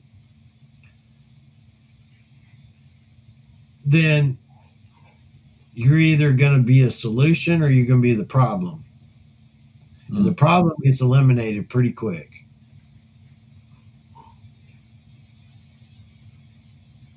And that's the thing that people don't grasp, is that how close you were, honestly, to losing everything. I wish I could say more, but I can't. And you know about this as well, Lieutenant Colonel. And you can speak to it as well. I don't want to be the only one here on my soapbox, so but it's the fucking truth. Yeah. No, that was outstanding, Captain. And you nailed so many good points. And the first one that hit me was choice. Every day's a choice, folks. You know that. We know that. I mean, I have my moments. The captain has his moments. Kelly has her moments. But every day's a choice. And hey, last night, case in point. One of my daughters, it's her turn to do the dishes. She's got a ton of math work to do. She's already done a day's homeschooling, and she's plowing well into the night to get some mathematics work done. They're very diligent students. They're extraordinary young ladies. They really are, the two daughters. And she had that look on her face. She just knew she had to do the dishes. She has other work to do. And it's just going to be one of those nights. And I was up to my neck in work as well. I've got a 21-part series that I'm producing. Healthy foods to avoid. One of the first things I tell people is please delay your breakfast. Number 2, get your vitamin D levels up. A new study just published showed that people who had the highest vitamin D levels had less dementia than people who had low vitamin D levels. Third thing, most people don't realize that most of the things that cause us to age are caused by leaky gut. What if everything you've been told about aging is a lie? Now, your body contains special biological... on the rebirth of a great nation, and examining what we need to do to create the country we want. And I looked at her face and I said, and I did my silly dad walk. Every dad knows a part of his job is to be the goose that the children can laugh at, right? So I did my silly dad walk around the kitchen, and I said, I'll give you a hand. I've got your back. I've got you covered. And she looked up and said, no, Dad, please. I know you're busy. I'm never too busy for you. You're more important than this stuff. And I just started doing the dishes, and she prefers to dry. I prefer to wash.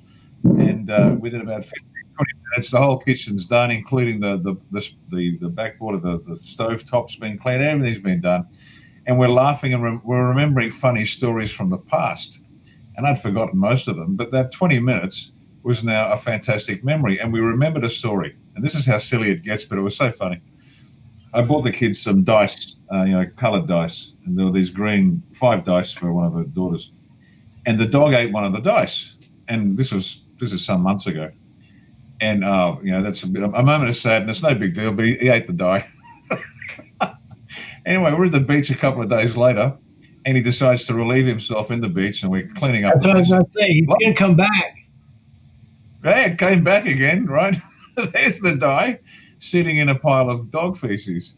And the daughter's sort of like, oh, she's repelled by it. We're laughing, but we're happy because we've got the die back. It depends on how you want to look at it.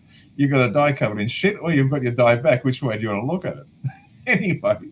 So she sort of picks it up in a handful of sand and takes it down to the water so it'll wash itself. Big wave comes off and washes the die away again. And we're now crying with laughter over this stupid series of events like, oh, tragedy, we lost the die. Success, the die shut, the dog shut the die out. Oh, we've lost it again.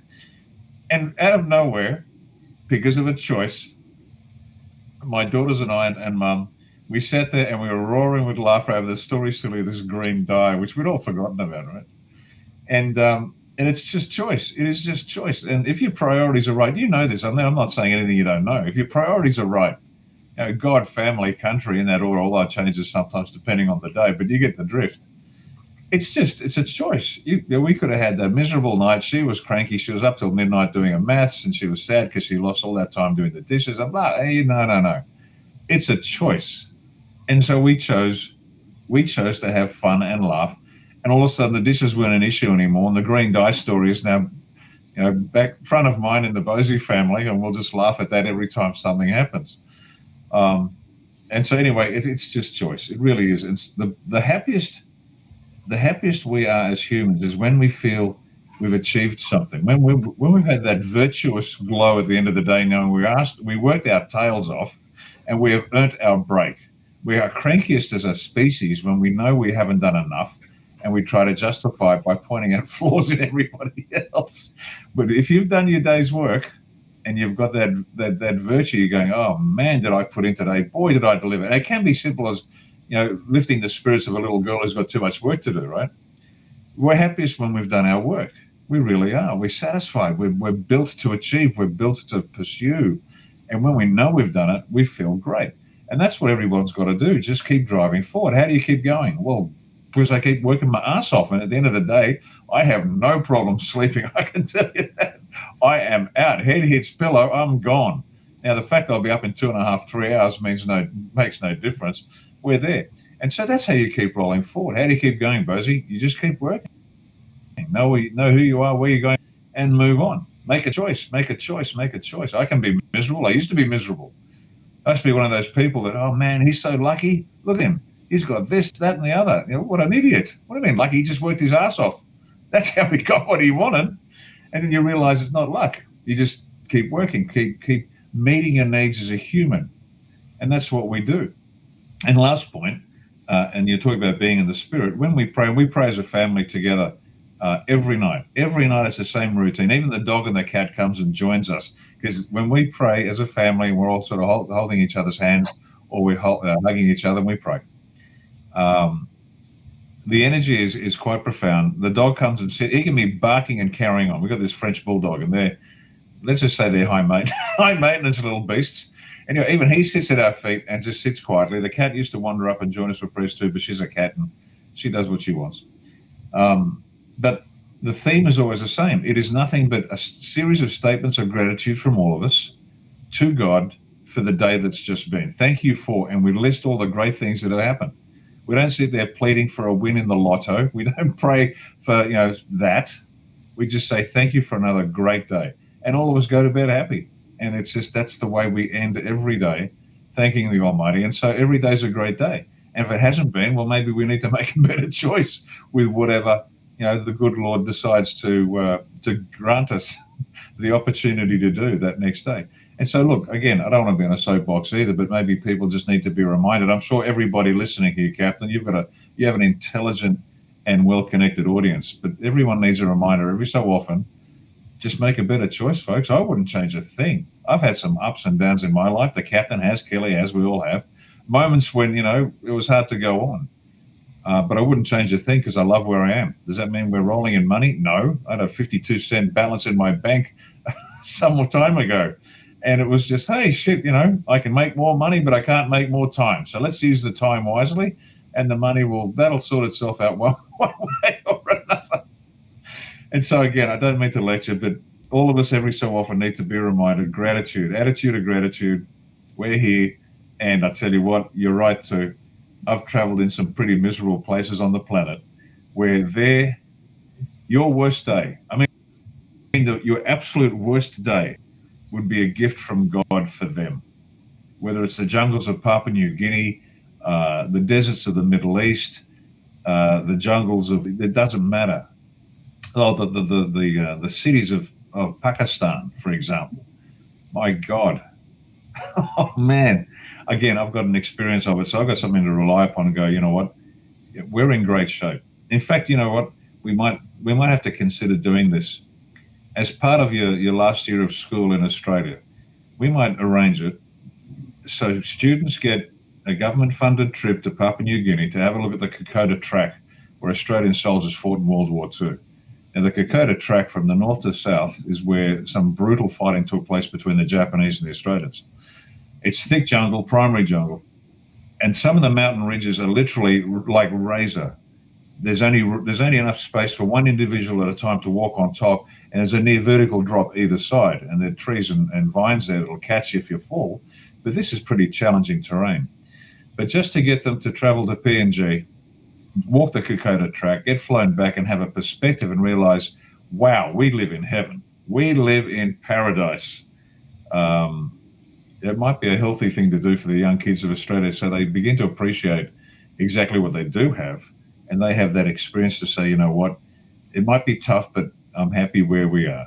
Anyway, there you go. So, that's really actually a very good perspective because, we've been going to Brazil for years and years and years. My wife's father and mom's church that they pastor actually has been putting and setting up churches in Brazil along the Amazon River, and I mean way the hell up the Amazon River, in the middle of freaking podunk nowhere, that 30 years now, and it's like even the difference between how it is in the hospital boat that goes up and down the Number 1 worst snacks for your waistline.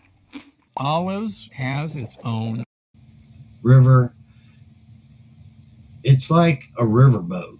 It ain't like a hospital boat like you think a hospital boat.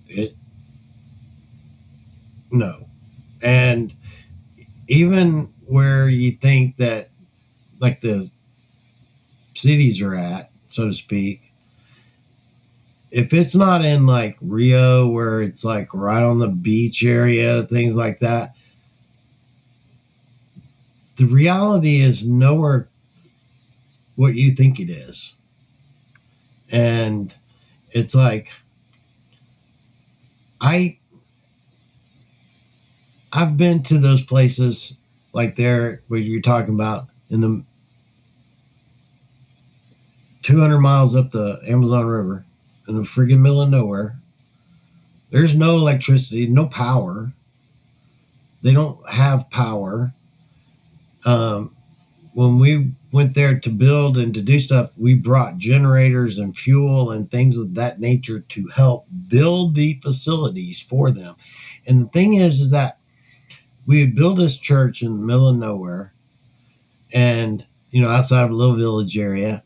And then the other village people from other places would come there to the church, right? And some of these things, have you ever seen where you're walking through the jungle and you're having to walk on, like, it's a path, but the path is made out of like planks, and the planks are raised up off the ground, where you're walking on like, two sets of planks that are on, posts that are built in the ground, where it's like you're not actually on the ground, you're actually having to walk above the ground, and it's like, and it's like through the freaking jungle. And I mean the jungle. My wife idea of camping is glamping. She could not handle a half a minute in a place like that. She can't even handle going out in the woods in a tent and sweating. She don't mind camping, but it's in a glamping. We got to have a camper, we got to have air conditioner, and we got to have things that are make her life sustainable for that adventure. Now, she don't mind getting out and going out into the woods for the day, but she ain't coming back and not going and getting a shower and sleeping in some air conditioning. You feel me? So this is what I don't think that a person was detected. People understand how difficult people have it and how much we take things for granted. And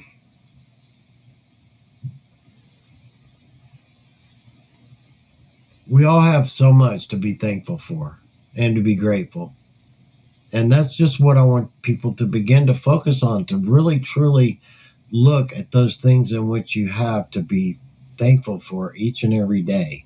And the people that are doing things for you and for us and for this country and for the world. And they're getting up doing it every single day. It's important. When you see a soldier, make sure you thank that soldier. You see an ex-serviceman, thank him for his service, because he did something for all of us. And it's important. It really is. Kelly, do you have some questions? Yes, of course.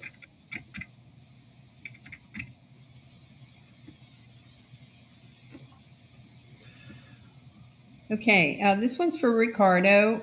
When do you think we'll start seeing the exposure of all this in Australia, MSM? The corruption among our political class, the level of migration, and everything else that's happening to our country. I still have family who are so convinced it's all just conspiracy theories and lies. I'm honestly starting to lose hope that they'll ever see the truth. I'm convinced they have TDS. How soon do you think we will see Australia's financial system change? As it recently came to light, NAB has a two-tier financial system, Muslim versus everyone else. Okay, a couple of questions there. Not everyone's going to get it. Just accept the fact that some won't. That's just the way people are. They get to make a choice. They can either face reality or not. In terms of when's it going to start, it's already well and truly underway. We are seeing the resignations some years ago of chief executives around the world, and in Australia now, we've seen the resignation of political leaders. We are now seeing the resignation of, what was the one that popped up yesterday? What was it?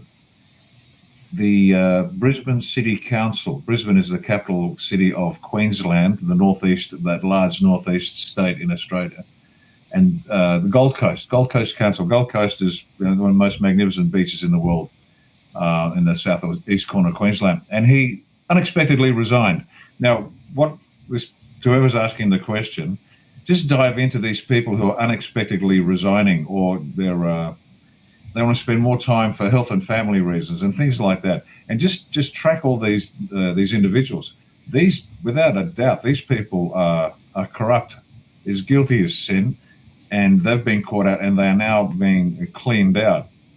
Now, to be the mayor of Gold Coast Council, you've got to be Masonic filth, and you've got to be pretty dirty to get that job, because it's a plum job for those sorts of people.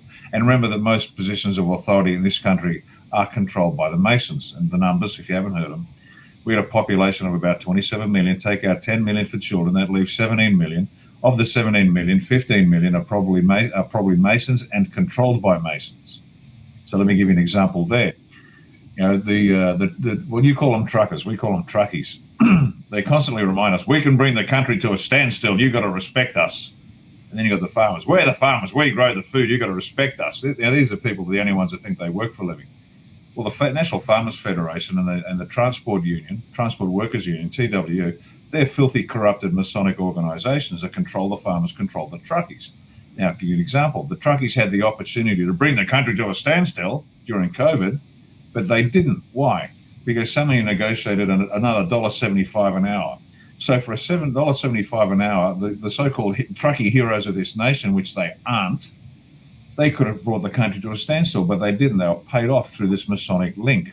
And all these Masonic links are now being flushed out. These people are being flushed out, and the truth is being revealed about them. Now, do I hate unions? No, I think unions are really great because they need to protect workers. Why? Because there are bad bosses out there and vice versa.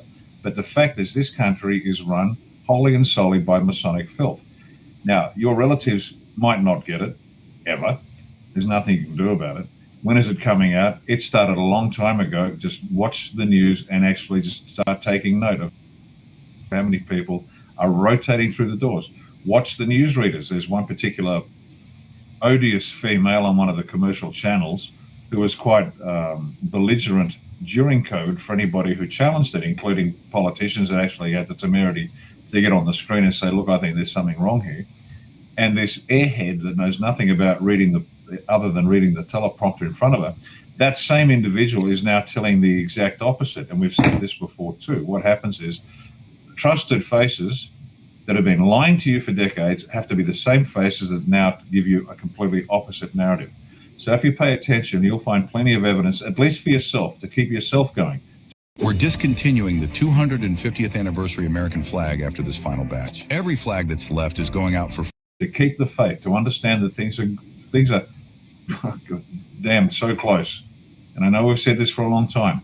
And to be fair, the White House used us a little bit, because if we kept saying it was close and the bad guys thought it was close, it would keep them unstable.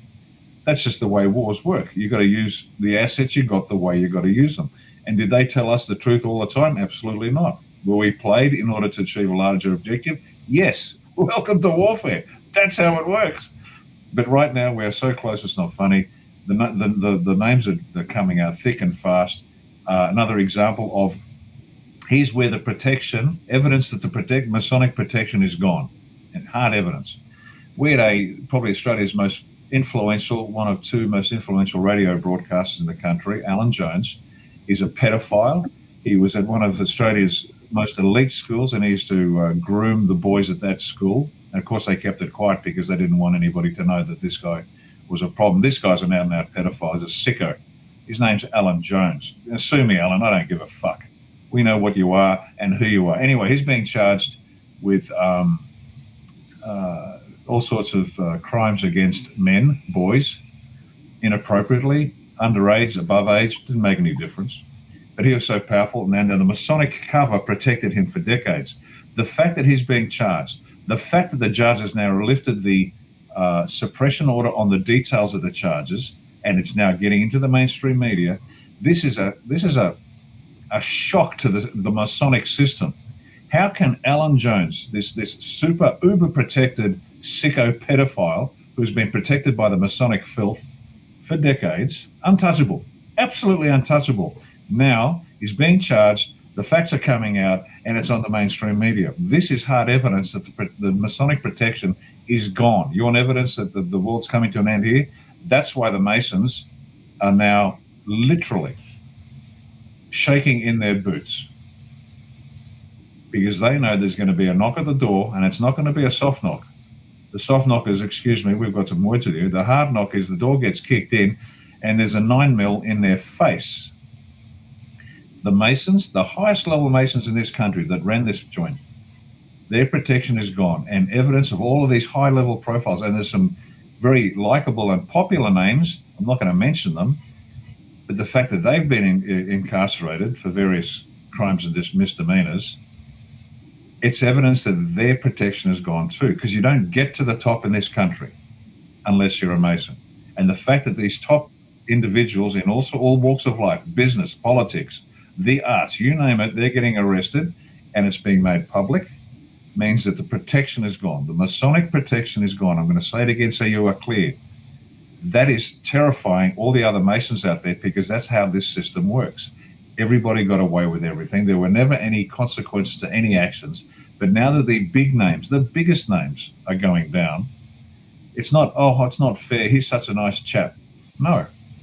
It's a message to the rest of the Masons, your cover's gone, your cover's blown, we're coming for you. And they are literally sitting in their houses of a nighttime, terrified of a knock on the door, because they know they're about to go down. Because all those people above them that are at higher level of Masonic protection, if they're going down, the rest are all up for grabs.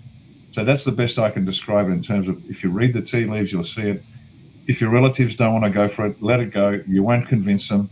Just keep the faith yourself. Know that we're very close and the world's about to come tumbling down on this country, Australia. I can't wait. I cannot wait. I'm tired of watching these frauds who advance through membership, not through merit, being shown off what they are. They are just absolute frauds. Their wealth, which are proceeds of crime, will be removed from them. They won't be able to transfer funds. Their stock portfolios just evaporate. Their property portfolio is no longer in their name. Everything, every little criminal act they undertook, every time they supported something that was nefarious and they got paid off, all disappearing. And there's nothing they can do. They're not going to advertise it, but they know, and they are literally terrified. As recently as last night, we got some communications about some people, and there are at least 3, I can't give you much more detail than that, 3 that we know of that received visits last night, and they all talk. All the Masons talk. There's the tom-toms, the jungle drums were beating last night, and they all talk, and all of a sudden word got out. The 3 of them went down, and the rest of them are now terrified. They're literally sitting in their homes, physically afraid to leave the house because they know it's coming. Now, that's the best I can do for you, but as far as your family's concerned, don't worry about it. Keep the faith, get yourself ready, keep yourself nice, focus on what's important, don't worry about what's not important. You can make more money, you can't make more time.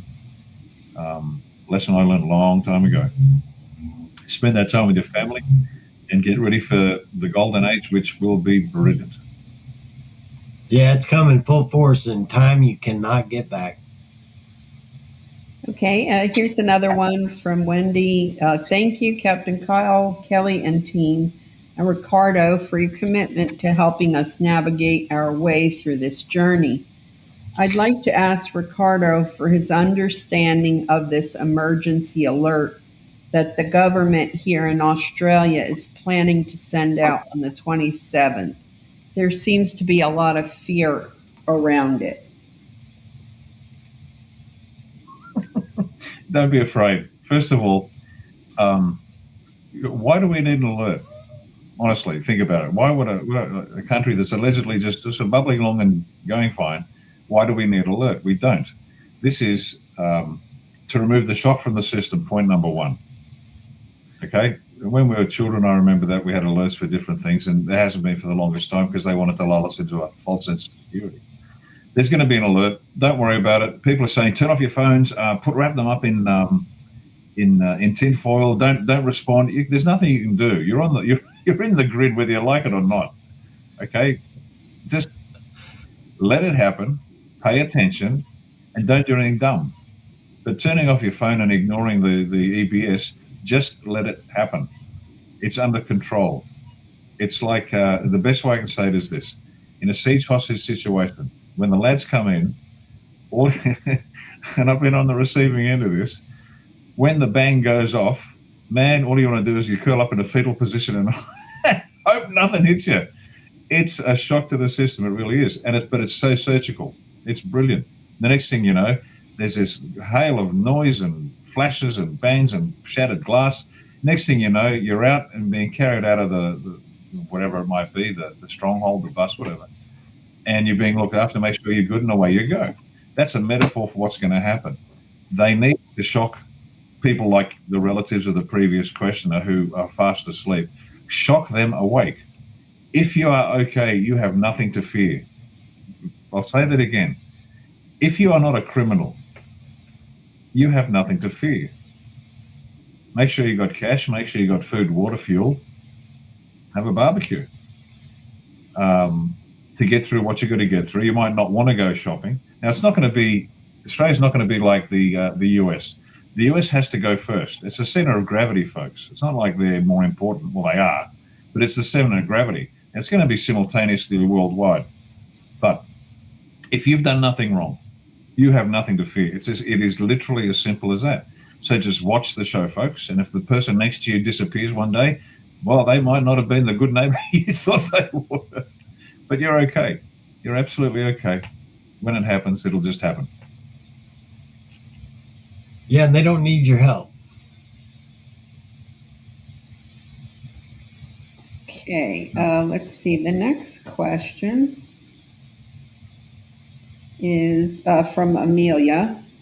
Is Trump in the White House aware of all the pain and suffering as well as the drain on natural resources? Water, land grab. Number 1 worst snacks for your waistline. Olives has its own Grabs through eminent domain and noise just for data centers and rural communities who don't have the money to fight back. He says one thing and the tech oligarchs are doing another. Tulare, California, I guess that's where this person is from, Tulare, California. So let me put that into perspective for you, because the funny thing is that they're going into all of these data centers, right? Quantum and the quantum technologies that the Quantum Initiative has already pushed forward, and that we are going to be the leader of quantum technology, quantum computing, and all the above. You don't need data centers. Don't need them at all. So, a lot of those data centers that are being built, manufactured right now are never going to open up for what they were designed to actually do. And those individuals that put all their money into them are going to go bankrupt. So see, your focus is in the wrong area. The enemy is moving in one direction, but reality in the background is moving in another. So what you're doing is you're looking at reality for what it is, what it's being shown to you. And this is where it's really, really difficult to be the head, which Trump is the head of the whole thing. He has to play the part of, you guys are doing so good and everything you're doing, I'm 100% behind you. And he knows they're corrupt as hell and that they're going in the wrong direction. But he is going to use them until they are used up, exposed, and then eliminated. And he's going to show you that directly to the public. And so I don't think you understand that quantum computing and quantum doesn't use fucking hard drives. They don't. So you don't need a massive data center to become a quantum center of architecture for the technologies of the future. And they're going to happen faster than those buildings can ever be built, finished, and put online. So you can believe what they keep on showing you, or you can get in the closet, get out on your knees, and find out who your spirit truly can talk to get the answers about where we're headed.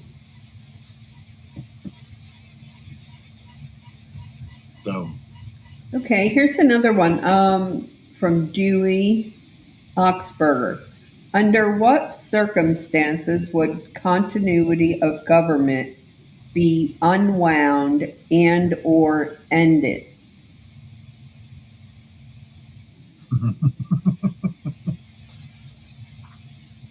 After You want to take this one, Kev? Yeah, you go ahead. No, you go first, mate. Okay, so whenever the plan of taking out and taking down the corruption and the military has basically pulled back so that the governance can now be done by civil authorities. Because right now it's not. It's actually being controlled by the military. And so the individuals that are the lawmakers are not your lawmakers. They're puppets and they're a part of the show. They were a part of the corporation. None of them have been elected by the actual republic. And the things that are happening are all happening to show you just how the system works, how corrupt it truly is, where they were planning on taking you. And the military has been following the continuity of government, the law of war manual, and the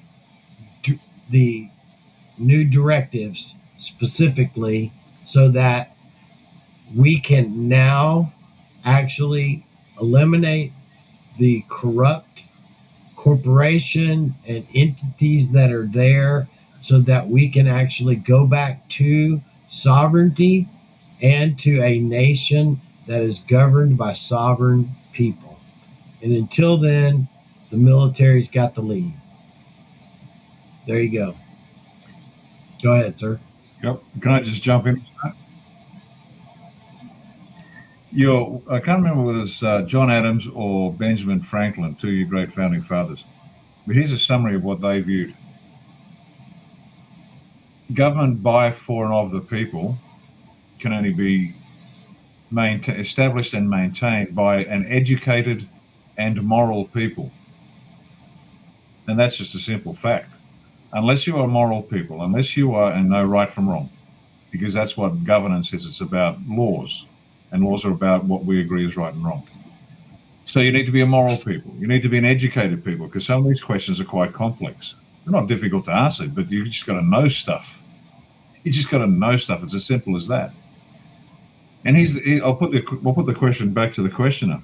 Do you think your country, because I know I've said this publicly in Australia, our country is incapable of self-governance because we are neither sufficiently moral nor are we sufficiently educated. Not being rude, I'm just making a statement of fact. Evidence, no problem. We have full-term abortion. We are one of the leading nations on the planet to have full-term abortion, where a baby could be killed at the point of birth. The US has now exceeded us, apparently, with post-birth abortion. We knew we were heading for that as well. But that was promoted by an Australian called Peter Singer, who was given Australia's highest civil award by the then Prime Minister, Julia Gillard, who suggested that post-birth abortion should be a thing for up to the age of 2 years, if it's not in the interest of the parents. Now, you can be moral in every other respect, but if you're fucking killing babies, you're not a moral people. And if you do nothing about it when someone's killing babies, you're not a moral person, even if you disagree. So Australia is insufficiently moral to govern itself. Are we sufficiently educated? Absolutely not. We know nothing about civics. We don't know anything about being adults, let alone specific subjects. So everyone should ask themselves this question: is my country, let's get personal, am I moral enough and educated enough to contribute meaningfully to the governance of my country? And if you're honest, you'd probably say, I've got a bit of work to do. And evidence of that, well, that's why I'm doing a 21-part series on Rebirth of a Great Nation. Rumble Wallet just changed the creator economy. Kind of a game changer. It's big news. Tip your favorite creators in crypto. They can get it right now. Where I break down the 19 elements of national power, put them through the prism of the 11 elements of the end state that we want for this country, driven by a two-pillar strategy of identity first, great power. That process, and I'm learning a heap while I'm doing this, and I'm shocked at how little I know about the things that we need to decide upon. Let me give you just a tiny example. I'm currently doing episode 9, Financial Resources as an Element of National Power. And the idea is to examine it to the point where we can actually design a constitution that gives us the authority to do what we need to do. And then I stumbled upon Tippin's disease. What's Tippin's dilemma? Well, I don't know. What's Tippin's dilemma? Apparently that's going to interfere with this program. So I have a look at it. And Tippin's dilemma is this: is if your country is providing the global reserve currency as the United States does, there is a small problem, because you've got to keep maintaining liquidity globally. Well, what does that mean? It means you're running a current account deficit every day of the bloody week as a nation. What does that mean? Well, that's counterproductive to reshoring manufacturing capacity in your country. Now, if anybody understood what I said, 10 out of 10, well done. But that's what we call a 15th, which is a very small part of something very big of what we need to know to govern our countries. Now, if you don't understand that, don't be ashamed. I didn't know about it till yesterday either, till I read about it. So let me put it back to the people of the planet. You want the military gone? I do. I don't want to live under a military regime for the rest of my life. I did that for a quarter of a century. I'm tired of saluting idiots and following orders I don't like. But it's necessary now until, I hate to be a little bit abrupt here, but like the captain, I'm sick and fucking tired of whining. You want the military gone? So do I. I'm busting my butt 24/7 to educate Australia to understand what we need to do to be worthy of and qualified to receive back from the United States and the Global Alliance, who have risked real blood and real treasure to save our miserable, ungrateful asses, to take it back and say, thank you for that gift you have given us. We will now guard this with our lives. It is a sacred responsibility to govern ourselves. It's a gift from God, but we have to be worthy of it. Unfortunately, we are, as a planet, we have been unworthy of it. We certainly are not moral enough. We are certainly not educated enough. And when we are, then we will have given those in charge to say, look, we know how to run a county effectively. Oh, great. Can you do a region? No. Well, how about you start running a region which might comprise, 5, 6, 7 counties? And then when you get the people, and I mean the people, not an elite, the people, when they are capable of running a region, then you got to learn how to run a state, an entire state, which might comprise a dozen regions. And then you got to provide evidence, and you can run a modern 21st century constitutional republic as a nation state, the nation being the people, the state being the political apparatus that holds it all together. When, and only then, when we have provided evidence that we are capable of governing ourselves, that we are moral enough and we are educated enough, that's when we will get our hand back on the tiller and we can steer our own destiny. Up until that point, it ain't going to happen. And if you don't like it, I hope you're cranky. I hope you get bloody angry and you become more moral and more educated and persuade those around you to become more moral and more educated so you can accelerate the transition from martial law to civilian rule. And now I'll come full loop. I come back to Australia One, because that's been our remit from the very beginning. People say, oh, you're not a registered party yet. Well, if you look at what we're doing, we are preparing people to govern the nation. Our purpose, method, end state, right? Our intention, and we said this years ago, is to save Australia. That's the purpose. What A1 is doing is to save Australia. Our end state, we're a moral, sovereign, self-reliant, Christian, Western, constitutional republic that is economically powerful, militarily intimidating, politically free, culturally vibrant, and socially cohesive. That's our end state. How are we going to achieve that? Here's the method. And this is why all I've just said is coming back to what we do, how we do it. It's a slow, painful process. Because we could say, like most political organizations, better roads, more jobs, vote for me and I'll make your life great. Well, we're not saying that. We're saying get off your ass and do the work, but we're going to help you. We'll get you started. Our method is this. We are creating a moral political movement which assists every Australian to reach their highest individual potential, so collectively all can participate in the reformation of Australia. So this is an educative process that we started many years ago, and that's why we slowly grind forward every day. We contested elections. We contested 6 elections at the state and federal level in 5 years. We provided evidence, hard evidence, of corrupted elections, corrupted election officials, systemic corruption across the country. We don't contest elections anymore because we don't need to. We know it's a farce. But this is all part of this educative process, and I'm sorry if I'm rattling on a bit, but just like the captain, it gets a bit wearying at times. I don't know how many times I need to say it, and I guess the answer is 1,000,000 times. Just like the Bible says 365 times, apparently, fear not. Well, I'll keep repeating myself until the day I die, and hopefully somebody will pick up the ball and run with it after I'm gone. But until the people are moral enough and educated enough, you're not worthy of self-governance. You don't give a child a rifle. You teach them how to use it. Same thing. So we will get it back, but it's up to us. It is entirely up to us. That's what people don't like. They want to get it back. I want to go back to the old world. It ain't happening. New world's going to be real different, folks. It's the new world is not going to be the old world with the bad guys gone, because we are all bad guys. We have all dropped the ball. We have all failed in our responsibility to govern ourselves as individuals, to govern our families, to govern our communities, our towns, our regions, our states, and our nations. We just haven't. We've been watching football, rigged games by players. I think something like 60% are criminals. And you'll watch the NFL and say, isn't it great? The Green Bay Packers done it again, or whatever the team you follow. Folks, time to grow up. Time to step up. You want governance of your country? It's in your hands. It's all been an illusion on purpose. And the other part of that is that, how many people even knew about so many things that have happened in just last 5 years, right? About the Constitution, about elections, and about just how the government is supposed to work, even though it hasn't been working.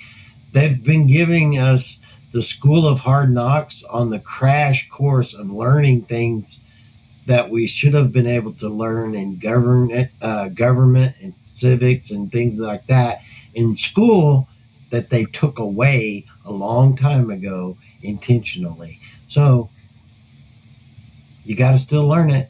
You got to still understand how it works. And the only way to show you how it's supposed to work is show you how it's not working. And I mean show you. And that's how much it's actually happened over the years on just how messed up it is. And they talk about it over and over and over again. And people are starting to grasp some of the ways and means that things are supposed to actually operate, right? But it's all about self-governance. And if you can't understand how to govern your own self, then you sure as hell can't govern anybody else.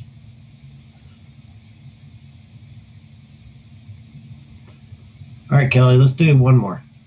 Okay. Think YouTube runs live streaming? Think again. The biggest live streams in the US are happening on Rumble. And now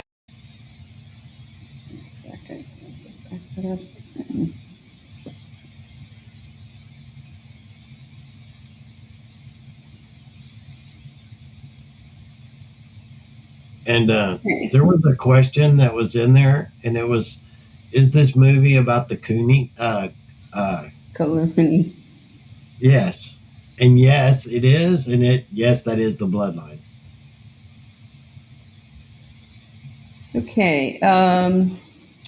Question. If Modi and XI are with, or she, I'm sorry, are with the good side, why are there election steals and oppression killing for speaking up, not for being the same race, religion, etc., still happening in India?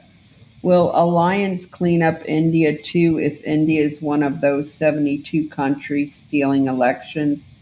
Majority of Indians don't have a clue of geopolitics. Yes, yes, and yes. And the thing with that is that every single country around the world had black hats control the manipulation of the cabal in every single country around the world. There are leaders and there are white hats that are operating in each of these countries. But we're having to clean up every single one of them. And this is what is happening worldwide. Yeah. And nobody is getting left off the table and not getting cleaned up. That's just the way it is. We can't go into a 5D reality of truth and love and a completely different future if we're still carrying any of the baggage from the past. So the baggage is what's being dealt with right now. That's what's happening with all of this crap that's going on around the world. And the thing is that even like with the technologies and all that, the technologies that are coming are going to change people's realities exponentially. But the thing is that these technologies are so powerful that until we actually get to the point where it's safe for them to actually operate in the public domain, they can't operate in the public domain. And this is what's being done right now, is to prepare the people for that responsibility, but to also clean up the mess that is entrenched in every country of the world. There's not a country out there that isn't consumed with fuckery, so to speak. That's being dealt with. Hey, Captain, can I ask one more, please? I found the one I was looking for. Yes, you may. Okay, thank you. It says, it's from Anna, and she says, "Hi, Kelly. I have a question for you and Captain today. I thought I remembered Captain saying a few years ago that financial relief would come for the people before heavy disclosures.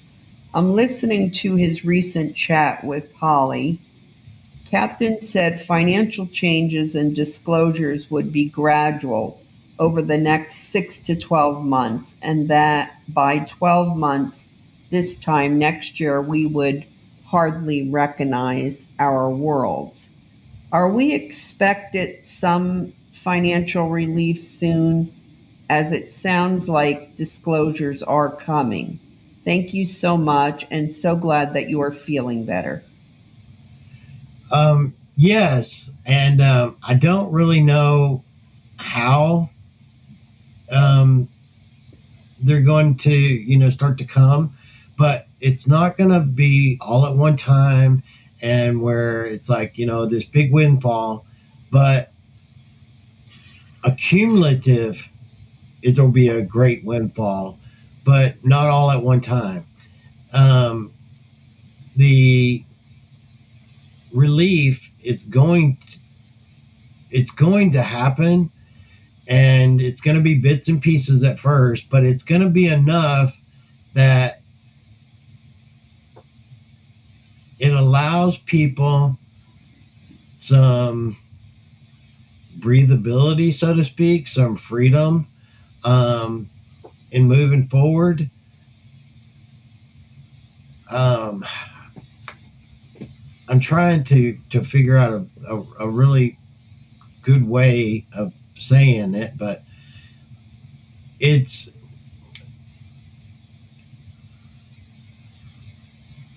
before we get to the point where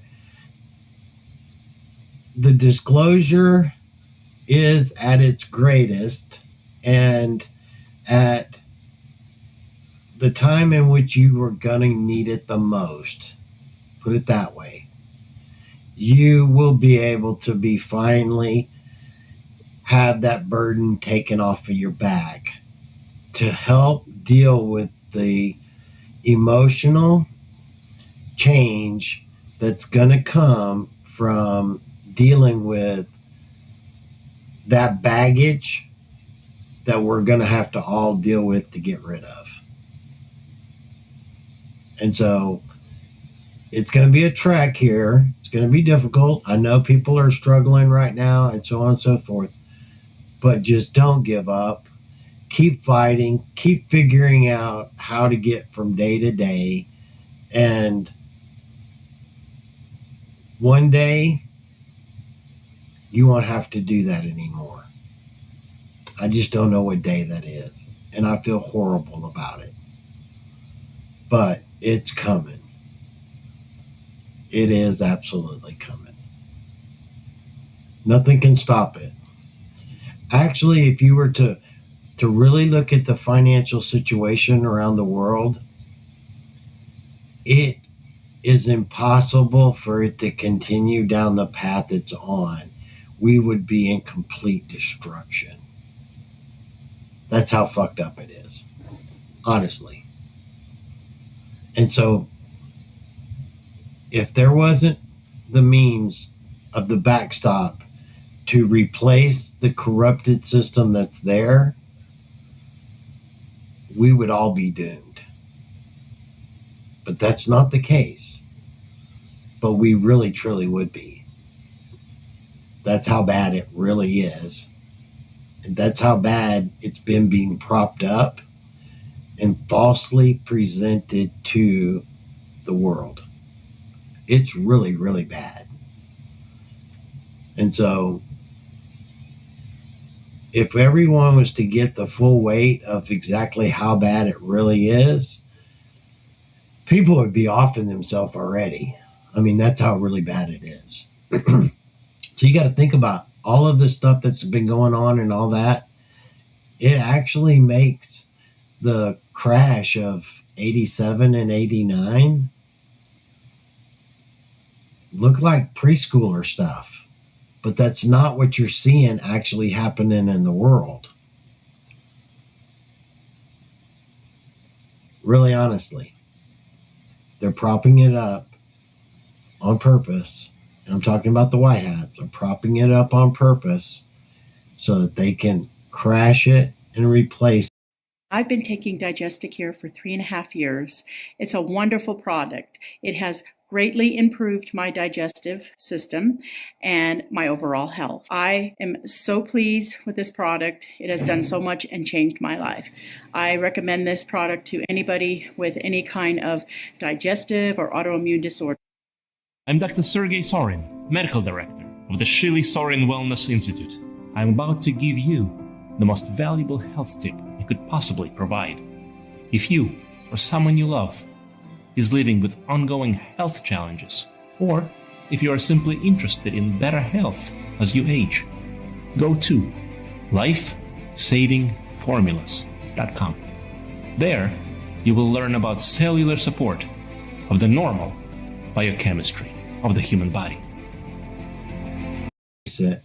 With the least amount of fallout across the board. Because if the black hats were in control, all of you'd be on the streets and eating absolutely whatever you could find. That's how much they care about this situation. But that's how bad it really is, too. What about this, Captain? One of the members sent me this from the deck clock, and it said the new alchemy turning paper into gold. And then it was saying paper to silver ratio now, paper to gold ratio now. And then above it, it says major Chinese banks are permanently ending retail paper, gold, and silver trading linked to Shanghai Gold Exchange. Key institutions implementing this shutdown include the Industrial and Commercial Bank of China, Postal Savings Bank of China, and Ping An Bank. Yeah. So, like I was saying, if you really, really knew how bad the corruption and financial collapse really is, if it wasn't being done with the white hats controlling it and taking care of it in the way that they are, yeah, there's suffering, and yeah, but it's not like it was in 2008, 2009, and people were losing their houses and everything was bad. I mean, it was bad. And we're not talking about just here, every country around the world. They've got it backstopped. And they're bringing it all down in a controlled demo to do the least amount of damage across the board to people. But that doesn't mean that doesn't mean shit to you if you are, about to be foreclosed on. That don't mean shit to you. And I understand that. Do what you have to do to get by. But in the future, even if you lost your house, lost your cars, lost your whatever, you will be able to replace them with better than you've ever had before.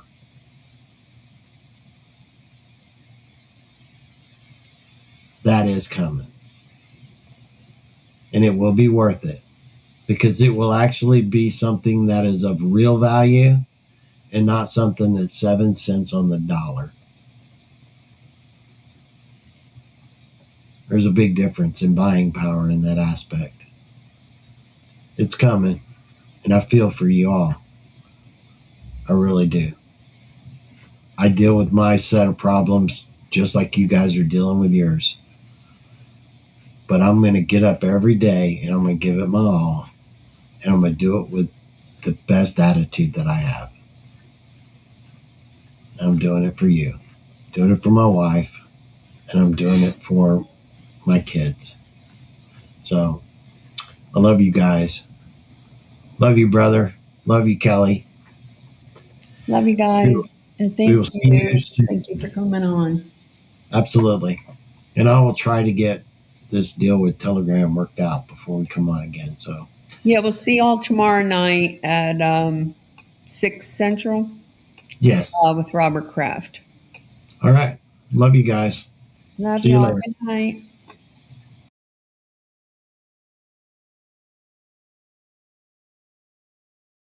Yeah, right.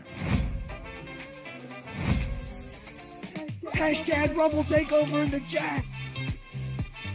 Here we go. So bright in here now.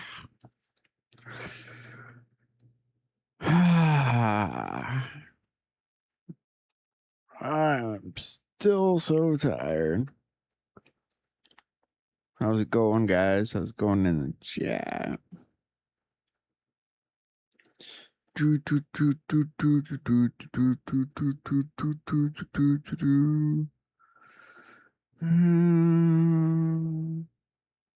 Interesting.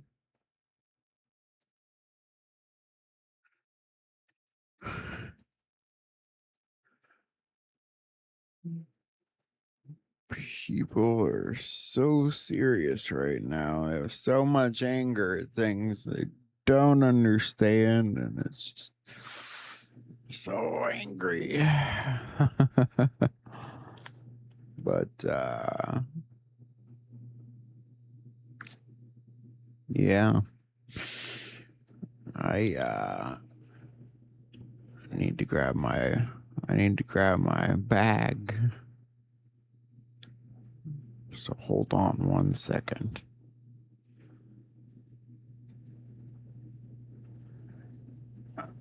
I think we all heard that, Cheryl. What do you guys think about that?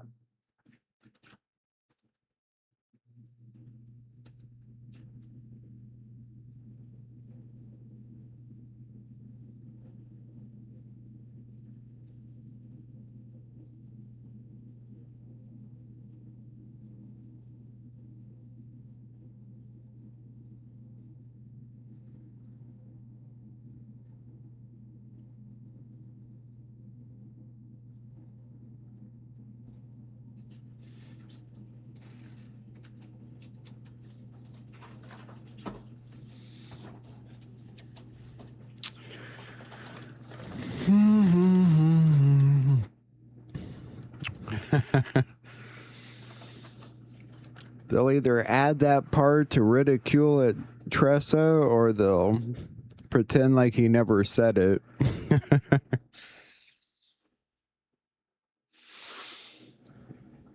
Funny stuff. It's just crazy seeing people so angry. They've missed so much. They're talking about, oh, I think we're going to put boots on the ground in Iran.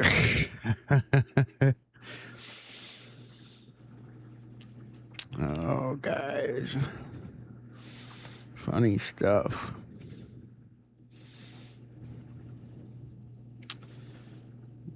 Boom, boom, boom, boom, boom. Dismantling something so old and evil that many people have died trying to topple. And some people think it's not happening fast enough.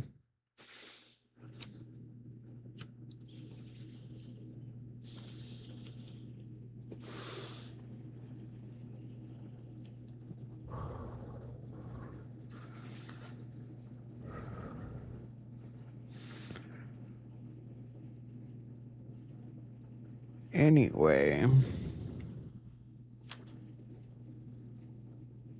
so much to happen in the next few months.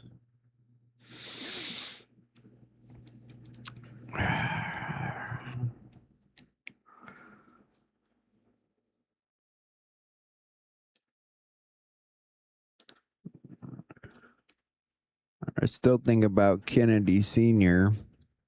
if he faked his death. Just imagine that and the timing of it.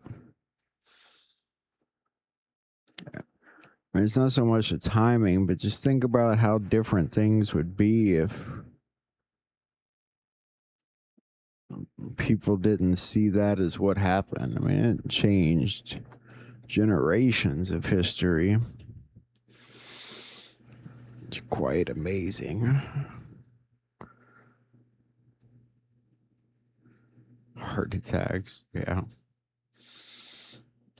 As for the rest, I don't know what to say other than I wish you guys would realize how important God is, or I wish I could put it in better perspective, the amazing things he does.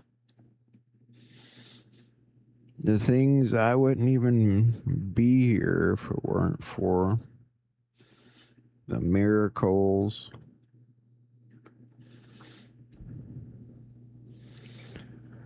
When you see that, you know,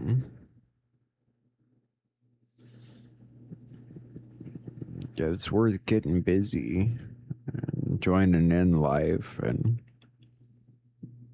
adding as much positive energy to life as you can. Me too, Gingeroo. Ever since little tiny vacation time, I still can't seem to wake up.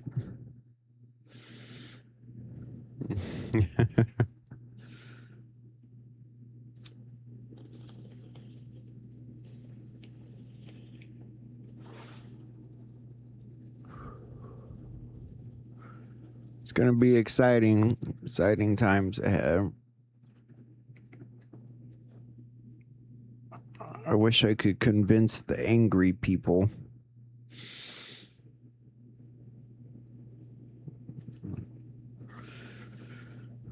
But I'm going to enjoy it. I think so too, Tressa. I was going to tell you guys my story. You know, there was a time in my life where I was very suicidal, and my roommate had guns, lots of guns, knives, all kinds of weapons, and he's pretty messy. We had stuff laying everywhere, and for this one gun, he had a pile of bullets. There was about 300 bullets sitting in a pile just on the carpet. And I took one and I wrote my name on it. And I put it in my wallet.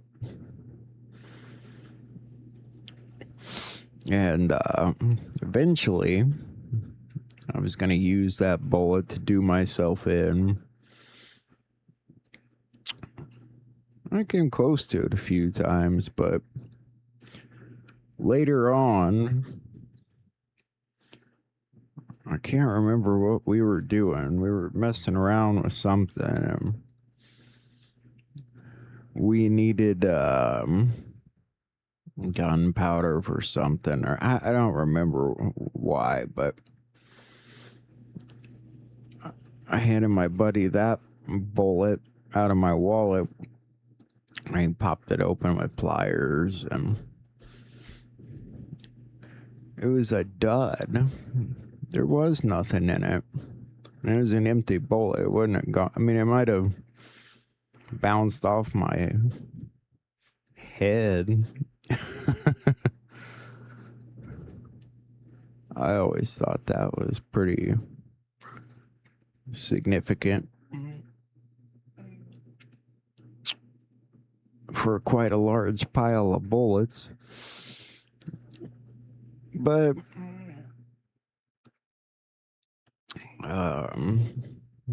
Some people might have just seen it as wacky coincidence, I guess. But I don't know. I took it as something more. But that's small stuff. It's the stuff you see every day. The stuff that God's a part of in the most amazing ways. And the amazing world we live in.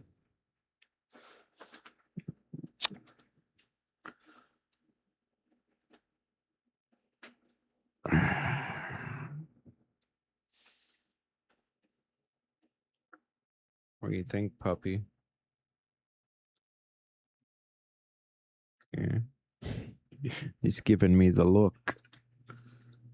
He's giving me the look.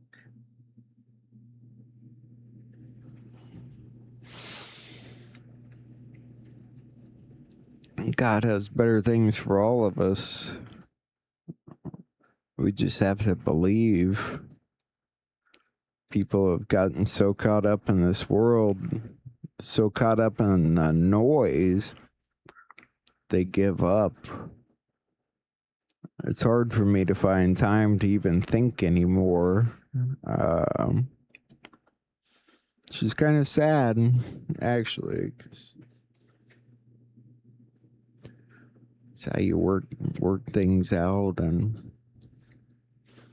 it's a problem with the world. People don't have enough time to think.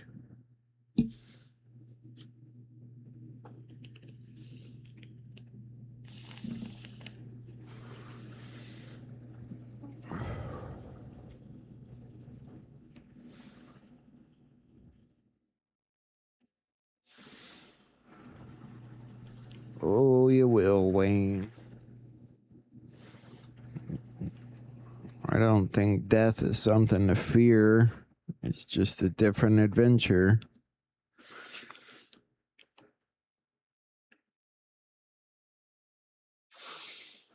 Just my theory on that. See if anything else came up tonight before we go.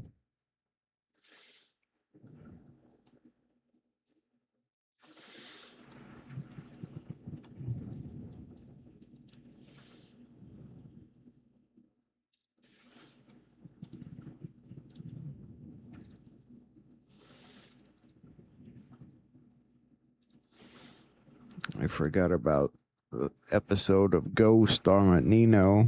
You guys can check that out on your own time. I think it was from this morning or yesterday. See what the ghost has to say. It's supposed to be something about mass casualty event. Blah, blah, blah. That's what I say to that.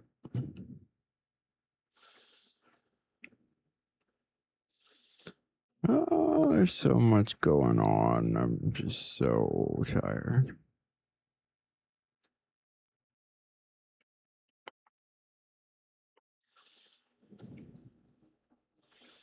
Iranian group revives exploding mic conspiracy in the Charlie Kirk death video.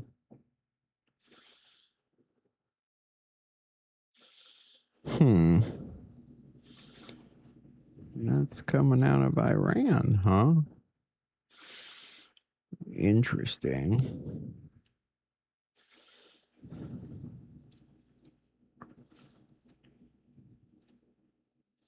I feel like I could sleep for the whole weekend.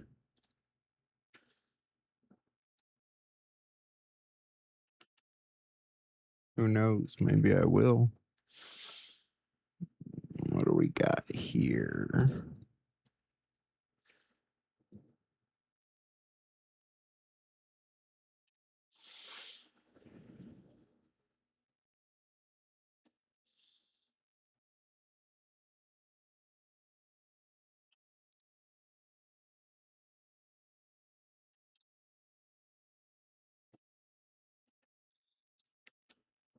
I do believe this is a farewell correspondence dinner.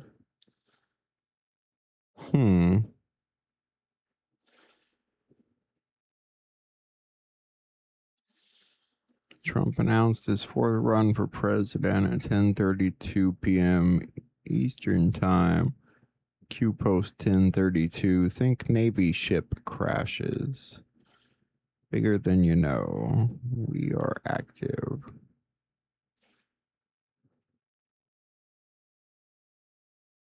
What's this?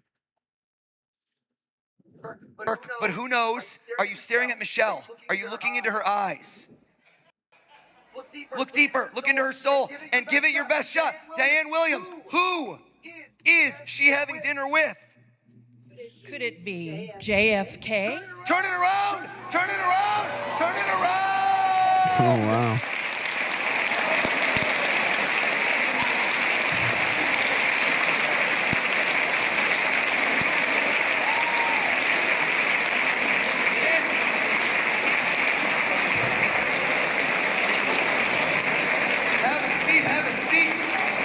Huh. That was what the Mentalist did on there. Who's she having dinner with? Could it be JFK? That's kind of weird.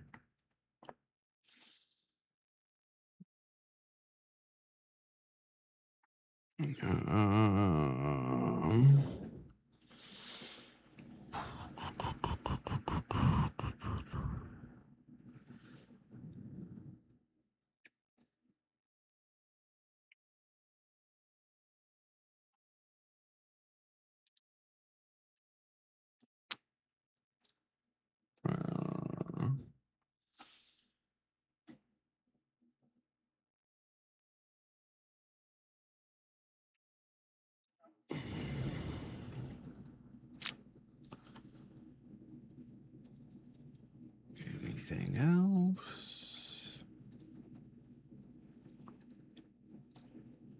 Yeah. That's a good place to wrap up tonight.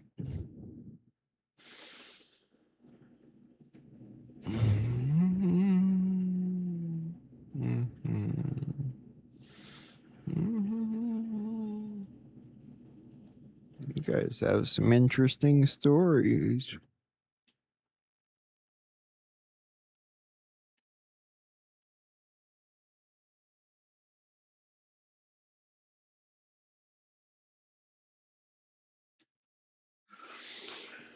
All right, Patriots. There's only good things ahead. May not look that way, but don't let it anger you. These things that put anger into you and hate and make you spew negativity, stop it.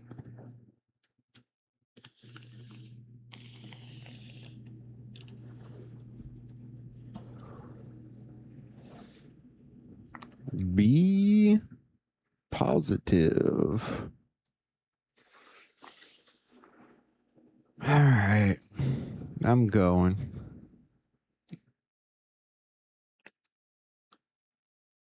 It's already Saturday. I'll see you guys tomorrow/tonight. What do you think? There'll be lots of news tomorrow.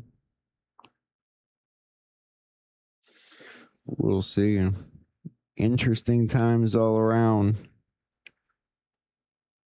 Either way, you're in control of yourself. Work on that. God bless you guys. I love you. See you tomorrow.